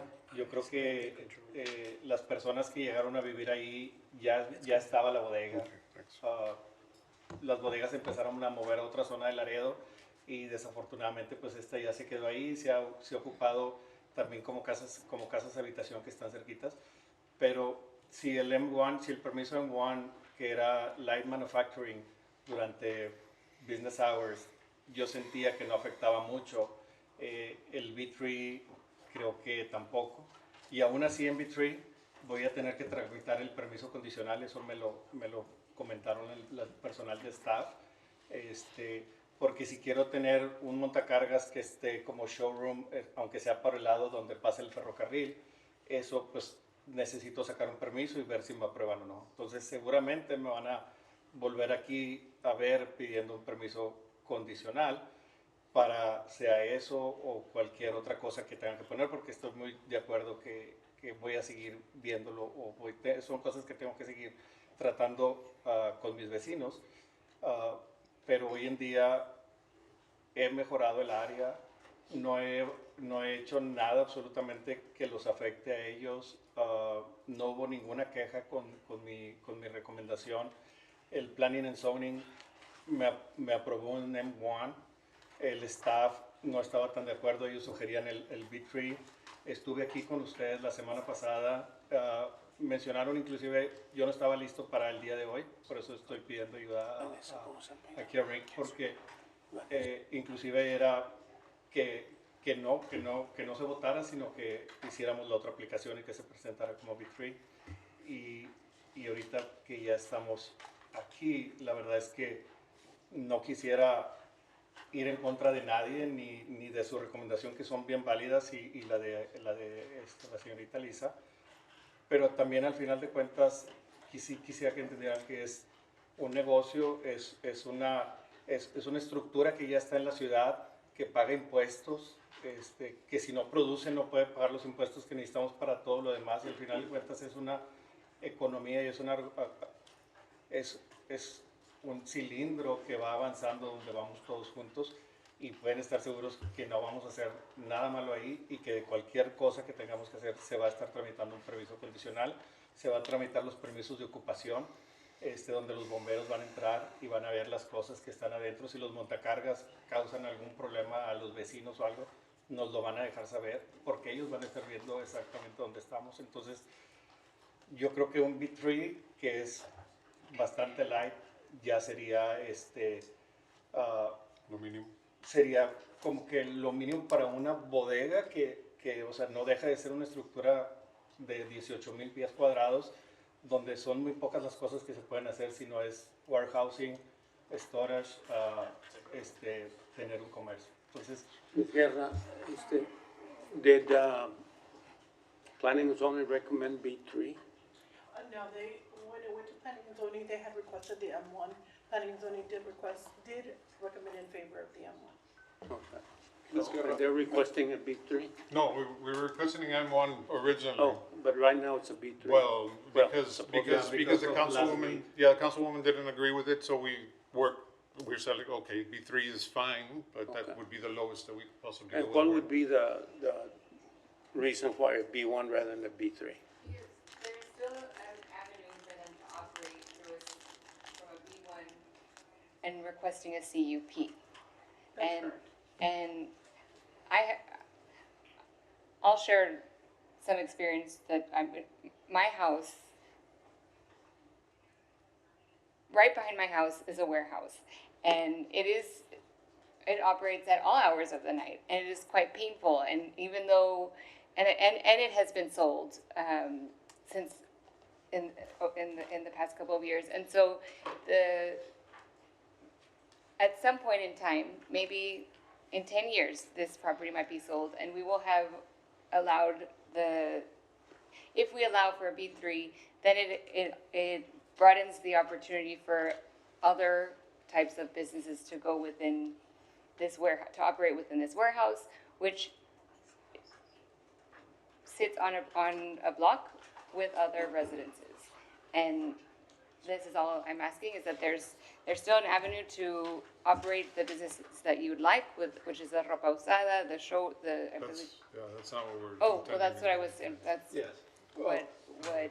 Yeah, so B1, and our understanding of B1 with a CUP would be every time that the business changes, we're gonna have to ask for a CUP, a different CUP, and a different CUP. A B3, I mean, I don't know if there's a restricted B3 or is there's a B3 that doesn't allow ropa usada. It's not gonna be used for ropa usada, but. Ya nada más quisiera That's not the mencionar concern, I was- que aquí esta es la bodega de la que estamos hablando.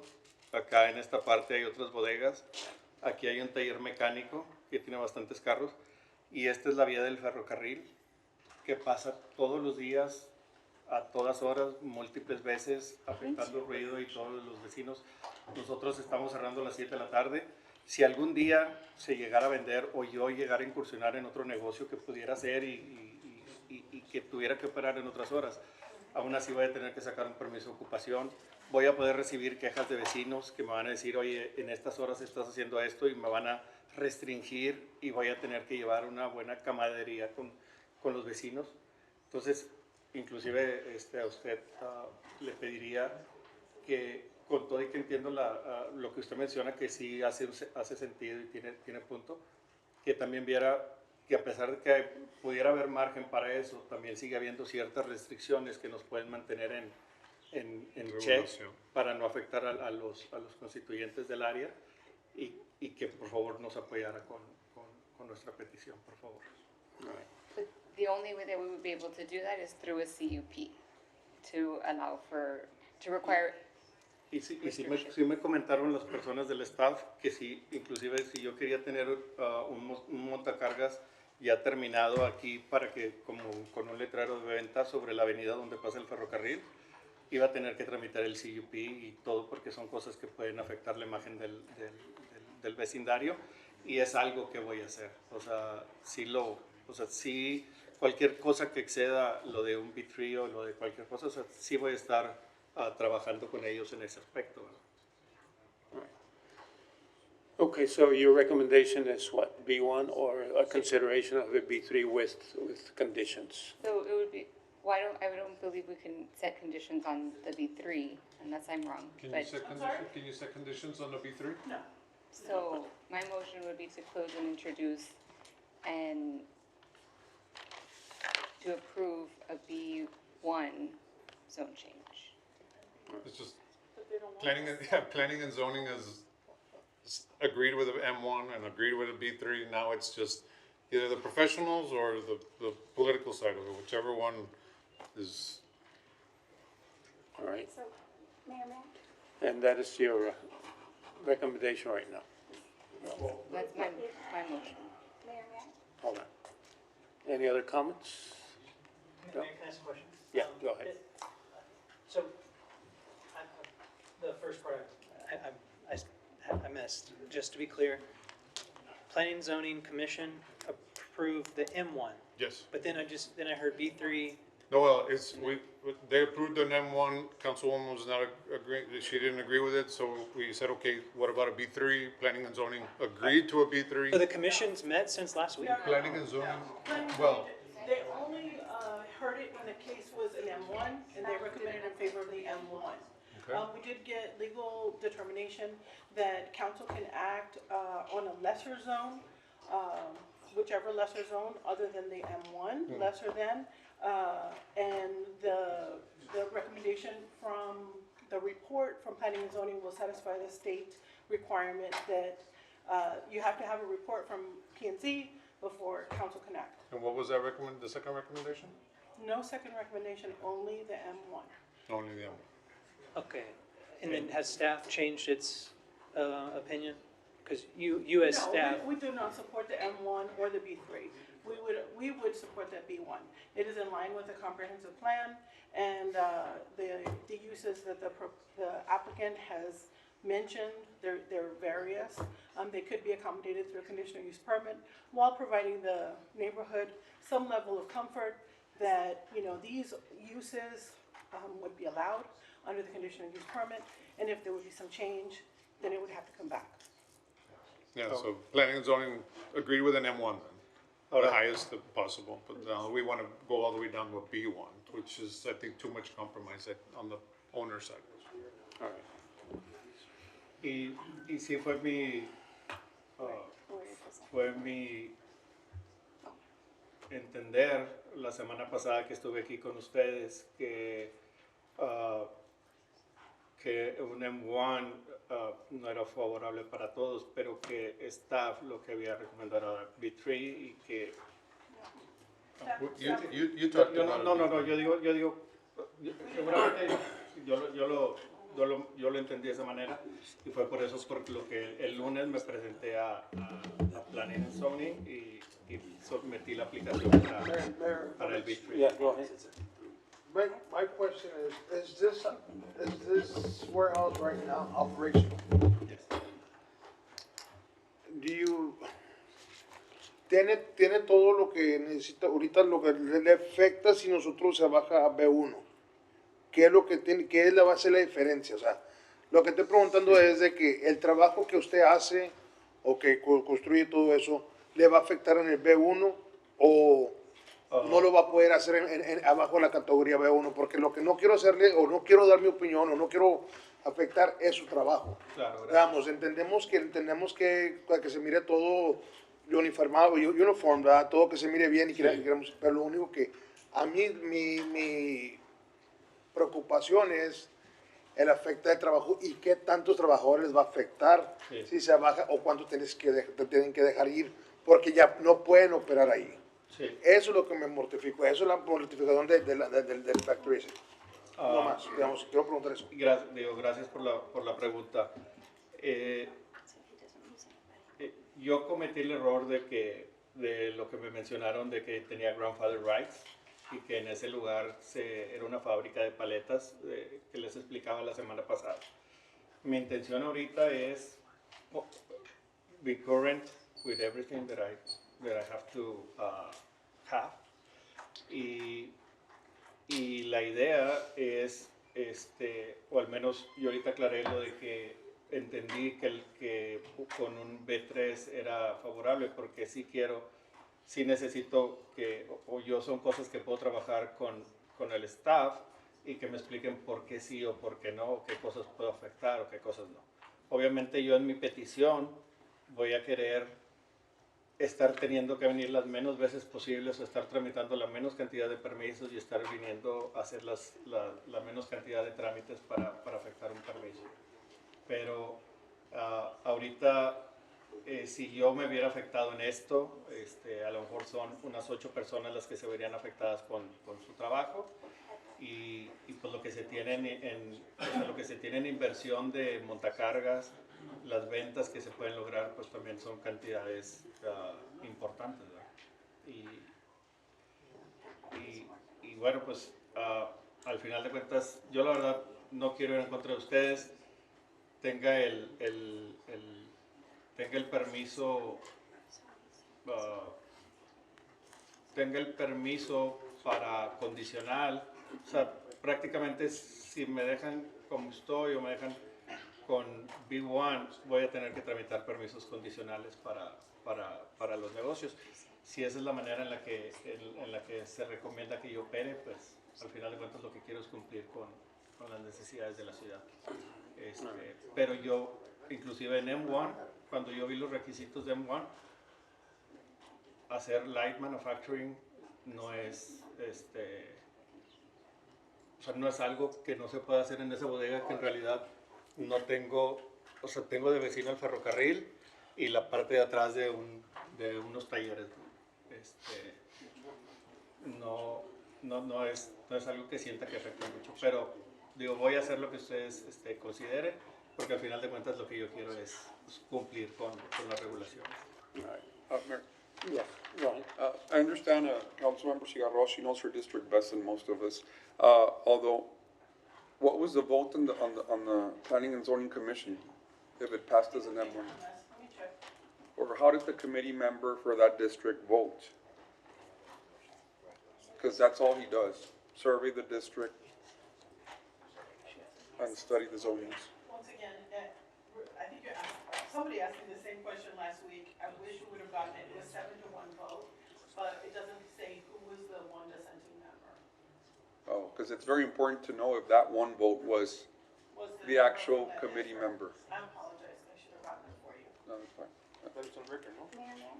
Go ahead. Yeah, I'm sure it's on record. Señor, razón porque nosotros estamos teniendo mucho cuidado y porque nos interesa mucho el uso que viene en el futuro y entendemos que usted no puede decir en el futuro que usted va a seguir siendo el dueño, ¿no? Porque nadie puede prometer eso, las vidas cambian en un instante a veces. Pero la integridad del vecindario es algo que tenemos que pensar en el futuro de ese vecindario. Y sé que es más, how do you say burdensome? Problemático llegar aquí para pedir un CUP para cada negocio que quiere instalarse en su bodega, pero esa es la única manera que podemos proteger el vecindario para los que viven ahí. Todo ese rectángulo de muchas cuadras es un R3 y la gente que vive ahí, aunque hay ejemplos de no están portando bien, pero la gente que vive ahí también tiene el derecho de vivir con la expectación que su vecindario va a seguir siendo un lugar de residencias. Sé que anteriormente hubo un negocio que no pudimos afectar porque empezaba antes de que hubo las leyes de zonificación. Pero ya que nosotros podemos tener una opinión de los usos. En mi opinión, es muy importante respetar el vecindario, pero tampoco quitar toda la habilidad que usted tiene para tener negocios. Y por eso hay la forma de CUP. Y sí es más problemática, pero no niega que usted puede pedir seguir con un negocio que está fuera de B1, pero que nosotros decidimos que no va a impactar mal los vecindarios, vecinos que viven a su alrededor. Por eso existe ese permiso. Mayor, go ahead. Just want to make double sure. Does this, so we're basically saying the B1 with a CUP is actually a B3. I want him to operate, yeah. Okay, so I want him to operate in a manner that he can get all the privilege or the least restrictive privileges that a B3 has. So as a B1 CUP. A conditional use permit, it'll be a separate application. This will come, it'll have to go to planning and zoning. It'll come to this body. And they will specify what exact uses will be on location.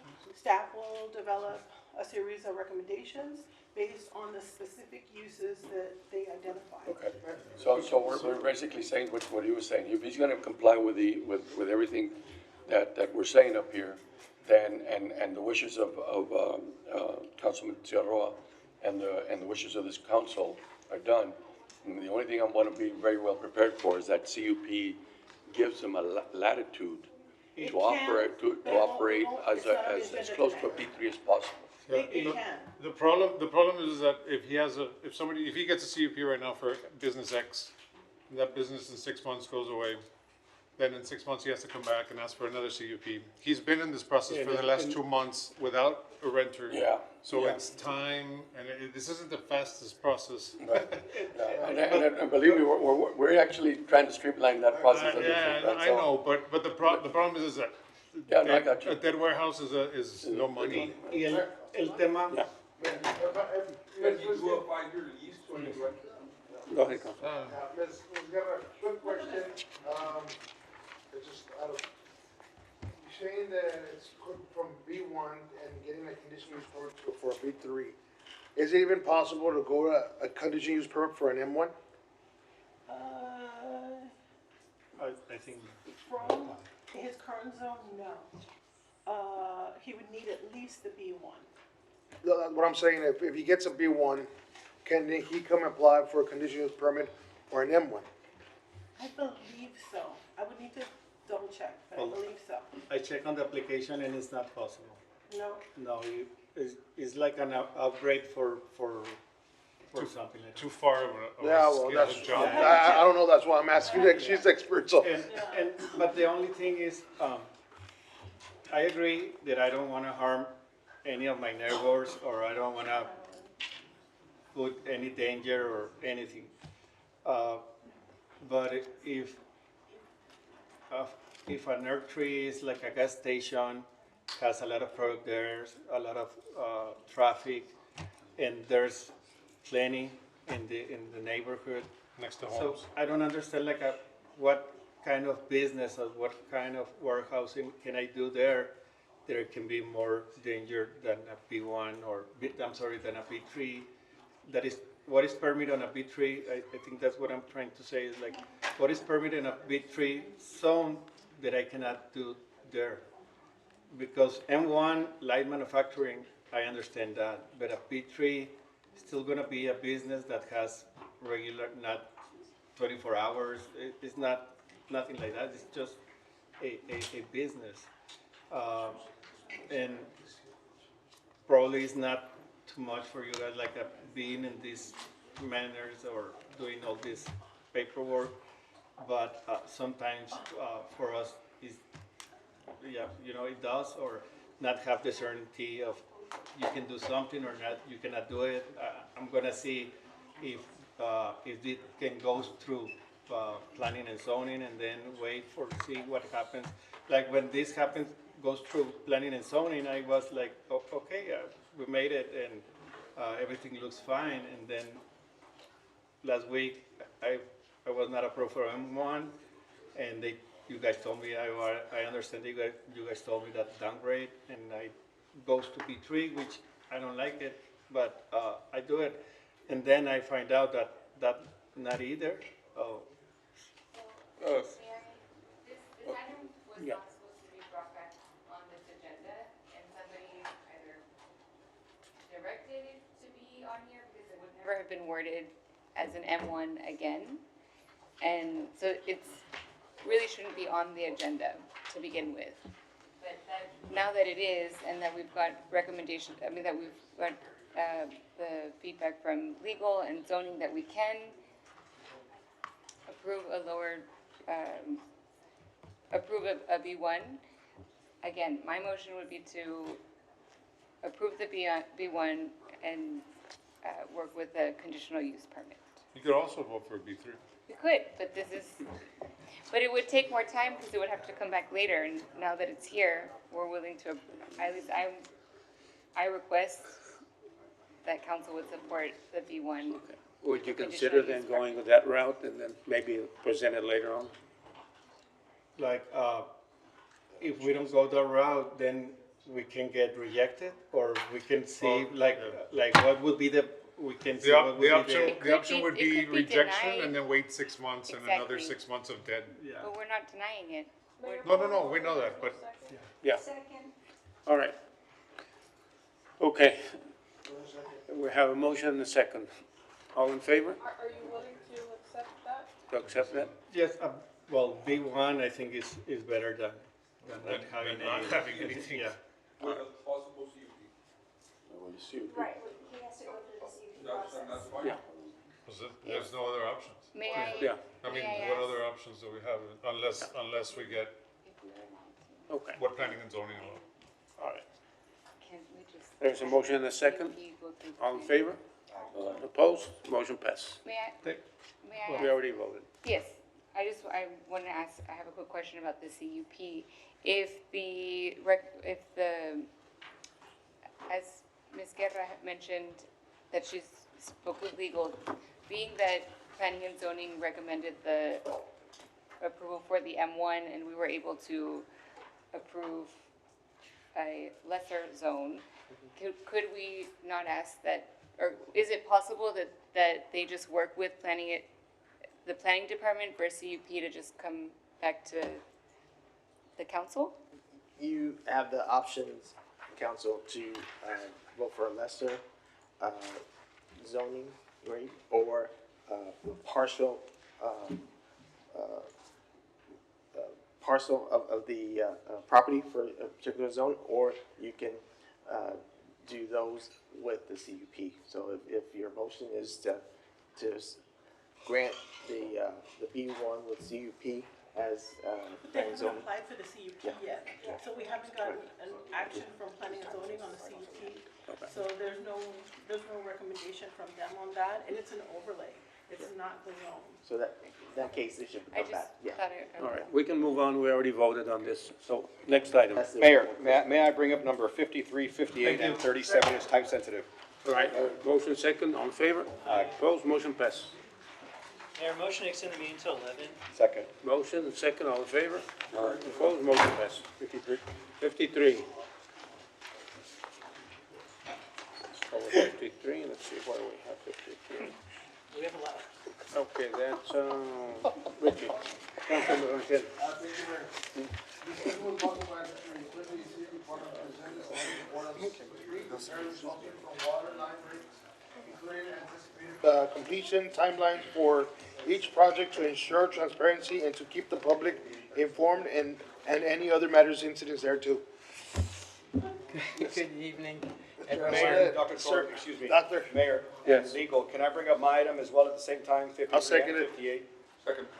If All you right. make that motion, yes. Okay. And might as well add to mine 55 to Same that. thing, yes, sir. Mayor, number 58 is discussion with possible action to receive a report from the Utilities Department regarding the causes of low pressure throughout the city, including areas experiencing recurring water pressure issues, and to discuss proposed short-term and long-term solutions to improve water pressure, system reliability, and infrastructure performance in any matters that there too. And Mayor, your item? Say it's related to as well? Yeah, mine 55. Well, that item I need to bring up. It says, discussion with possible action to direct city manager to develop official protocols. Oh, that's your item, sorry. That's okay. All right. Doesn't quite go. Okay, protocols for police department personnel outside their regular duties to include executive protection. Mayor, we're on, 55. I'm sorry, I'm going to interrupt. 55. 53 and 58, which is specifically on water issues Okay. that we have. Okay, Yeah, we'll bring it down, yeah. okay, So, Madam, if I may? go ahead. And the reason I'm bringing this item, Yeah, and what's I'm not trying, I know that we're doing a lot of street cuts, a lot of pipe burstings, you know, it's been going great. I know it's not the pipe bursting, and it is the water pressure, they do complain about the water pressure, but we understand that there's valves being changed, leaks here, changing the valves, pick up the pressure, a little bit, they know a little bit about lines. You pressure up a line, the other line will break, maybe you got an old line, you got with a new line, this will stay, will go resisted, and the other one is not, or you change out the valve, this valve will resist the pressure, but this valve won't, and it's a never-ending thing, right? I've worked a little bit on it, you know, back in the day, but right now, it's not about the water lines or the pressures. What I'm more concerned about is the complaints I do get, and I know Councilman Ciarroa mentioned it earlier today. It's the street cuts. Yeah. Now, I understand that there's areas we do change street cuts and we do squares. Squares or Okay. stripes, yeah. What I disagree, and I already told the management this, when I do disagree, is that when we pay half a street. And believe me, I had this conversation with Mr. Ramon. It looks, they call us and they say, well, now you're driving sideways because the street's uneven, or is just paved one side. You know, I don't know what's the reason. Are we changing contractors? Did we change contractors, or is that, because I'm being honest, gentlemen, that job that I've seen, and no offense, I'm gonna be honest, I've been getting complaints, I'm getting people on my ear, believe me, you know what I mean, telling me that, hey, we're not doing our job, that taxpayer money is not appropriate, the streets are horrible. We have some problems on the, what you call it, Chihuahua. It's like a roller coaster right before you get to HEB. You know, go in there, you get the dip, and then you start going, and I know it's textile, and it's Highway 83, I'm not trying to put out there, but I'm just letting you know, I'm just wondering we know the problems. Now, what's the solutions do you guys have for us that you're bringing to the city? So I have with me today two gentlemen. I want to introduce them actually. I don't think we had the opportunity to introduce Mr. Enrique Rangel. He is our engineering manager. Probably some not of relation to you? Not relation to you? Not related, not related. Mr. Rangel. There's no nepotism here. I don't do fraudulent, so I'm not a fraud, you know. Mr. Rangel has 30 years of engineering expertise. He used to be with LISD before, comes with a wealth of knowledge. And I have with me Mr. Montemayor, 30 years. Some of you know him. He's probably one of the pillars of the water utility distribution system. Your questions are valid. We hear this from you, from others. So I would let Mr. Rangel speak about what's going on, why do we have sometimes one side, not the other, and why are we even in this situation in the first place? Mr. Rangel. Enrique Rangel, for the record, new engineering manager for the utilities department. Welcome. Honorable Mayor and honorable council members, members of the administration, members of the audience. So we prepared a very brief PowerPoint, just going to give you a report where we are at this point. It's PDF, just scroll it down. Yeah. So here we are. So just give you an update. So there are two phases of this pipe bursting project that we're currently working with. When I started at the utilities, which has been a great place to work for the city.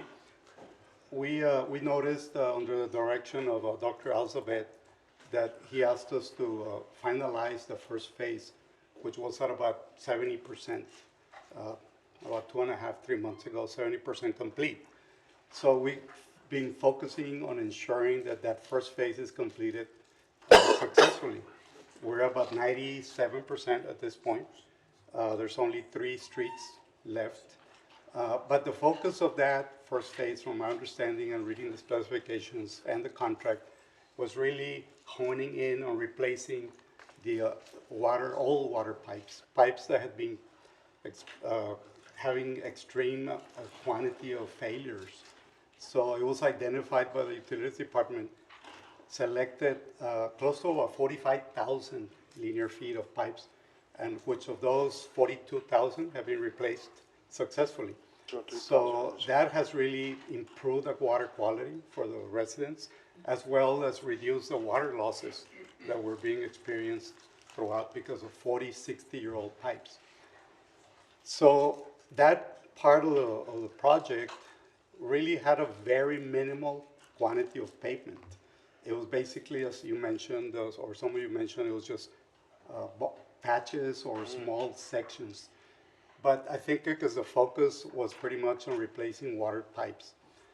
We are starting now the second phase, which also has close to 42,000 linear feet.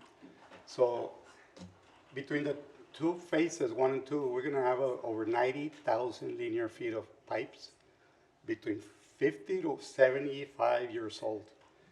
So that's been the focus. But on the second phase, what we're honing in is ensuring that the pavement is more complete, and it's milled and overlaid, so the aesthetics and the final product has a lot better final result.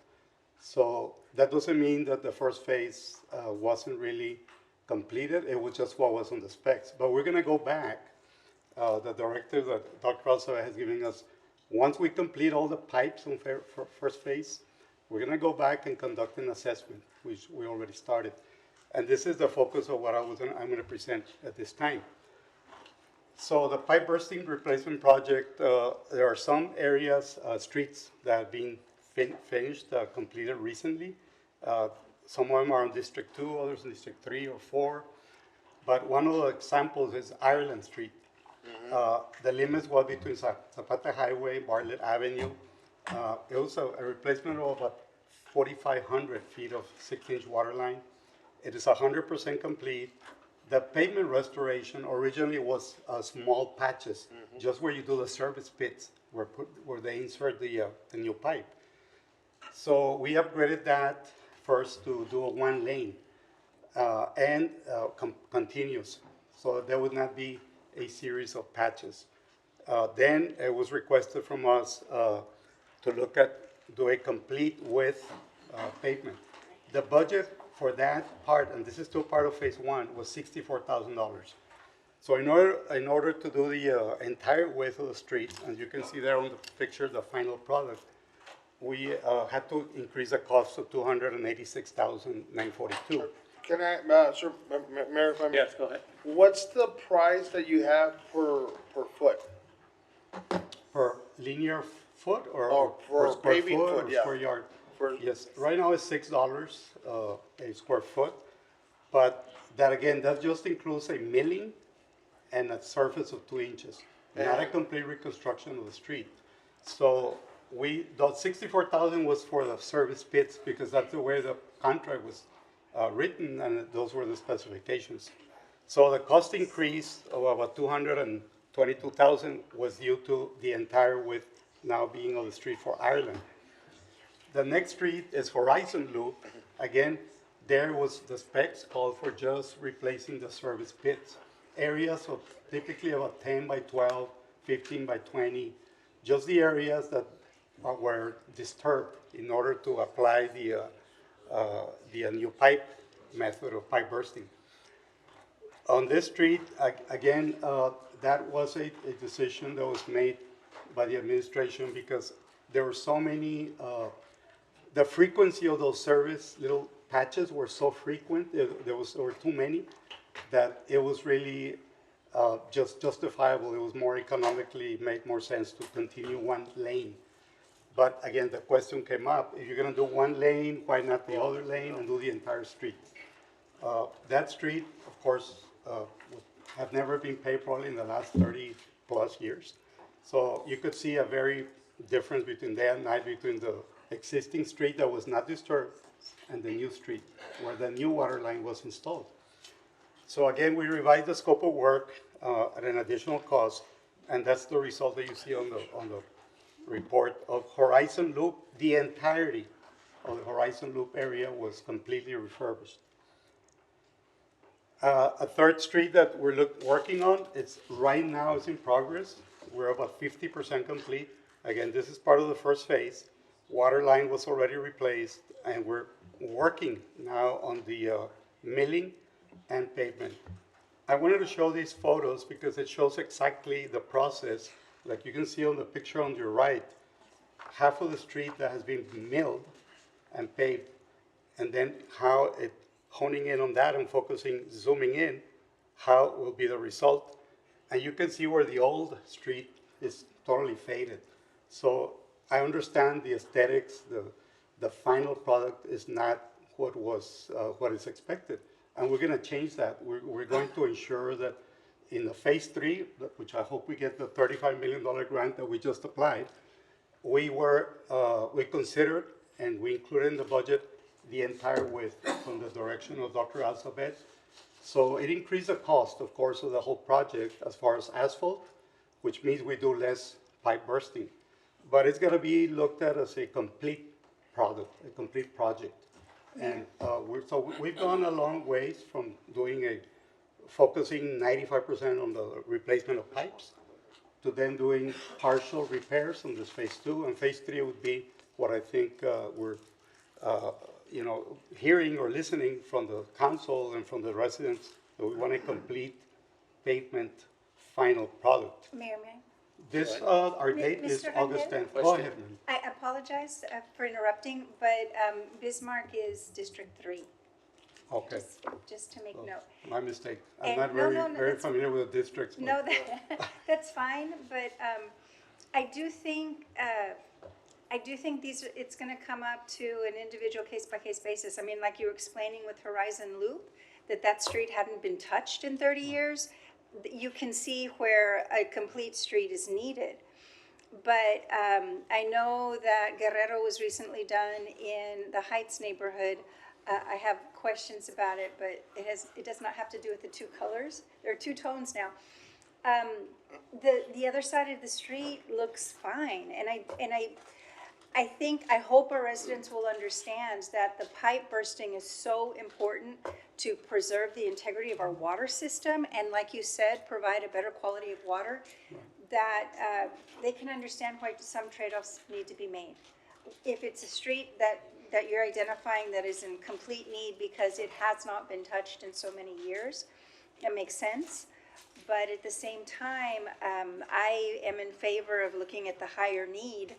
And if it's a street that is not so bad, then I do think residents should understand that we are trying to get the aging water pipe replaced, and that's a priority. So, Councilor, I want to just say thank you so much.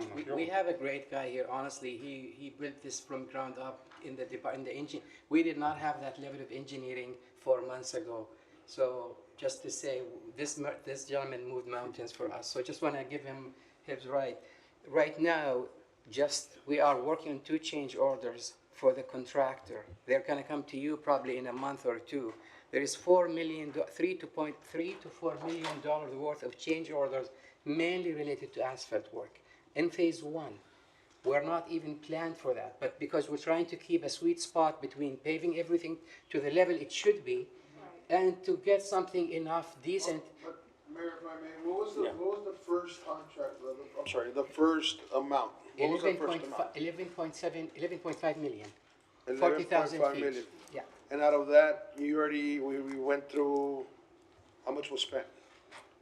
We're ready to went through 2 change orders, so we're around 15 million right now on the first phase. And now we're adding more to that because when the first one came in June 25, those guys who came from Florida only did patching. Only patching, and it wasn't great patching. It was cold, and we moved to hot patching, and slowly, and now we're moving to more of a professional paving. But if we do it the right way, we will be basically paving the city of Laredo streets in the expense of the water line. So it's really not about what's right, what's wrong. We're just trying to make sure how much we can get something enough decent to get it to finish the pipelines, because right now the contractor can't even go to phase 2 because of all the work that we're trying to get him to do there. And we're saying, okay, this Island Street, that alone is right now costing us $286,000, 250 more than the original plan. Just one street, just to get it to that level. So imagine if we're going to do this, we will probably be spending way more money than the whole view of pipe bursting, because then it's going to become very expensive. Let's just open ditches and pave after that.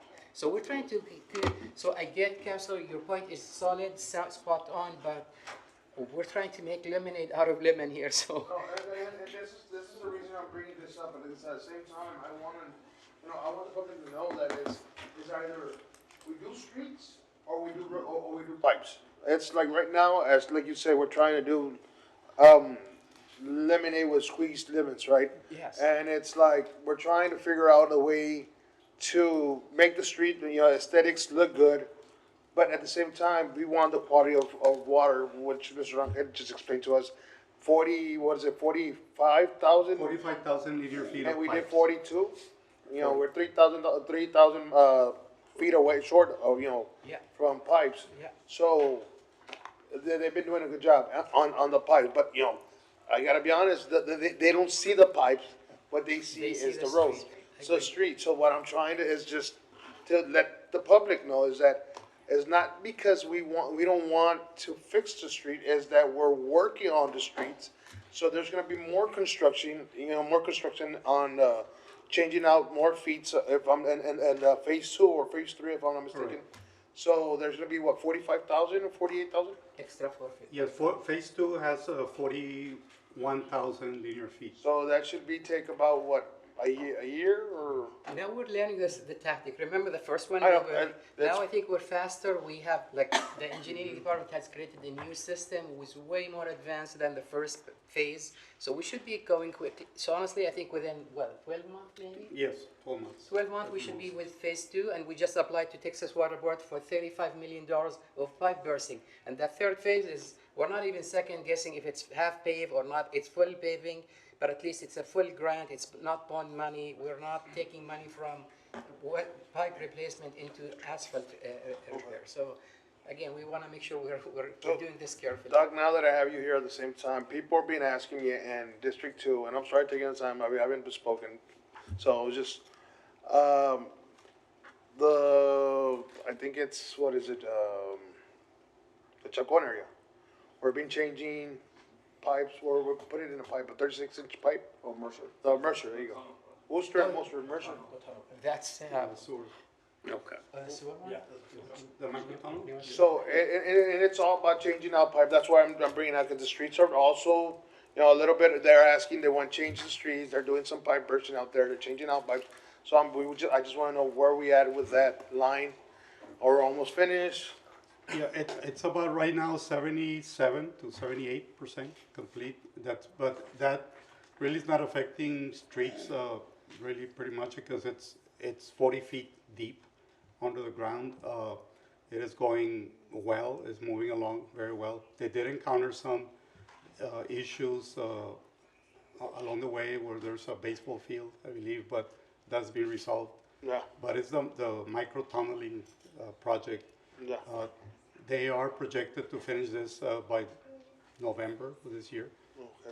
But Mr. they're Neb, you have a working, question? it's pretty deep, below 40 feet, so there's a lot of unforeseen. Mayor and City Council and council member, we've talked a little bit about this as well too. And what I've done working with staff as well too is that because we want the pipe bursting done, we want our infrastructure good underneath the streets. The challenge we have is that our streets are in a lot of different conditions, right? And so the concern is that if we only fix where the utilities needs to go, then we might leave a bad street still within that structure. So what I've asked for is for utilities and public works to work together, because it's not, utilities is gonna do all the work that they can to fix what they did to the streets. At that point in time, Public Works needs to come in and be a part of the conversation, because we want to leave that street in a better place than we got it, right? I mean, that's the idea, is that because we may not be back to that street for a while. So by working with, it's about who pays for it rather than about getting that street done. So what we are doing is we're building standards saying if the street is this old and it has this much problems with alligatoring and everything, the city itself is going to take care of the remainder of that street and get the rest of the street. Utilities will pay for their portion, the city pays for their portion, we get the street done. Nobody really cares who broke it, we're putting it all the way back. And so I want to make sure you understand that we are working within Public Works and utilities, saying that if that street is in a bad enough condition, we're not just fixing one lane, we're not just going to fix a patch, we're going to fix the entire street so it lasts as long as we can. We just want to make sure the infrastructure gets done, because everybody hates it when we go back after we fixed it and it breaks again. So the idea is to work in conjunction as one city, not two separate departments. I just wanted to make sure I shared that part as our conversation has evolved through that. Mayor, may I? Yes, go ahead. Gentlemen, the second part of this agenda, number 58, okay?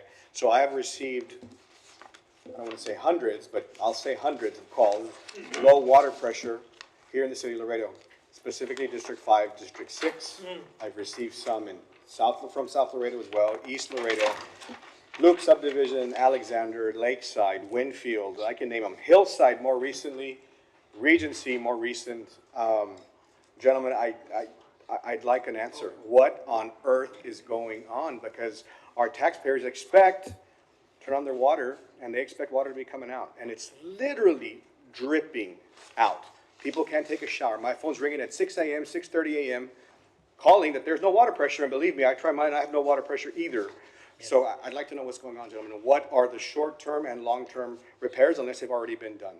Perfect. I would let Mr. Montemayor first go and tell you what the issue exactly on that area, and then I'll tell a little bit about more of the overall long-term vision. Mr. Mayor.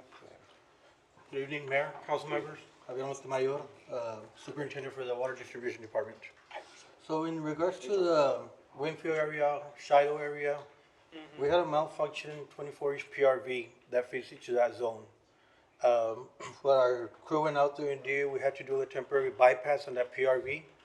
While we have the construction that we're working in collaboration with TxDOT for the widening of the Loop 20. They're installing new lines, so they're having to close down some of the lines so they can do the transfer from the old lines to the new lines. While we're doing that, some areas we first start with what we call a trial run. First we go, okay, let's isolate for a minute or two, let's see who's gonna be affected. And then we put it out to the public, okay, these areas are gonna be affected such date at such time for so long before we proceed. But going back to the Winfield, what we did have to do there was, like I said, bypass the PRV to increase the pressure in the area. I know Orange Blossom was one of the areas, since it's in the highest elevation, was the highest impacted. So right now, we have two 24-inch water lines, an existing old 24-inch water line, and the new 24-inch water line that's being relocated by TxDOT. So right now, we're feeding Winfield area and the Shiloh area through both 24-inch lines, the old 24-inch line and the new 24-inch line. We feed off those 24-inch coming into Shiloh through a 12-inch line, and in the Winfield, we have a 12-inch line also coming out from the old 24. So right now we're using both lines while we get that PRV back in service. We have been monitoring that area, I can say constantly for 24 hours. We have data loggers out there, and we've been out there 1, 2, 3, 4 in the morning, constantly monitoring. And for the past few weeks, as you can see, Crestwind before, when the PRV was non-functioning, was dropping to 24 PSIs during high peak demands.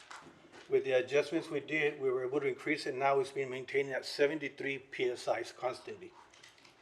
Same with Orange Blossom. We had a 21 PSIs, and with the adjustments we did, we increased it now to 70 PSIs. Sandhill, which was one of our major concerns, was at 29 PSIs. Give and take, Sandhill was being fed through a different pressure plane. So we moved it now to the Winfield pressure plane and adjusted the pressure. So now Sandhill has gone up from 29 PSIs all the way to 60 PSIs and maintaining, even during the high peak demand. And Alexander, south of Delmore. Okay, on Alexander, sir, they have been seeing some pressure drops because we're constantly, now we're looking at, let's move over to the 36-inch main line, the new 36-inch line coming from Jefferson to Lion Tank. We're having to supplement water from the Alexander area to assist in the southeast area so we can start looking at the connection for that new 36-inch line that we're building. We are doing right now, like I said, trial runs so we can calibrate the pressure before we even look at doing any of the tie-ins needed in that area. So How long do you foresee people having low water pressure in Alexander and everything else south of Delmore? that'll be only when we do, like I say, when we're gonna do the tie-in for the new 36-inch line, they will see a decrease in pressure while the Delma area helps supplement the southeast section of Laredo all the way to Bartlett. Once we do that tie-in, we isolate a 24-inch valve that assists us to the southeast. We'll close it down and pressure builds up again to the Delmar area. Again, how much longer do you think this would take, the process would take? It will probably take November of this year. That should hopefully at 36-inch line, weather permits and everything, we hopefully will have that 36-inch line already up and active. Just a clarifying question. Yeah, go ahead. Are you saying that people should be expecting these drops in pressure until November? No, Are you- they will only see them, sir, whenever we were gonna be doing the trial runs, which could be probably, we schedule it for next week, an example. It'll be for a couple of hours, just while we monitor the tanks and make sure that they're sustaining. Probably up to 12, 24 hours, we monitor it. You know what, it's not holding, we close it back while we go back. So it's a temporary low pressure, so it's not gonna be a constant. Right now, like I say, all pressures have been maintaining in the Winfield, Shiloh, Sandy Hill, Orange Blossoms in the 60 PSIs. I just want to add one thing. So I think the biggest issue that you're raising now is that old 36-inch line. We know exactly what we need to do under Kearney Street, and that's also include paving. That street will be fully paved by the design because it's a completely different project, nothing to do with pipe bursting. We cannot get into that 36-inch old line and cut it off to put a valve and do the final piece because of the high demand right now. South, we cannot keep up with the demand. So the towers, the plans are saying, do not touch even development. Don't let me flush there because they cannot keep up with the water that is being used. So we're trying to do this very carefully. If I had a magic wand and we can fix this 36-inch and move to the new one, we would be in a few months completely, this is behind us. It's just that the moment where we can get to that line because we have to flush empty 36-inch line with whatever water into it, and that's going to take probably 10 to 15 hours of no water in that area. So we're getting into a major event to shift to the new line. But we're not doing this now in August because we're saying, it's too much now, it's too hot, demand is maximum. So we're trying to say maybe October, November when the weather cools off a little bit so the demand goes down and we can fix the 36 and move to the new one, which is almost ready. We're finished, almost done. The new 36, once it's done, we're not going to have those hiccups, all these Frost Street areas, or the other ones where we lose a huge loss of water because of that. So we're in a transition. We're aware of the situation. It's just the demand is maximum. I had a video, but I couldn't run it today. I drove personally, and I was with the guys maybe in a few times. At 3 a.m. in the morning to 5, irrigation everywhere is insane. It's insane. Like, people are irrigating like no tomorrow. And unless we can figure out, and that's where most of the pressure drops, and now we fix this in the Winfield area, in the Sandhill areas. Honestly, when you go there at 10 a.m., the pressure is 90 psi. Like 90, it's like fully charged. At 3 a.m., it's 50, before it was 20, but we're tinkering with a system that is not designed with that much pressure and use. So, I got a question, and this is something that is, you're saying, you're talking about pressures and PSIs. There's a lot of businesses out there with the sprinkler system. Yes. Does it affect them? And how does it affect them? Because I know they go out for some sort of pressure to function. So if you're saying at 9, and God forbid something happened to one of those businesses, and everything goes, the water pressure's low, does the fire extinguisher or the sprinkler system, does it, open up, or does it function, or what does it, does it have enough pressure to cover those sprinkler systems? Sir, I tell you, those sprinklers will still function, but not as the maximum flow that they need to. But what I saw personally was these nozzles are not even calibrated to do like City of Laredo. They were fully blasting. The water is everywhere, and some of them, they were just like fountains. So there is we can fix certain areas, but there is other areas we cannot fix. I think the other question that Councilor Gutierrez asked about what is the long-term vision. Right now, what you heard from the expert is that they say we're going to do tie-in trials. So what that means, the current corporate or institutional knowledge is about, what we call it, operational knowledge. Those gentlemen, those heroes that you see them in the ditches, they know where the valves are, how to fix the valve and all of that. But with development, high demand, line breaks, this is a systematic problem or approach. We do not have that knowledge yet. With the help of engineering, we have 3 projects going on right now. The first one, remember the tie-in between the Jefferson and El Pico project? We have a hydraulic model that is being designed right now. We have another hydraulic model. Mayor, you asked for how we deal with the Lost Water Notice Advisory and how we address the issue of hydraulic issues. That's another study that is ongoing right now. We have already now another engineering work that is going on. So we're trying to move away from trial and error to a place where when we turn a valve, we know exactly what's going to happen, versus let's see how it happens here, and then we start going next one and change every time. And that's really a very difficult exercise. All right. Mayor, may I have one last question? And I know you've been talking for a while. Could you remind the public of what the conservation issue is, what the conservation level is right now? How many times can they water their lawn, or we should all be watering our lawns? Or what restrictions exist today? So we're at level 2 drought now. Level 2 drought. I mean, people. I mean, grass and lawns are dear and near to everyone. I know that because it takes. This is part of your home pride. But I would say we have not increased the rates. We can actually increase the rates if you exceed certain limits, and say, you know what, this is drought surcharge. Right. No, I'm just wondering what should people expect? How many times can they water their lawns legally today? I don't think there is any restriction right now. You can irrigate as long as you stay within times. I mean, it's preferable. Okay. But I've seen cities where they say, twice a week, once a week. Honestly, grass, I've seen places where they go yellow between July and August, and then they come back in September. Maybe next time we can try to set something, since it's going to stay hot for a while. Thank you. Or Doctor, maybe just if there's a way you can encourage, these residents to change their water time, their irrigation timers to non-peak hours, like from 2 AM to 5 AM. Most of them, they do that, Yeah. honestly. It's just it's just too much. It's hot.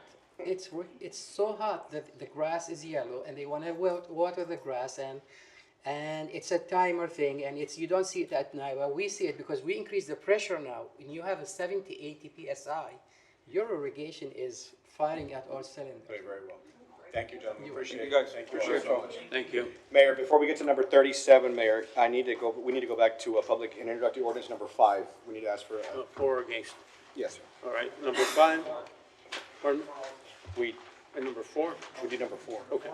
We haven't gone to. Let's do number 4 first. Public hearing and introduction ordinance. Number 4. For or against? For or against? For or against? Motion to close and introduce. Second. Motion second, all in favor? Aye. Opposed, motion passes. And number, Mayor, there's some also some people here for second readings on some of these, ordinances we passed. so all right. I wanna make a motion to, Yeah, let me just get to number 5, then we'll proceed with it. okay. All right, number 5. For or against? For or against? For or against? Motion to close and introduce. Motion second, all in favor? Aye. Opposed? Sorry. All right, we already voted. Motion passed. All right. Council to introduce number 6. No motion necessary. Council to accept number 7 and 8. To approve the readings of 7 and 8. All right, Motion second. okay. We have a motion? Okay. Motion and second, all in favor? Aye. Opposed, motion passed. Motion to approve final readings number 9 through 26.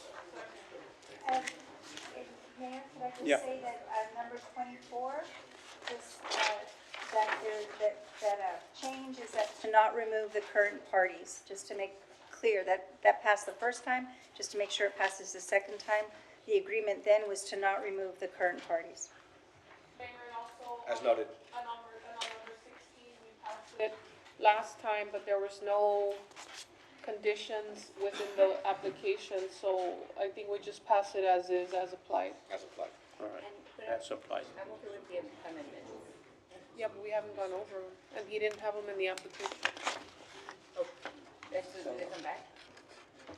Well, no- We have a motion and a second. Well, Mayor, if I may, for number 16, if Councilmember wants to pull that one out, we can, but if not, it's gonna pass as, Motion to approve with the exception of number 16. 16 All right. with open comment.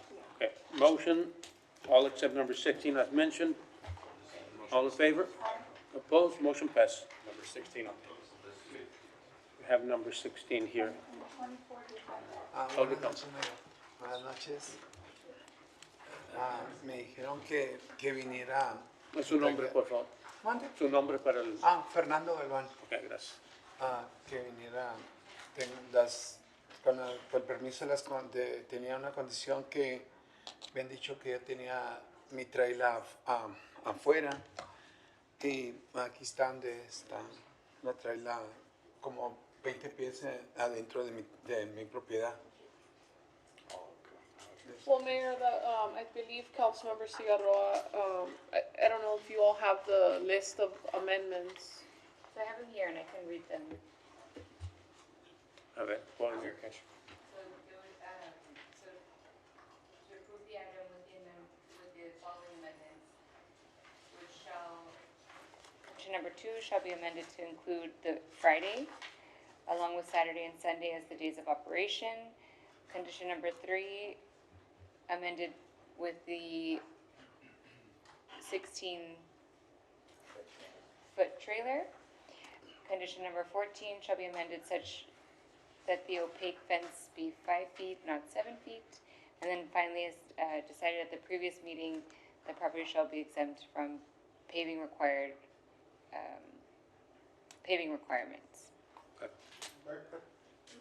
¿Sí entendió todos los, ¿Mande? entendió todos los requisitos? No todo. Okay. Okay, we can go over that. We should go over that. That's, Mayor, just to comment, I mean, we're making a lot of exceptions here on the requirements, so it's just interesting that we would make so many exceptions for this property, but, it's just, I don't think the neighbors are gonna be very happy with that. All right. Do we have a motion? Motion to close. Mayor, there's a motion already, Mayor. All right. Motion to approve, right, correct? With- Second? Propose introduced with amendments? All right. With the amendment. Yeah. Rescind the condition number 14 in regards to the fencing. That's not a big. All right. All, second, all in favor? Aye. Opposed, motion passes. Mayor, You're opposed? Okay, one opposed. Mayor, can I bring, number 17 out? I want to table I want to table it, Number 17? because I want more information, I just need a little more information. Okay. Table number 17. We have to bring it up to, do we have to Motion bring to it bring up? back number Motion. 17. Second. Number 17. Okay. Okay, need motion Motion second? second. Any second? A second, Okay, all in favor? Opposed, motion passes. Richie, motion to table then? yeah. Motion to table number 17. Second. Okay, motion second, all in favor? Opposed, motion to table number 17 passes. Okay, Mayor, motion to approve the consent agenda with the exception of number 37 And 27, and 27. and 37, 29, well, no, never mind, 27. 37, 27. Motion, any second? Second, all in favor? Aye.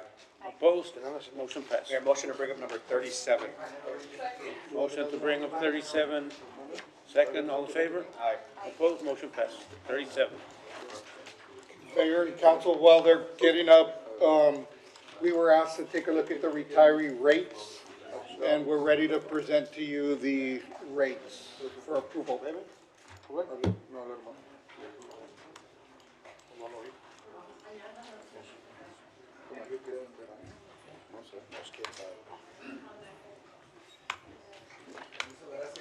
Gracias, señor.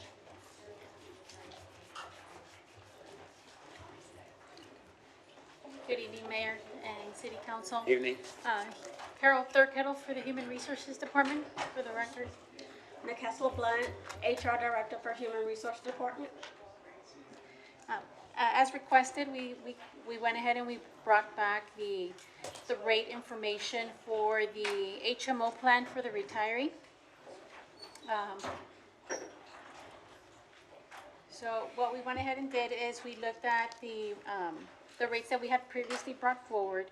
And so the proposed rates that we are proposing for the HMO plan is to offer a monthly rate for a retiree only of $567.30, and or a retiree plus family at a cost of $1,566.46 on the monthly rate. And so, just for clarification, that is $85 less per month than the HMO for a retiree only, and $235 less for family. Mayor, if I may? Yes, go ahead. Can you put a screen side by side on the current PPO? Because right now they only have a PPO option, correct? Correct. That is correct. Okay, so this is actually giving them the option to move out of the PPO into an HMO plan. That is correct. Based on whatever criteria they were, they had listed at the time of retirement. They can't add more people or anything, right? Just whatever they retired with, that's what's gonna carry over, That is right? correct, yes. Okay, so, this plan right here gives them an option, but do they still have the other option? Yes. Yes, so what we're proposing, I'm gonna go ahead and move into one of the other ending slides, is what we wanna propose is, obviously, the HMO plan will be effective January the 1st. Right. With a special enrollment for our retirees to choose whether they want to go into the HMO plan or they can remain on the PPO plan. Right. Right. They'll continue to be covered under the PPO plan up until the effective date. So they'll be covered under PPO up until December the 31st. If they Okay. opt to go to HMO come January 1st, they'll transition into that plan. Okay. And of course, the only ones that they'll allow to enroll is anybody that they currently have themselves, plus their current dependents that they have in. This does not have any impact to the expense that we, had discussed before and approved before. This would only result in savings? It would result in a savings of approximately about 19,000. Of how much? 19,000. It would bring down the deficit from 199,000 to 180. Well, that's assuming there aren't That's any expenses to the actual fund in terms of specialists or whatever kind of care that they've been going to. I mean, we should expect to see some savings in that regard as well, right? We can only assume because until we run the actual plan itself. Yeah, well, the main issue is we don't know how many people who are gonna switch to this plan. Right. But the option allows retirees who thought, or who are unable to get insurance due to the rates, an opportunity to now have insurance. Because the rates are lower, it has 0 copays for primary care, as well as specialists and urgent care will be $40. So this is a more cost-efficient plan to provide for additional retirees, but we're not sure what numbers will switch, but we are sure that there may be some increase in the HMO versus the PPO. So it just provides 2 different plans to mirror our active plans. So this is not gonna enroll people that aren't already currently enrolled? No. So it's the same pool, just switching over with the option to switch over? It's the same pool, but anybody that retires after January the 1st will now have the option to choose between an HMO plan and a PPO plan as well. Okay, Mr. Knapp, does this address some of the concerns that we had from retirees with them being locked into the PPO? Chief Landine, you're shaking your head. Does it? Mayor, council member, yes. We just want the retirees to know that we tried our best to accommodate and try to, instead of having you locked into that more expensive plan, we're trying to give you an option. We know it's still expensive, but we are providing this as an option. So with that, I'd like to make a motion to approve. Second. Motion and second. All in favor? Aye. Opposed? Motion passes. Thank you so much. Thank you so much. Mayor, item 47? 27. 27. A resolution requesting that U.S. Customs and Border Protection, the International Boundary and Water Commission, and members of the Texas Congressional Delegation reassess the current buoy deployment program along the Rio Grande through the appropriate federal review process, including an evaluation of its engineering, environmental, navigational, and operational impacts, a review of its performance during the recent flood event, and consideration of alternative strategies that achieve border security objectives while improving resilience, minimizing disruptions to international trade, and enhancing operational effectiveness while continuing coordination with the City of Laredo regarding proposed future border wall construction in the Laredo sector. I think that this item is very comprehensive in its approach, especially in light of the fact that we saw the buoy failure. And we know that it was a failure because we had Laredo Departments report that the buoys at the Max Mandel were the ones that dislodged and failed during that moderate flood event. And my question with this item is, I would like to see it include a evaluation of environmental, navigational, operational impacts regarding flooding as we would see with federal infrastructure along the floodplain. We know that the smart wall system that CBP is proposing is not only does it include the buoy system, it includes the bollard wall sections. And flooding to the amount that a higher level flood would create, there would be impacts along that federal wall infrastructure. So I believe we should take the opportunity, since we are identifying these issues because of our recent flood event, that we should also ask for an evaluation of what the potential impact could be on the entirety of that smart wall infrastructure system. I would move that we would include, and I would allow management to find language that would be appropriate, because this is not to attempt to deny the ability of the federal government to do this, but it is to ask them to assess what we saw in our flood and even a greater flood event in the future could provoke, how that is going to interact with the entirety of that smart wall infrastructure, the buoys and the bollard wall. Mayor, if I may, and just to share with the city council, the directive was to create the resolution based upon the mayor's letter that he had already submitted through the Congress, through Congressman Cuellar and everything. What I would like to do is I'd like to read the sections to make sure that you understand there. I think we've already kind of met that. Okay.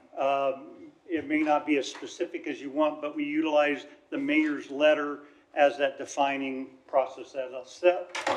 We did have this approved by Jackson Walker as well, and so happy to go back and make adjustments to it if necessary, but the directive was to meet those conditions. So I'm just going to read the now therefores, and they're not that long, but Section 1, the foregoing recitals are hereby found to be true and accurate as adopted as findings of the mayor and city council and are incorporated therein. So these are the whereases that were in the top part of it. Talks about the amount of goods that cross our inland port. It talks about the recent flooding. Talks about the recent buoy retrieval. It talks about recognizing border security as a legitimate and important national objective. We've had ongoing conversations. We believe that engineering analysis, environmental review, navigational assessment.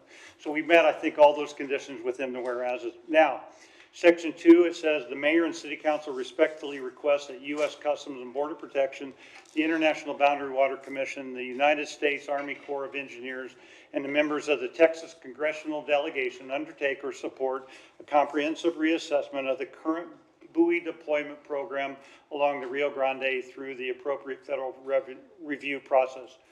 Section 3, such assessment should include, in this site where I think we actually address it, at a minimum, A review of the buoy deployment program's performance during the recent flood event. B, an engineering evaluation of the system's resilience under extreme weather and flood conditions. This is where we're getting a little bit more into that. C, an environmental assessment of impacts upon the Rio Grande and surrounding natural resources.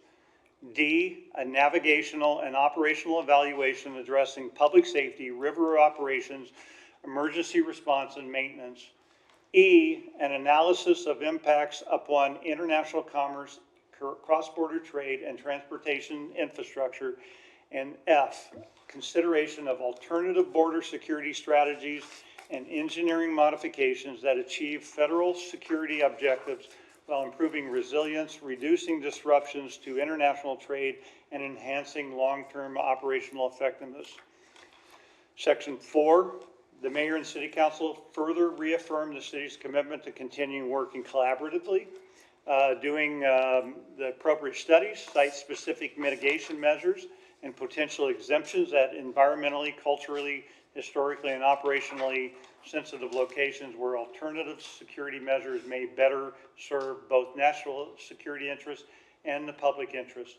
Section 5 is just who we send this to, the Commissioner of CBP, the United States section of the International Boundary and Water Commission, the Commanding General of the United States Army Corps, United States Congressman Henry Cuellar, the members of the Texas Congressional Delegation, the Secretary of the United States Department of Homeland Security, and such other federal and state officials as the mayor deems appropriate. And then Section C is that the mayor and city council encourage continued coordination among federal, state, and local government agencies to ensure the future border security infrastructure reflects sound engineering principles, operational effectiveness, environmental responsibility, public safety, and the economic importance of the city of Laredo as the nation's premier inland port of entry. So I think we do address it within the Section 3. And I apologize because I'm going to forget the number here, but under B, under that first section that you read, you talk about the buoy, or the system of security. Why can you not use the term smart wall infrastructure? It is the term that CBP uses. The recommendation from Jackson Walker was to utilize the term border security measures rather than defining wall or buoys. But that is completely within the smart wall infrastructure that CBP... All I'm doing is explaining what our attorneys have recommended within the structure. Were they specific in saying that we should not use the term smart wall infrastructure? They recommended not to use border wall, but use border security measures within their. But they didn't say anything about the smart wall infrastructure, which is a term that CBP uses, to be clear. It's not our term. I will go back to stating exactly why we put this together in this format was to follow the mayor's letter that was already out there, because that was the Yes, recommendation. and I So- think that's why I'm bringing up this item, because the mayor's letter concerned only the buoys, but we know that we had environmental impacts because of the buoy system, and we expect that we will have environmental impacts from the second part of that, which is the bollard wall. And the request is not to stop it, the request is that they consider the environmental impacts from their entire system. We just heard from Ms. Bluestone that a secondary or an additional knockdown effect of having a wall there is we're going to have an increase in the feral hog population in Javelinas, because now they're not going to be able to go find water by the river, and they're going to come looking for it in our city limits. So I do not understand why we don't take this opportunity. We had this moderate flood event. We had really big impacts with the moderate level. We saw 200 buoys come loose. The ones at the Max Mandel came loose. I don't know if all of them did, but that's where the dislodging came from. And now we're looking at 500 miles of buoys, which means 15,000 buoys north of us, and including in our city limits. We're going to have impacts with a more severe flood. And if we don't continue to impress upon CBP that these are impacts that they must consider for our own public safety, I don't see how we fulfill our obligations as city leaders here. Yeah, and Mayor, and I'll follow the pleasure of the council with this. The intent was to match up with the buoys because that was a known issue that happened during the flood. We know of no wall that actually impacted the river Right, there's in this not flood. a wall Yeah. close So to us in that what area. I would recommend, Yes. and again, you were very succinct about how to put this across, and I don't mind having that.